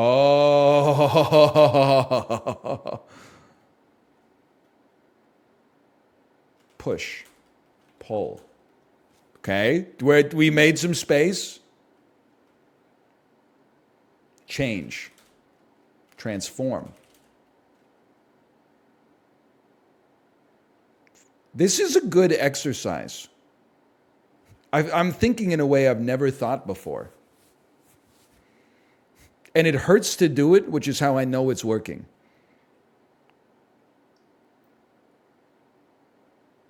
Impact.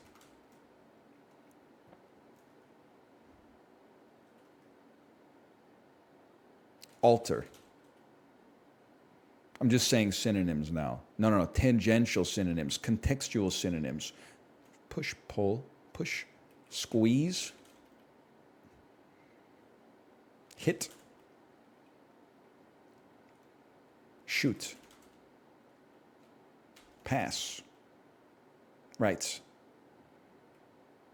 Move. Move. Move. Happy. Sad.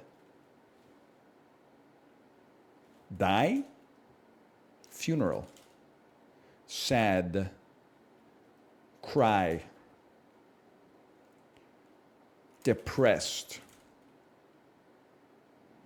Morose. Maudlin. Melancholy. Sad me. Tears. Weep. Duct. Tragedy. Drama. Movie. Book. TV show. TV. Sad. Story. Sad. Sad. Sad. Confused. See, if it's an emotion. Okay, it's not sad. It's an emotion. Confuse. Bewilder. Guess. Okay? We're learning something. Emotions. Sad. Happy. Confused. Angry. Mad. Angry. Okay. Angry. Furious. Angry. Hungry. Angry. Anger. Oh! We solved one. I got one of those in me a week, I would say.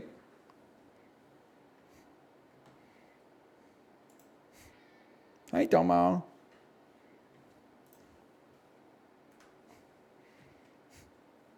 I don't really get how it works, though.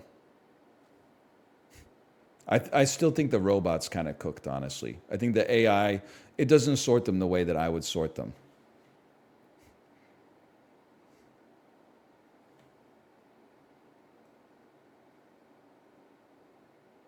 It's fun, no? May 31st, 1985? Sony TriStar made a lot of money for the day. Speaking of which, 220 million in its 26th week at the box office. That's crazy, bro. Let's start there. I feel like this has to be like Back to the Future. Genre, action, comedy, crime. Never mind. Starring Eddie Murphy. It's Beverly Hills Cop. It's a sensation. Okay. 53 million in week 2. Sony TriStar featuring Sylvester Stallone. 1985? This might be a Rocky 4.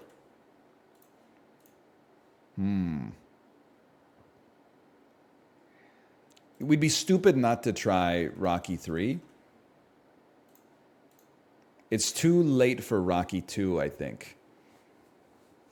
It might be too late for Rocky 4. I don't know. Tagline, what most people call hell, he calls home. It was Cobra. What most people call hell, he calls... I have no idea, man. It did well. Let's put ice on that for a second. Hi, Tomo. Universal opened to 7 million. Starring Chevy Chase. This could be European Vacation.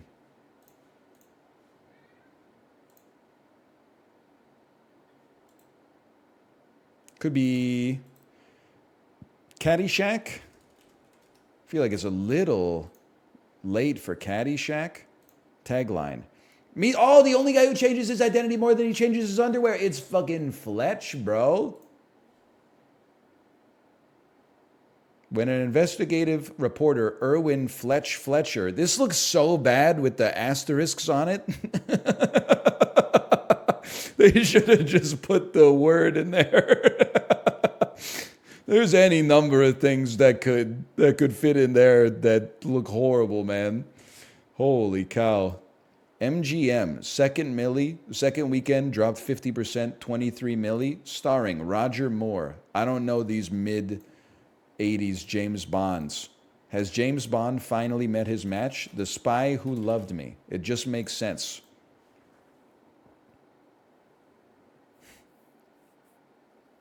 The Man with the Golden Gun. I've only got 3 misses left. We're going to chill for a second. Universal, 18 milli. Richard Pryor. What is Brewster's Millions? Let's go.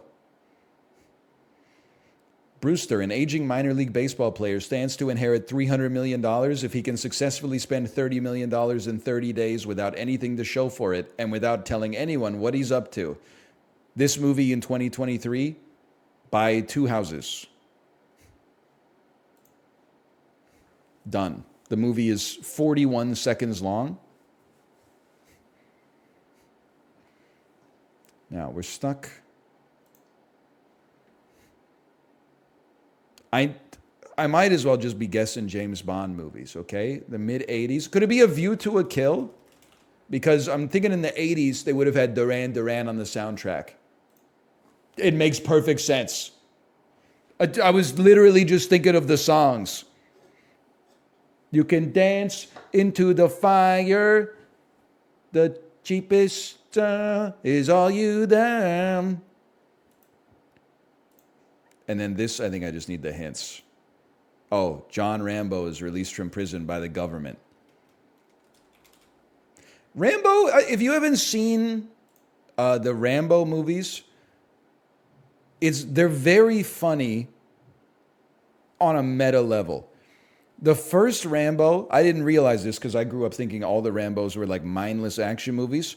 Watch the first Rambo. It's actually like a story about a soldier who has PTSD from being drafted to fight in Vietnam.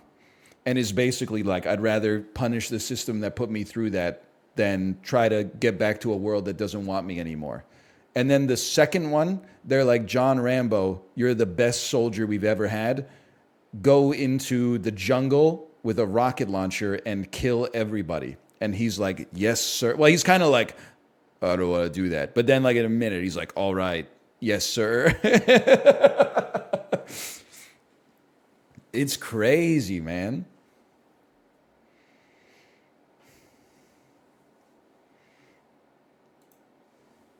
Anyway, I'm just glad we got him. I don't know if I had any other James Bond movies in me. For me, James Bond is like this: Doctor No, From Russia with Love, Goldfinger, a few more that are like kind of okay in there. Thunderball is still pretty good. Is it You Only Live Twice, where Sean Connery goes to Japan and like blends in as a local, which is really ridiculous. And then like all after that, after the Sean Connery era, it's just a big bowl of mud. I don't know the order really. I don't know which ones are Timothy Dalton's, which ones are Roger Moore's. And then I pick it right up 1995 when GoldenEye comes out, and I can follow the through line from GoldenEye till the present day.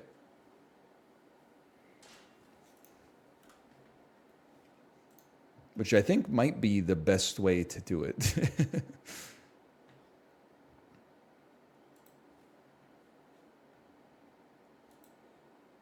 Hang on, I'm thinking about what dull I want to go for next. Did you see Jen Sherman dissing Chris Nolan? Wait a minute. Are you? This is an extra wrinkle because we did talk about it. Are you telling me that Christopher Nolan's favorite Peloton instructor is Jen Sherman? That in and of itself is like, I'm not trying to be a hater. I'm just yapping. But that calls into question. You know what it is? He's really good at making movies.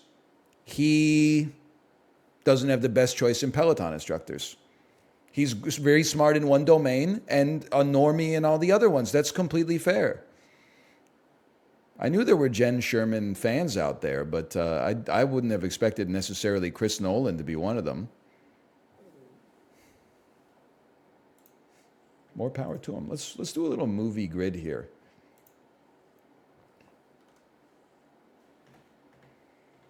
The Shermanator. She does. If you called her the Shermanator, she would cancel the ride. She would stop pedaling and call your ass out.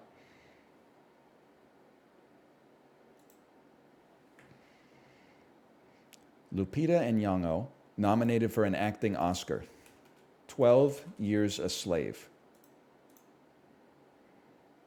Lupita Nyong'o, one-word title. Us. Lupita Nyong'o, released from 2000 to 2024. You get more points for lower percentage guesses. I feel like people are very likely to guess like Black Panther here. So I'm going to guess Star Wars Episode 7, The Force Awakens. Maggie Simpson in The Force Awakens from its nap. 9%, I can live with that. Daniel Kaluuya, nominated for an acting Oscar. Get Out. Daniel Kaluuya, one-word title. Widows. Daniel Kaluuya, released from... Nope is the guess here for sure. But if so many people use Nope, we're going to hit you with a Nope on this one. Oh, well. Andrew Garfield nominated for an acting Oscar. Tick, tick, boom. Tick, tick, boom. Andrew Garfield, one-word title. Ignore the.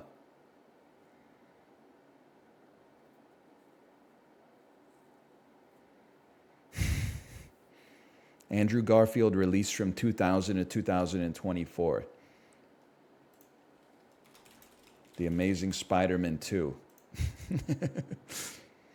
Gotta feel like The Amazing Spider-Man 1 probably had the most, and then maybe Spider-Man No Way Home had the second most. And honestly, I just don't know a one-word Andrew Garfield movie. Top 30.2. Silence. I liked it. I know what you're talking about. What about Silence Me when everybody's listing their favorite Martin Scorsese movies?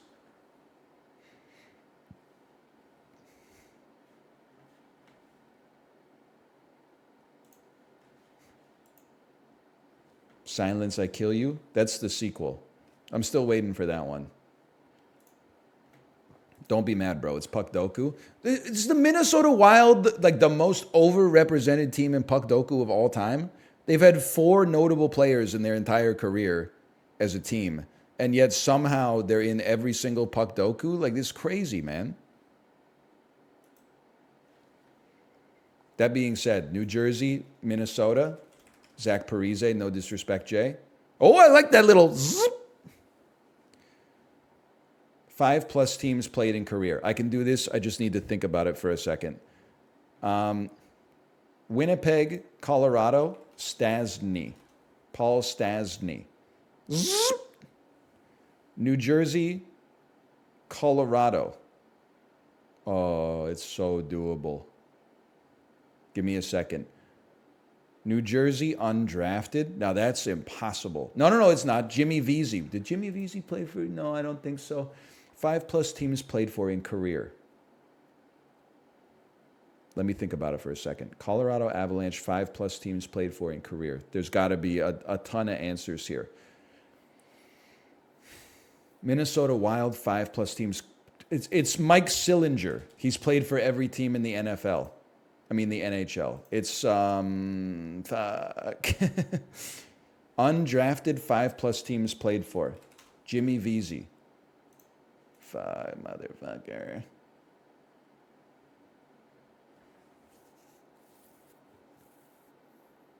Winnipeg.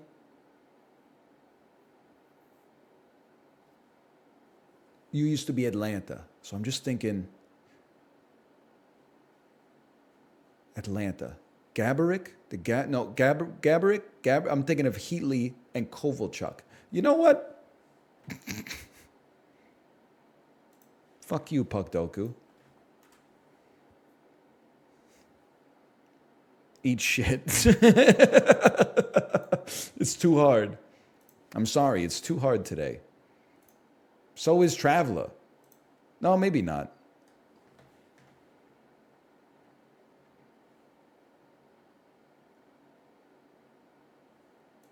Today I'd like to go from Iraq to Indonesia.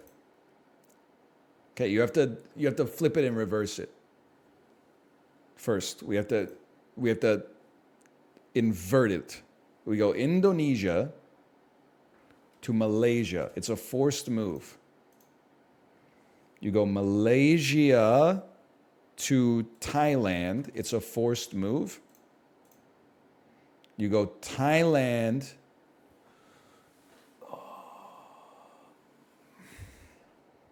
to China, which is the best move. Are they touching? I don't think they're touching. Okay. But then from China,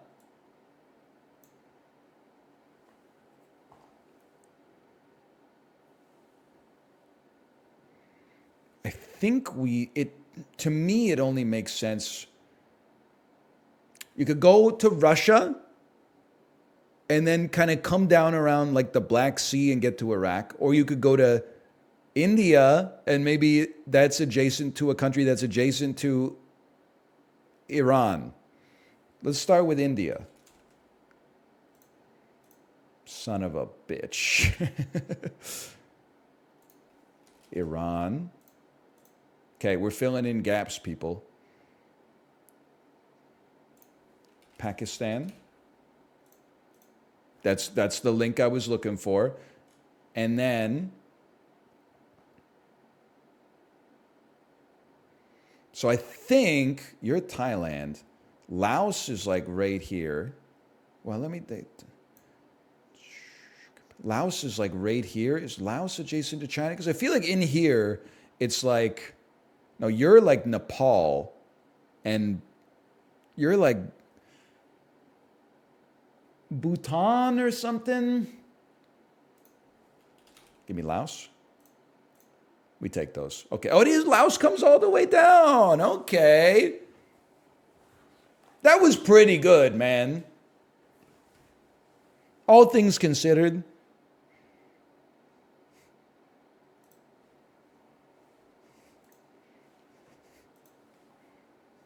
What country would have fit there? Oh, Myanmar. Nepal and Bhutan. I was pretty close there too.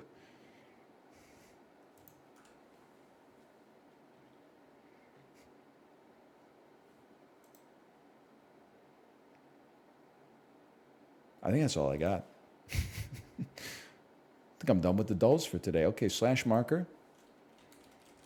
Dulls me. That was a good one. Did I miss Bandle? No. We did Bandle. We got it in two because I'm a child of the late 90s.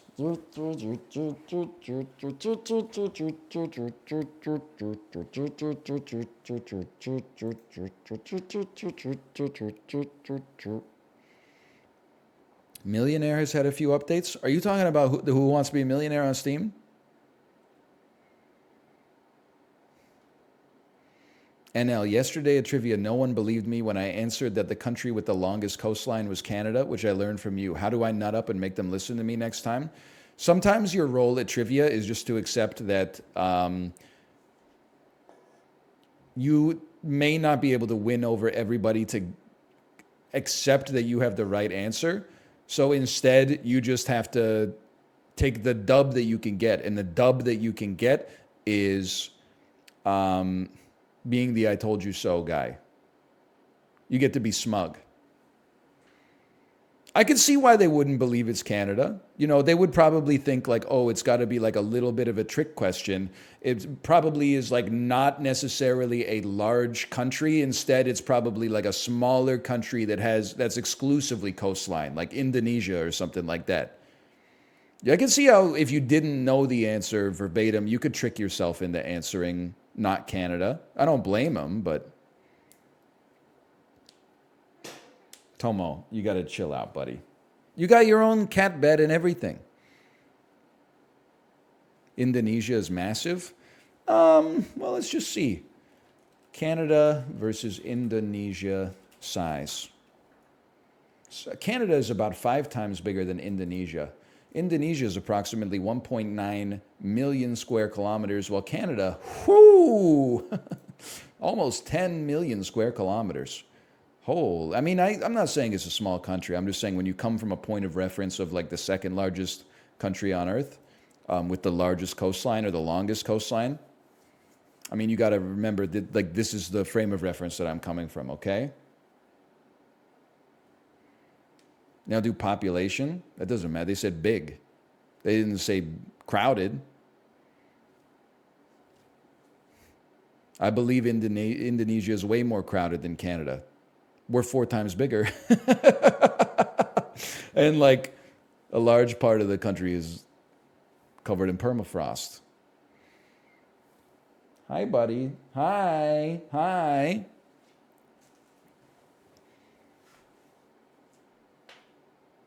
Indonesia's 10 times more populous. Yeah, but like that's good for me because I can do this.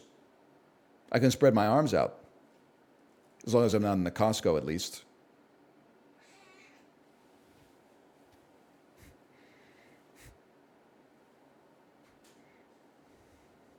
Can I tell you something, by the way? I'm not putting this in a clip. I'll let Librarian take it. I've been committing a neighbor faux pas, and I'm loving every minute of it, Jerry. I believe I've told you that we moved onto this block roughly the same time as our neighbors.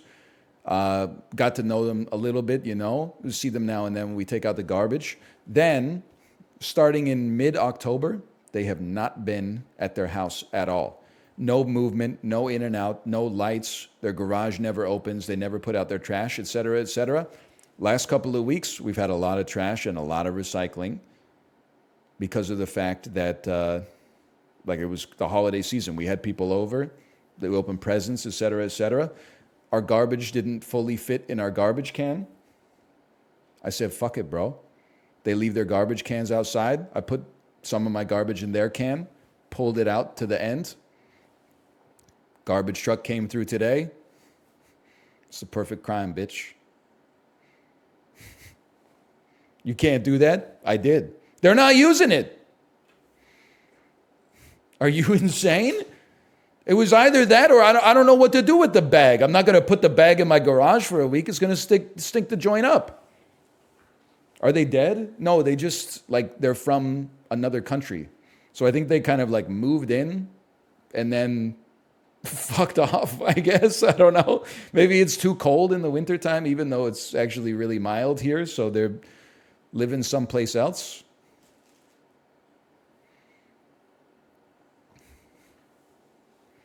Tomo, you got to stop hitting my hand. It's crazy, bro. It's insane. It's crazy, man. Stop hitting my hands.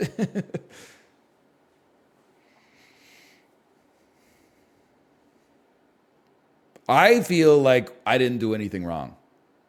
That being said, they do have a security camera on their garage. So I've already planned what's going to happen. Like if they come back and they're like, hey, did you use our garbage can? I'm just going to say yes.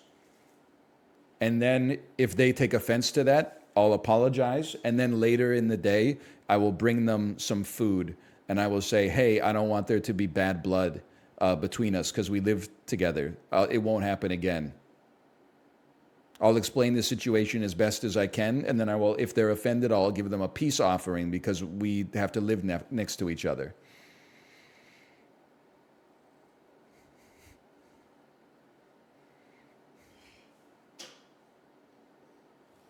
Tomo, stop hitting my hand, bro. It's rude. Get out of here. You can stay, but you got to stop using your, like, getting up on two legs and going like this. I'm trying to tell a story.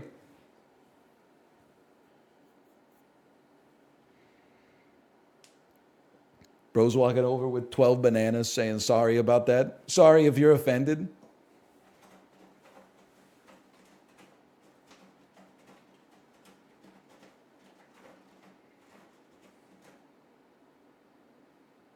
Yes.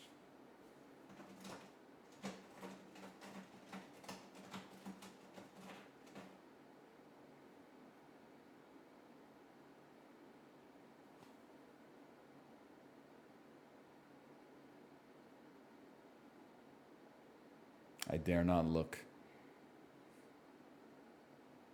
I need to wait for him to lay down first.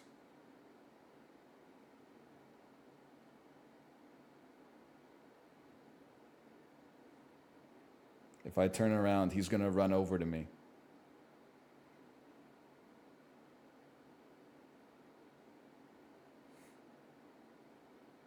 What are we doing? Bro, fucking chill, okay? I'm waiting for this dude to take a nap.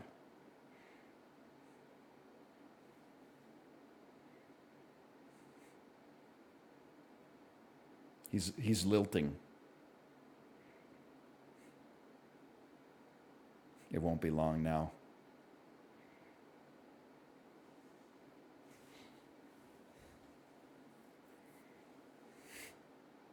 She's freaking me out, bro. Take a picture, it'll last longer. All right, we got 44 minutes. Let's play some Cine2Nerdle. He left. No.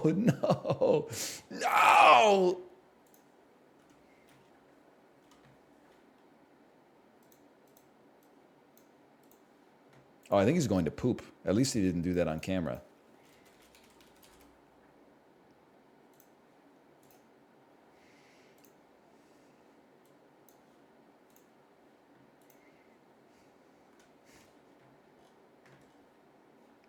Battle home.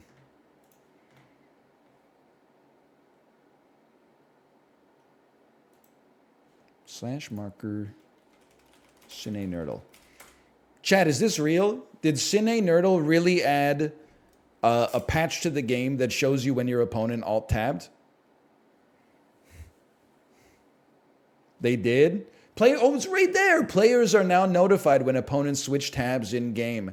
Ooh, I had no choice but to play Cine2Nerdle today. Otherwise, Conspiracy Andes would be like, it's kind of weird how we stopped playing the game as soon as they released this update. Yeah, like I got 17 tabs open here. I'm reading chat, having a discourse, beating the bones off of people in Cine2Nerdle at the same time. You think I got that kind of mental bandwidth, bro? I wish. Now playing Kill Bill Volume 1. Lucy Liu. get banned. Quentin, I can't type. Quentin Tarantino. Oh, I can type. I just can't spell. My Girl Drew and Cameron D. Did. Quentin Tarantino and I'm gonna ban John Travolta because people will probably get. People will probably get out of Tarantino. They'll go to like Pulp Fiction first, yes, and then we want to strand them in Travolta. Well, I guess we could strand them in Travolta as is. So take me from Pulp Fiction to From Paris with Love.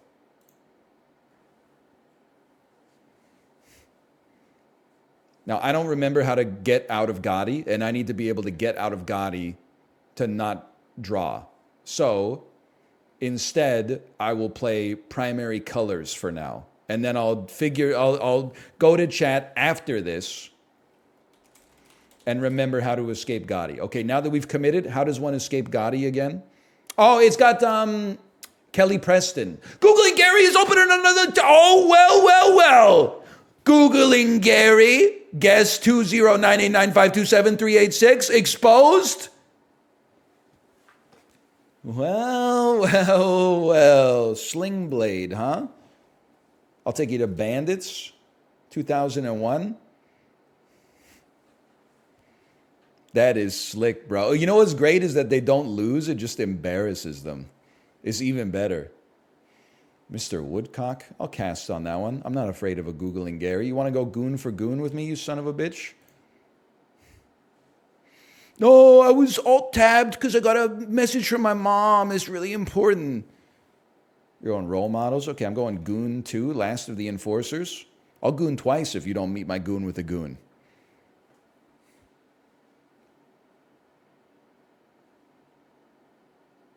Well.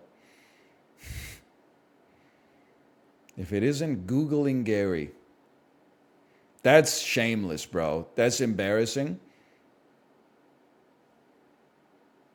You don't deserve to get a rematch, quite frankly. I think it's the same person. Let's ban Keanu Reeves. Let's ban Lawrence Fishburne. Or maybe John Leguizamo. Yeah, because if we ban, we can strand. And let's ban... I'm very comfortable banning Lawrence Fishburne as well, okay.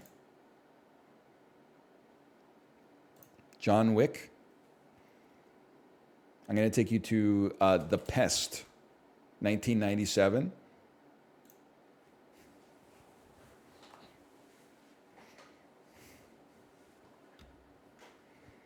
They can say another John Leguizamo movie, admittedly.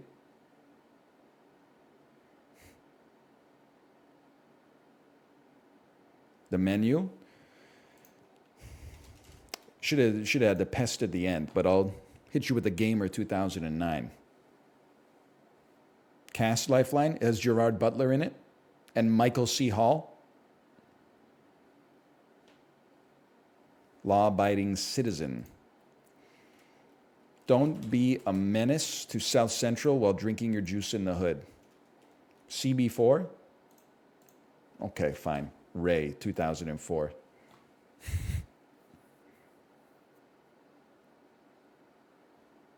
They are asking Alexa now. Dude, that's so funny. I don't trust anybody. Don't get it twisted. Anybody who's playing this game while not live streaming with a face cam is a snake.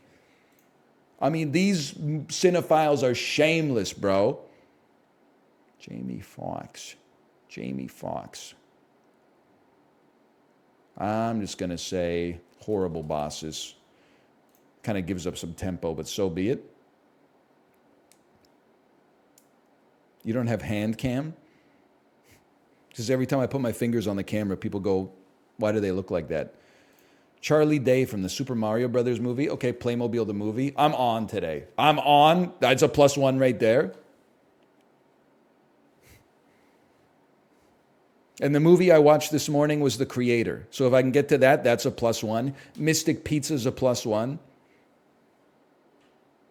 Last Night in Soho. Let me think about this. Just briefly. Okay, we'll go Morbius via Matt Smith. We could have gone for an Anya Taylor-Joy kill shot, but I'll poop my pants and have sex. Panic Room, Jared Leto. Battlefield Earth. You know what would be fucking nuts on the table stakes for this game? If you lose, you have to watch all of the movies that were played during your loss.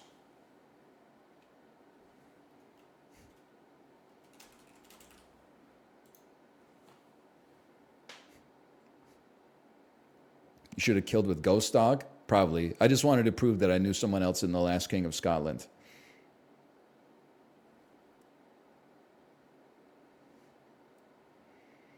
You just have to watch the one you lose on. My ass is about to be well-versed in Bollywood. Okay. The Cat in the Hat, Mike Myers. Inglourious Bastards, very scary play against me.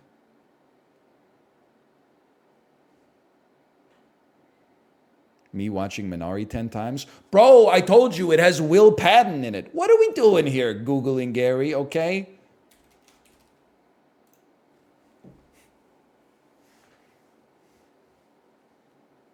I didn't know David Newman was in that one as well, because I don't know who David Newman is. Who the hell is Will Patton? He's the second in command of Bruce Willis's oil rig from Armageddon. He's, yes, the assistant football coach in Remember the Titans. When you see him, you'll be like, I know him.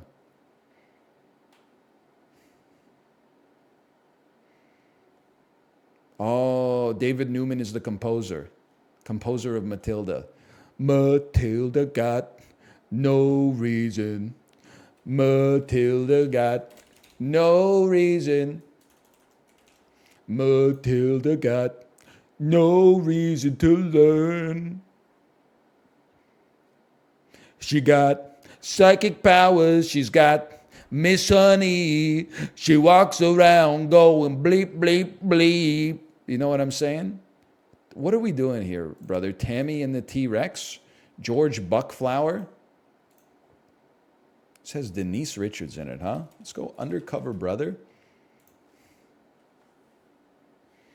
Who the fuck is George Buckflower?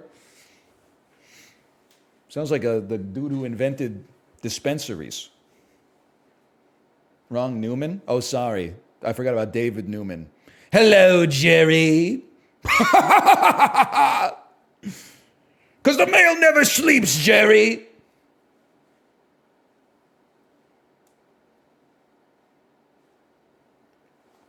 The new guy. That's rich. I'll take you to the core. DJ Qualls.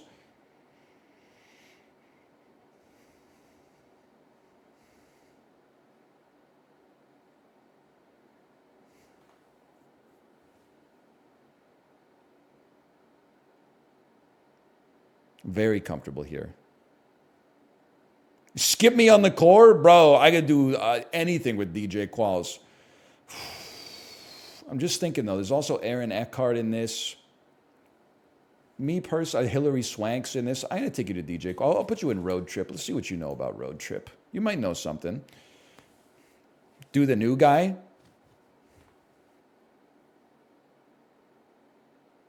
Brother. American Pie. Good guess, good guess. We could obviously go goon for goon on you here, but we could also mix it up. We could take your ass like straight to A Kid in King Arthur's Court via Thomas Ian Nicholas.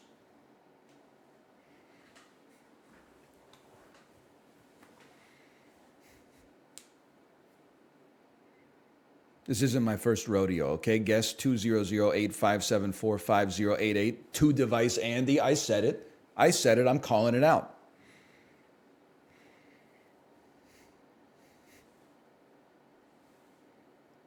Googling Gary's in another tab. Here we go. All right.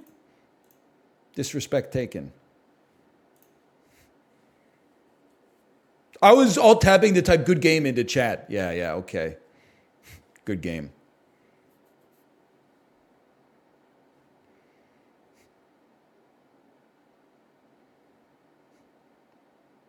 John Wick. The Animatrix. That's a bold play, bro. Check this shit out, though. Fucking something's got to give. Now, what's your Keanu Reeves trap here?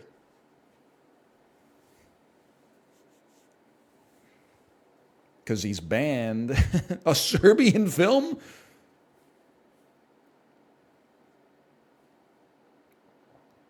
Speak. What are we doing here? Keanu Reeves was blocked by my ban.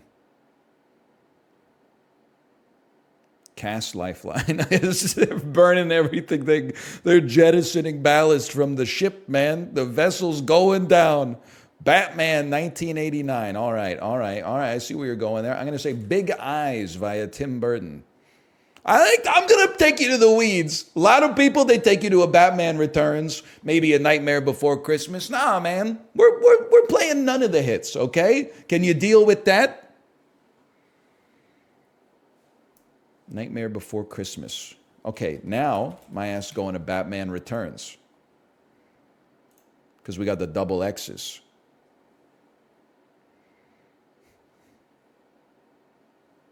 They know. Paul Rubens, okay. Lots of Paul Rubens plays. They got to skip. I'm going to take you to Traffic. I'm going to see what you know about Traffic. That doesn't have Paul Rubens in it? Oh, I'm thinking of Blow. Benicio del Toro's in Big Top Pee-wee? My mind is being blown like 10 different ways with this guess.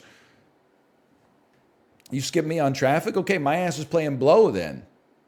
Benicio del Toro's not in Blow? Ocean's 11 because of Soderbergh. Okay. No, he's in Traffic? He should get a bike then. Right? r/fuck cars. Bros said Iron Man. He's saying the Avengers for Ocean's 11. This has every Hollywood actor of all time in it. It turns out it worked, actually. Maybe I shouldn't complain. Okay, Don Cheadle. The Italian bird. Don Cheadle's not in that. All right. How about Iron Man 2? Who's the loser now?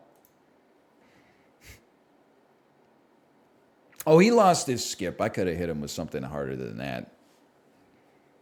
Pulp Fiction. Quentin Tarantino's... No, okay. Pulp Fiction. I could hit you with a Samuel L. Jackson kill shot. Me personally, I'd rather take you to Saturday Night Fever and then see what you know about John Travolta, because we're very comfortable in the Travolta hole. And the escape from Gotti is sky high. You go Hairspray, I go, I don't need an escape from Gotti. You need an escape from Gotti.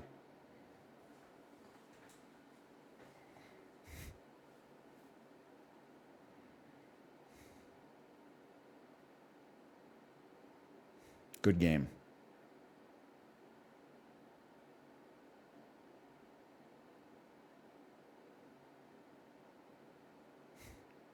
Saw 5. Good try, good try.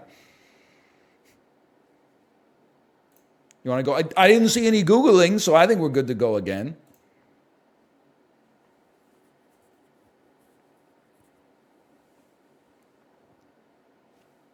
I'm on a Saw 5 diet. I see Saw, I eat it. I'm going to +2 you for that one. Which one's Saw 5? Is that the one where they have to blow off their own balls with a rocket launcher? Or is that the one where they have to staple their tongue to the roof of their mouth? The Matrix, 1999. Bro, I got Lawrence Fishburne banned. I'm taking your ass to Predators 2010. Is Saw just Jackass now? That would be sick, bro. That would have gone crazy on Mad TV. Jigsaw captures the Jackass boys and it puts them in the torture devices, but they're actually like into it. I'm Steve-O, and this is the fucking thing that crushes your head if you take more than 30 seconds to solve a Rubik's Cube thing. Fucking kills, bro. Hey, Steve-O, save some for me. Okay, King Kong 2005. I'm going Bad Taste, 1987.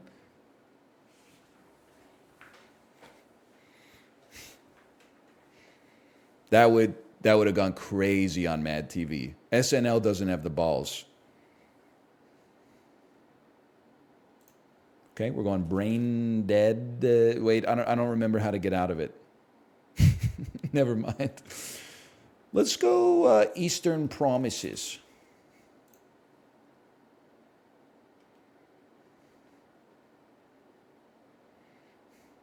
Oh, that's right. You get out of it via Black Sheep. And then there's no escape from that. They get abandoned in Auckland and sequestered in Memphis. Howard Shore, Viggo Mortensen. You really want to do this? I'm thinking. I'm just going to hit you with the Fellowship. I'm going to give you some plays. It's got a lot of overlapping cast. Who knew? Send them the Eastern Promises? Bro, we can't keep doing this, okay? 38 links. Me at the all-you-can-eat sausage buffet. Hugo Weaving. Okay. How about V for Vendetta?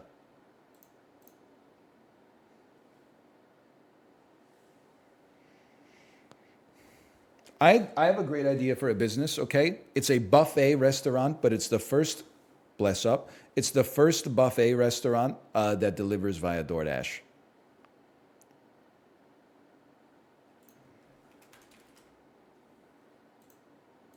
Doesn't count, huh? Okay, I'll go Cloud Atlas on you. Is it still all you can eat? Yes. You can keep ordering more from the restaurant for free.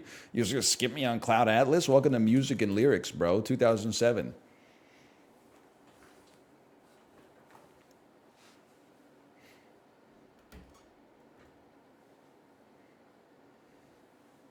Love Actually? What you know about Wonka 2023?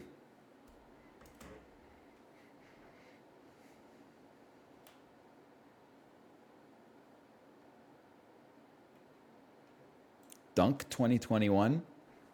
We go Sucker Punch, which puts us one link away from the Guardians of Ga'Hoole.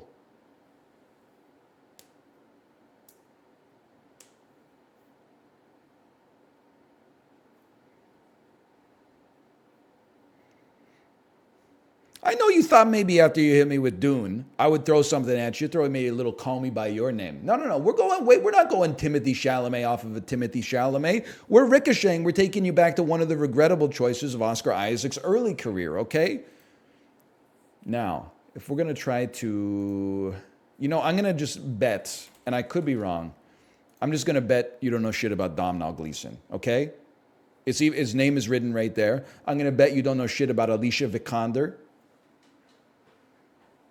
I could be wrong. What did Sucker Punch do to you? I watched it, so you can connect the dots, I'm sure. Good attempt on the Megan. I respect that.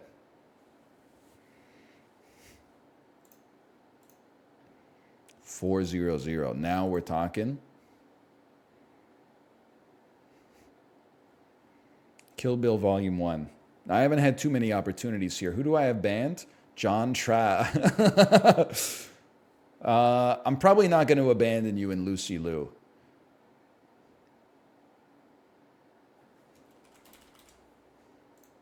I don't know what I'm doing. We're just playing.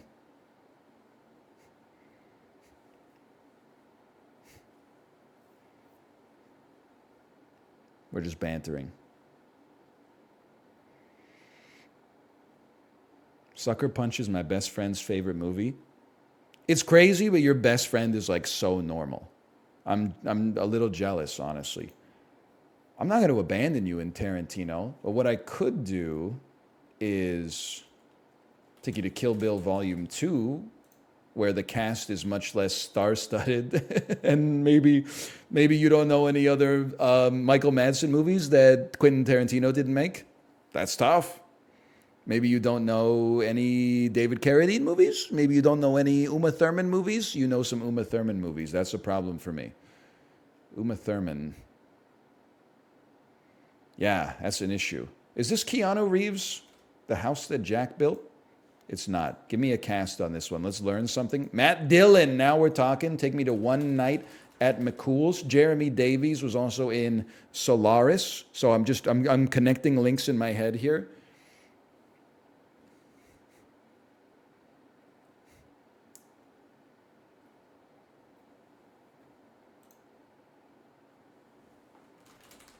Okay, we're going to lose.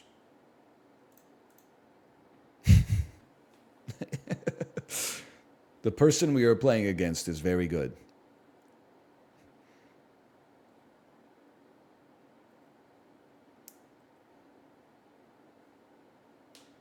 I've never seen Nimic.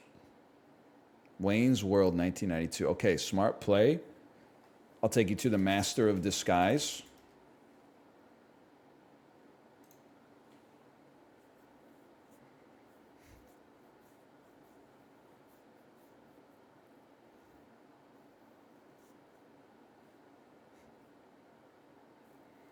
Cult classic. Definitely a cult classic.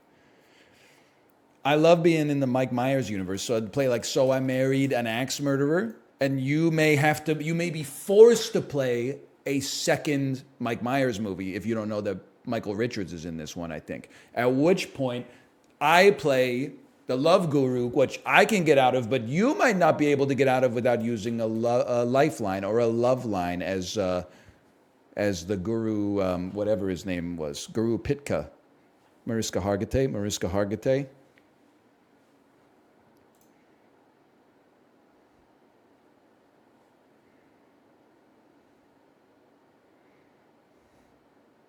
Okay, they knew it had Justin Timberlake. What you know about Silence, starring Andrew Garfield. We're connecting the neurons. Vern Troyer's an Easy Out, but they couldn't say another Mike Myers movie. They had to say a Vern Troyer movie that doesn't have Mike Myers, bro. They're going Under the Silver Lake. Okay, I can't kill you with a tick tick boom. I got to take you to like the Amazing Spider-Man 2. That's not a great kill shot for someone with 4 lifelines left.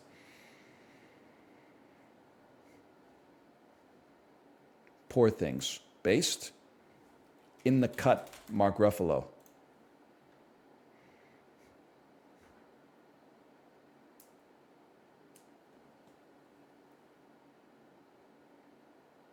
Shutter Island, Mark Ruffalo. The Kids Are All Right, Mark Ruffalo. I feel like they're playing with their food, though.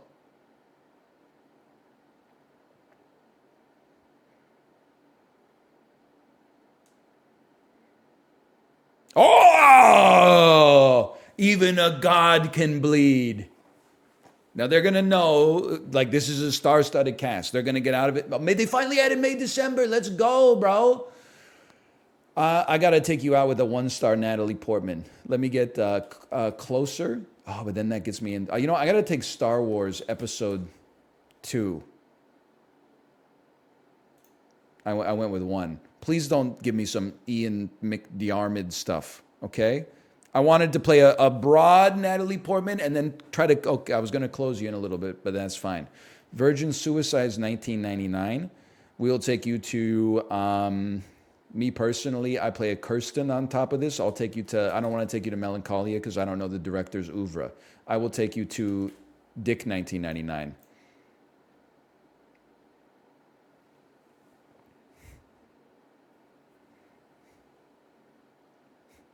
We hold. Melancholia. See, that's what I didn't want to play. Now, if I'm going to stick you with Kirsten, that's tough. There's probably some... How about Bring It On? Take me right back. Bring It On. You connect. Well, let's just see where you connect on this one.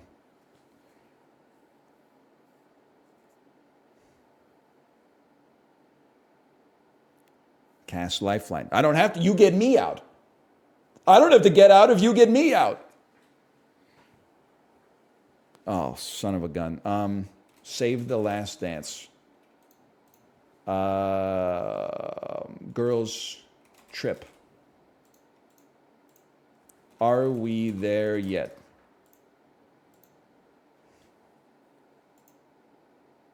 Okay. I'll take my draw. We go again. We go again. Oh, they left. They left. That means I won.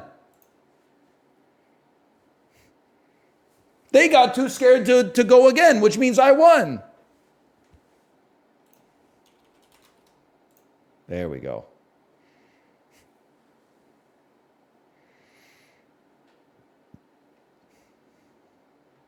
I know Eliza Dushku is in Bring It On.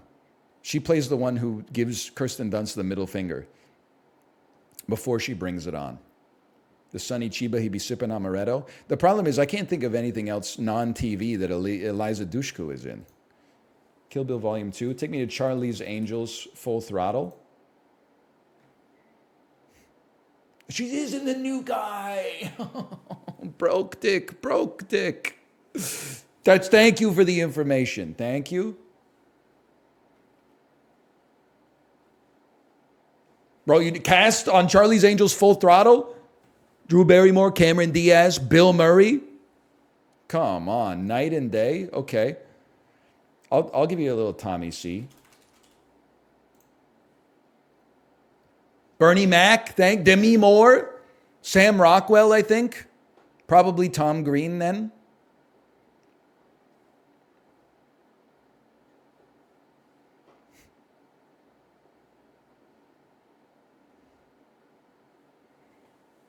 It does have Justin Theroux.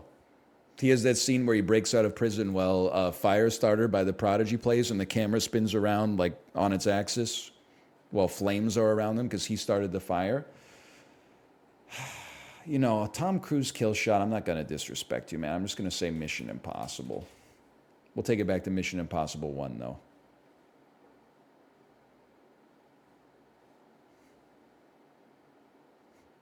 You ever go to a pub quiz just for the free stuff?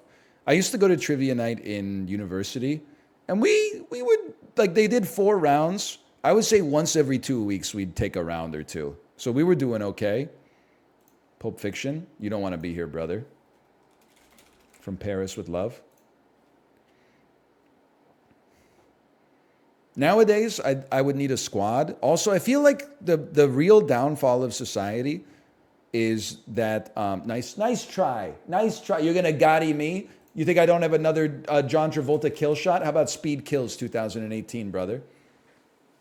I've seen all the John Travolta schlock that's come out. I feel like everything is like constantly on an upward trend towards optimization. So like, it used to be you would go to trivia night and there would be like a couple of smart people, a couple of ringers, and then everybody else was mostly just looking to have a couple of drinks and have a good time. Now I feel like every team would be like hyper competitive, like Ivy League graduates who are like, no, I can't drink. It's trivia night at the bar. I go the Salton Sea on this.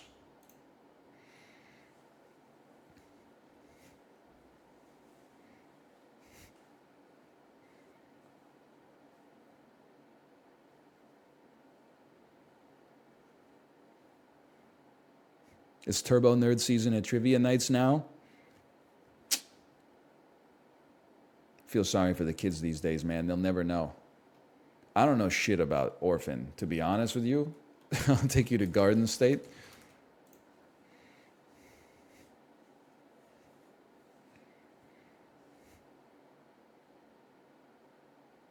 Gosford Park? What is bullshit? You know Peter Sarsgaard is in the Salton Sea and in Orphan. You don't know shit about Garden State? You got to put Gosford Park out of there for nothing?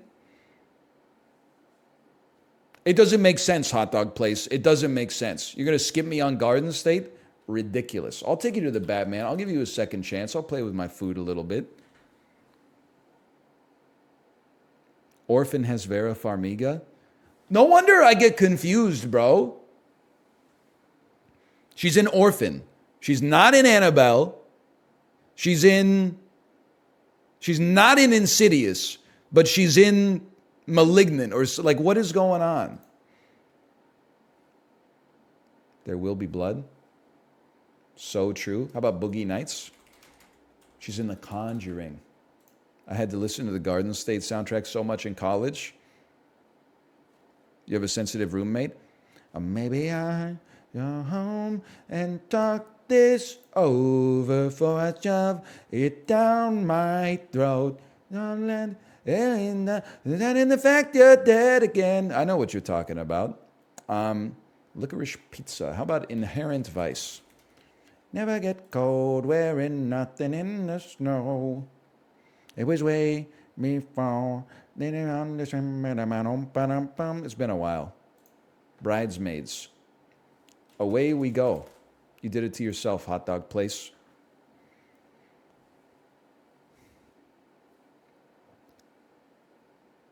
Singing Caring is Creepy when it's new slang in the movie. Listen, motherfucker, go look at the track list. Caring is Creepy is on the track list. So is new slang. Track 1 is definitely that Coldplay song. Home, something my bones, something we don't. We live in a beautiful world. The thing that bothered me about the Garden State soundtrack is that the trailer had that Imogen Heap song. No. The trailer had Let Go by Frou Frou. And then that trailer was a fucking slapper, but the soundtrack did not have Let Go by Frou Frou, which is like one of the reasons I wanted to buy the soundtrack or obtain it legally via purchase online in 2004.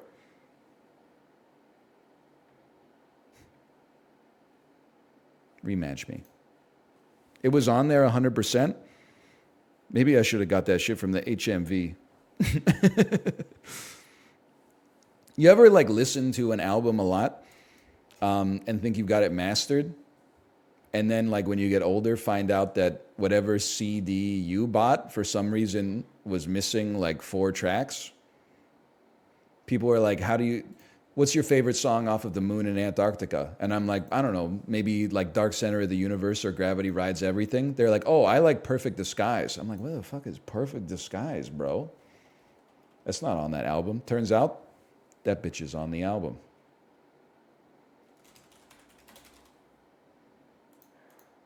Sorry, I got distracted.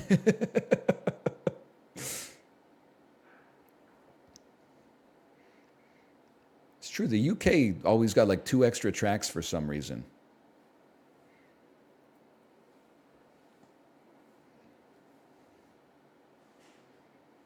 Oh, Egg Nose Mouse, bro. Egg Nose Mouse. At least 1996. Here we go again. Let's mix it up a little bit. I'll hit you with a second X, Cameron Diaz. I'll play with you. 1996 to 2006, I know Mouse. After that, I've got no idea. Shrek 2? You don't want to do this, brother. The Cat in the Damn Hat.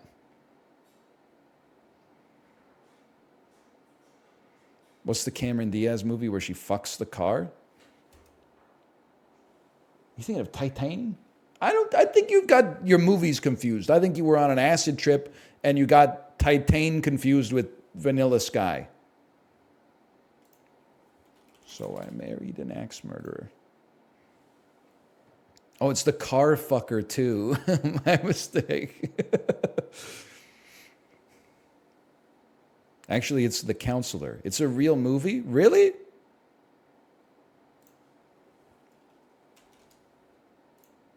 We've been down this road before. I don't know The Counselor.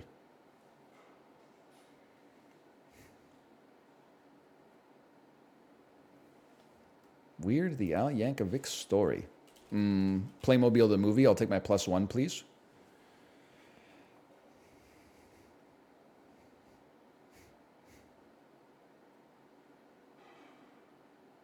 I can see like 9 moves ahead. You're going to play some Harry Potter shit. There we go. You played the Half-Blood Prince. I'm going to pivot out of that with a Dogma. And then I think you're going to play Die Hard. At which point, I'm probably going to take it to Bruce Willis.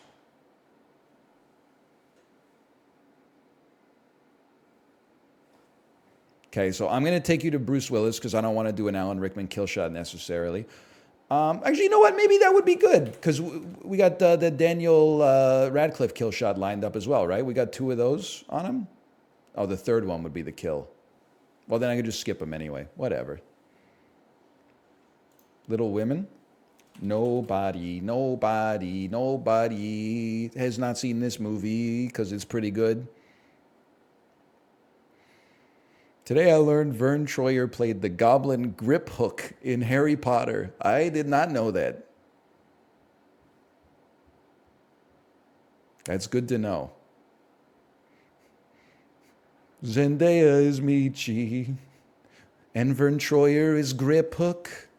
Danny DeVito is... They really made that motherfucker play a goblin named Grip Hook? Come on.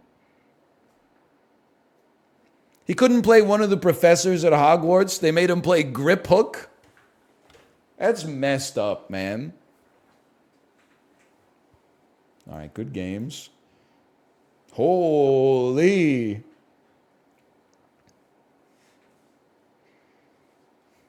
Judge Dredge. I like the name. 14-0-3. It's a good record.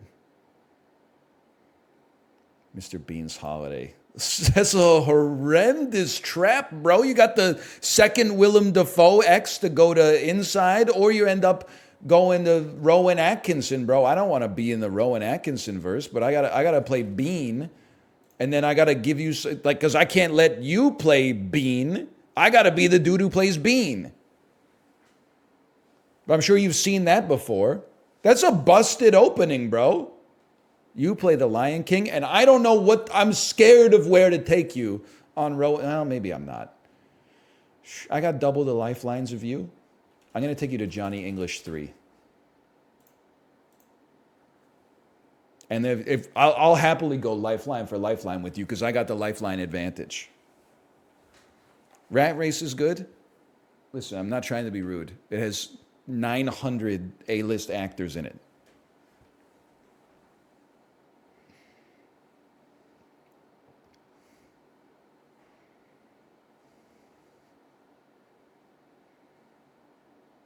A-list? Yeah, Whoopi Goldberg, Seth Green, John Lovitz.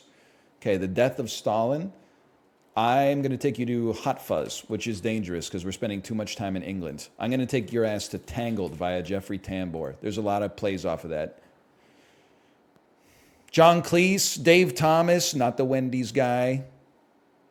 The entire cast of Smash Mouth. Kathy Bates, Oscar-nominated Kathy Bates. Amy Smart, Breckin Meyer. It's one of those Smart-Meyer combos. You're going Shazam. I'll play a little Shazam Fury of the Gods. Holy cow. Yo, I love the dang traitor emote, man. Dang weird. Wayne Knight, so true. Blood Diamond. Jiman Hunsu. Any chance I kill your ass with Guardians of the Galaxy? Probably not. What about Amistad? What do you know about Amistad, bro?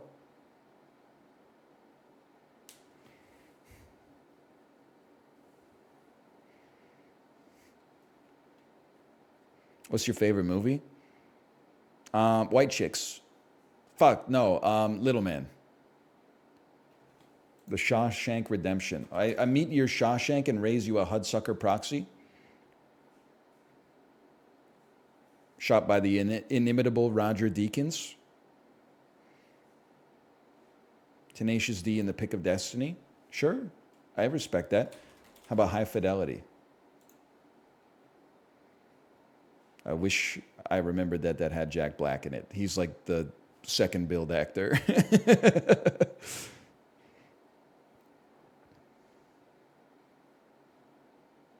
Year one. Jack Black Kill Shot.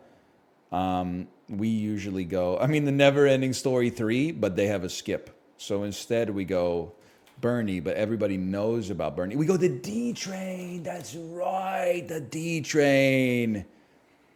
Yeah.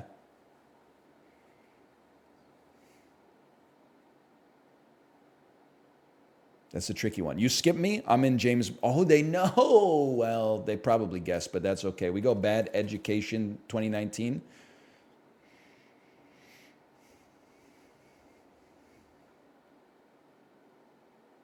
I was getting ready to go James Marsden. Shallow Hal is good too. Farrelly Brothers movie. It's got Gwyneth Paltrow in it. What are we doing here? This is bad.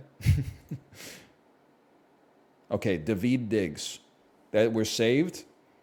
Take me to The Little Mermaid 2023.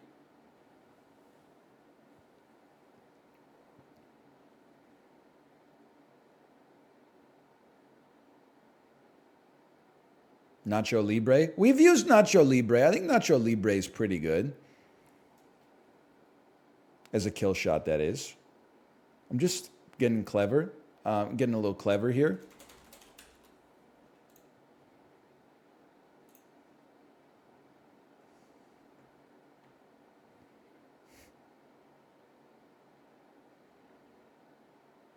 I've got Moana in my back pocket. Paul Giamatti, bro. You want to enter Giamatti with me? You want to go Paul for Paul with a goon for goon?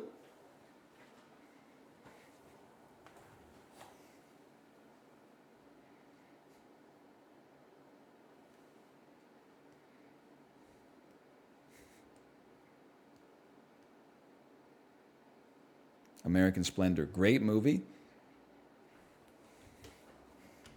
Who plays the... I'm going to Giamatti you here, by the way. You probably know Alexander Payne, but who's the woman who plays Harvey's wife in American Splendor? She's in so many things, and she's always great, and I disrespect her by not remembering her name. You're going The Descendants? I'm going Beer Fest on that one. No. It's not Lisa Kudrow. She's got a Kudrow-esque visage. The Way back.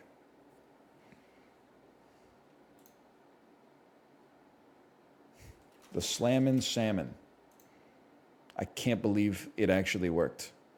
Hope Davis! Thank you, Hope Davis.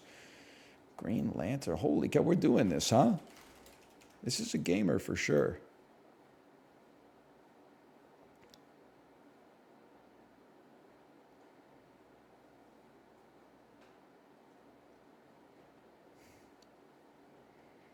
The Huawei back. Remember when Huawei sponsored every Canadian television program for like 7 years, and then the Five Eyes surveillance agency said, "Hey, they undermined your communications network from the inside out," and then everyone was like, "Oops." Gemini Man is Ang Lee. We go Billy Lynn's Halftime Walk.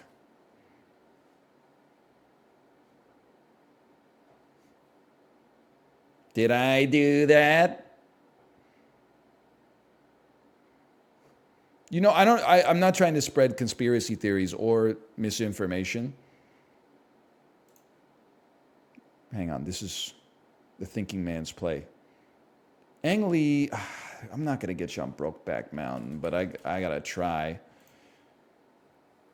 The narrative is that the Nortel Corporation in Canada got too big for its britches and then got lazy. They got fat and lazy, and then they got disrupted, right? One moment, please. I'm going to take you to Vanilla Sky. Didn't they get their shit zoinked? Is that... I heard inklings of that online. Didn't they get reverse engineered, corporate espionaged?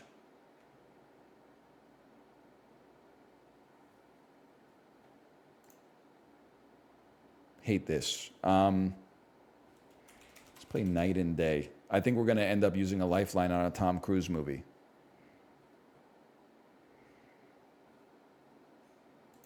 What the hell's Gambit 2012? Charlie's Angels Full Throttle 2003. They did get a little zoinked, but they were probably zooted regardless. Okay. See, I didn't know this because this stuff all happened, when I was 12. I just know my dad came home from work one day looking kind of sad. And I was like, bad day at work. And he's like, the Canadian stock market just completely collapsed. And I'm like, oh, okay. I'm going to go play like PlayStation 1 in my room. In Time. There we go.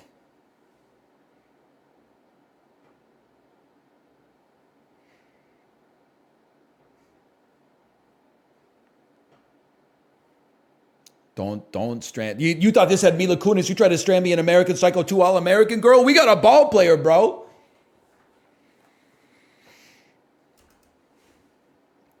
Why did people let Justin Timberlake have an acting career for a minute? Listen, can I tell you something?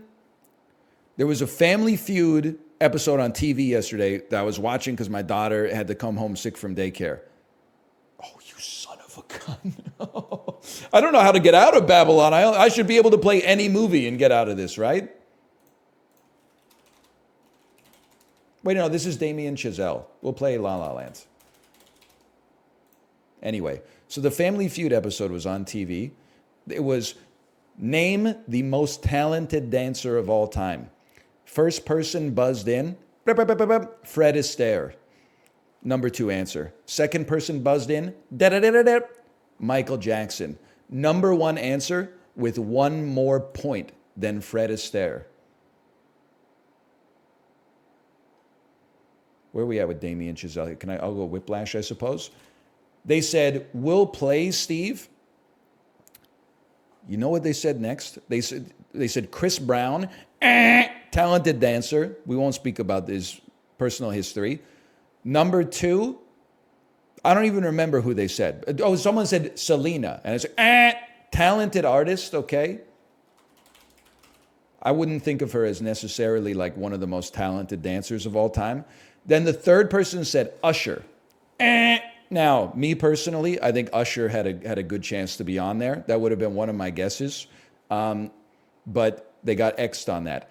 The other family said, we got it. You know who those after 5 minutes of colluding and coming up with suggestions, you know who they said? We're going to go with Justin Timberlake. I said, oh, brother.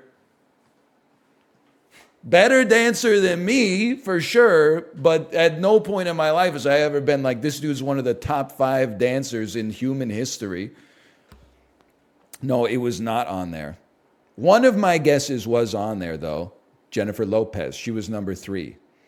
Another one was Mikhail Baryshnikov, which nobody in the state in their life where they're going to go on the Family Feud, which probably tapes at like 11 a.m. on a Tuesday, they're not going to be getting Mikhail Baryshnikov, but it does make sense. Who? He's like a Soviet ballet dancer. This was a Steve Harvey episode. It was like a modern episode. I don't remember who was 5th, actually. I'm sorry, I can't rematch. I'm not like win leaving, but I got to go. I got to make sure that my wife is ready to go here. Okay, /marker me. Cine2Nerdle. Who was number 1? Michael Jackson, bro!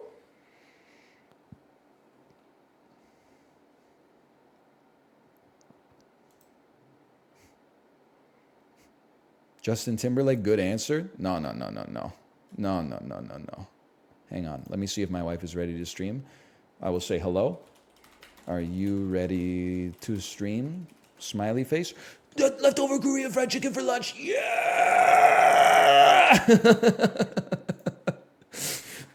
Gung, gung, gung, gung, gung. He even came with his chains and his crown. Yeah!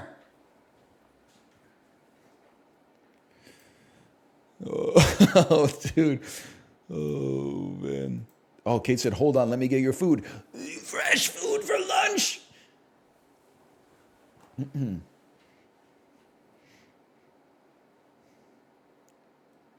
It reminds me of The Door. I watched The Door clip so many times, dude.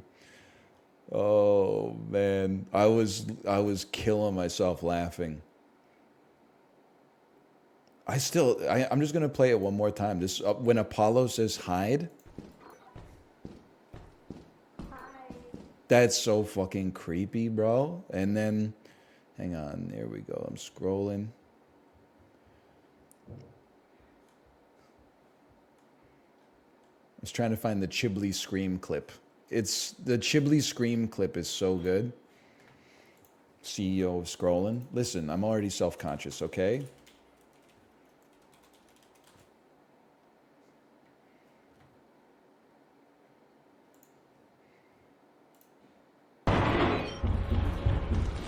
You got him, bro. Oh, he's on me, he's on me. He got him. Oh, the bracket, run.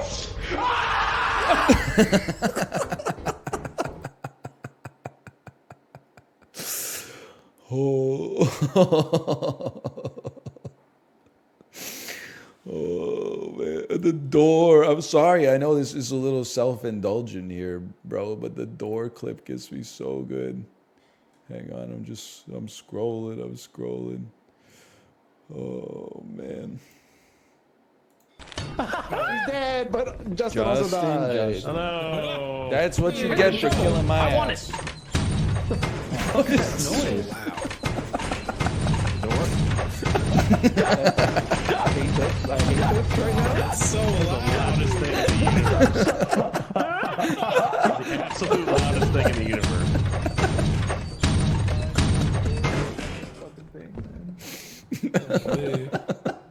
Where's the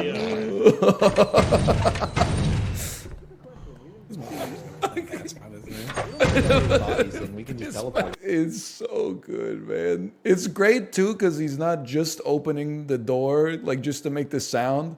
There's like a piece of loot right in the door frame where he's trying to grab it, but every time he tries to grab it, it just slams the world's loudest door. That's comedy, man. Oh man. Oh, that is good stuff. Who the heck is adding me in Misk? Do I look like I know what a god dang Marquez Red means?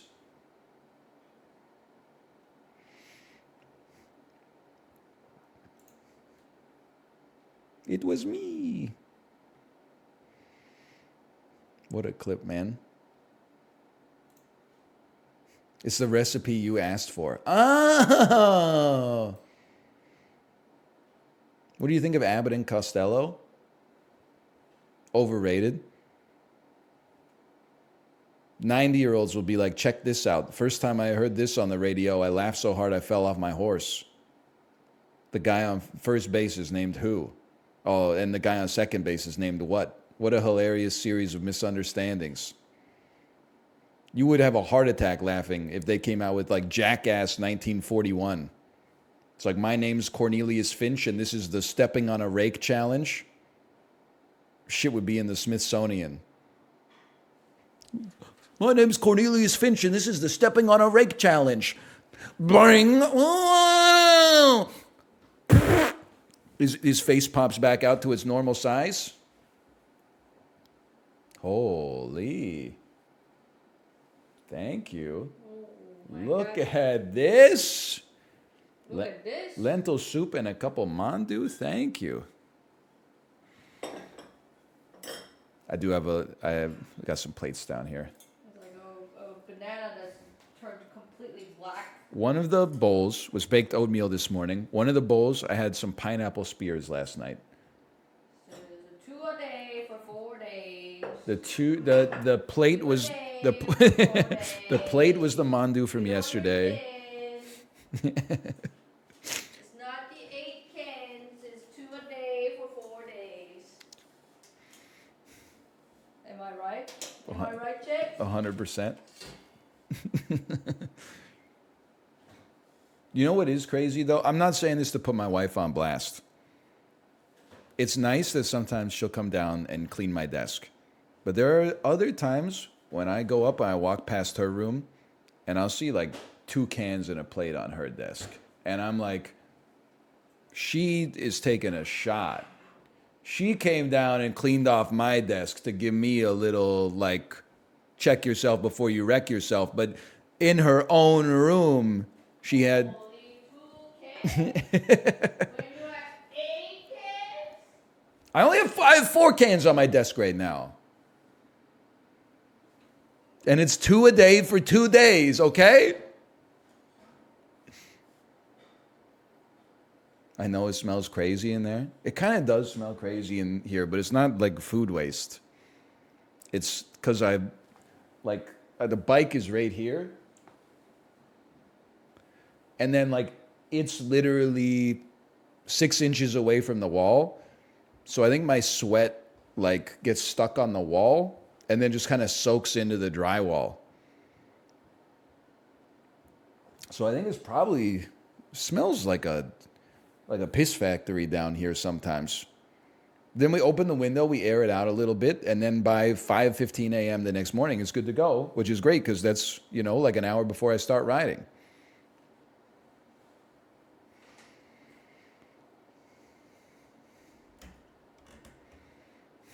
Rip your house price? No, that's the great thing is there's like way too much demand for houses. So I could just start fucking smashing shit probably.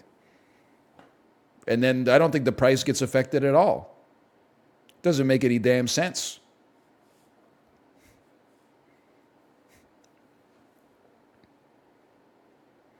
That's an awfully dainty flower sweater painting.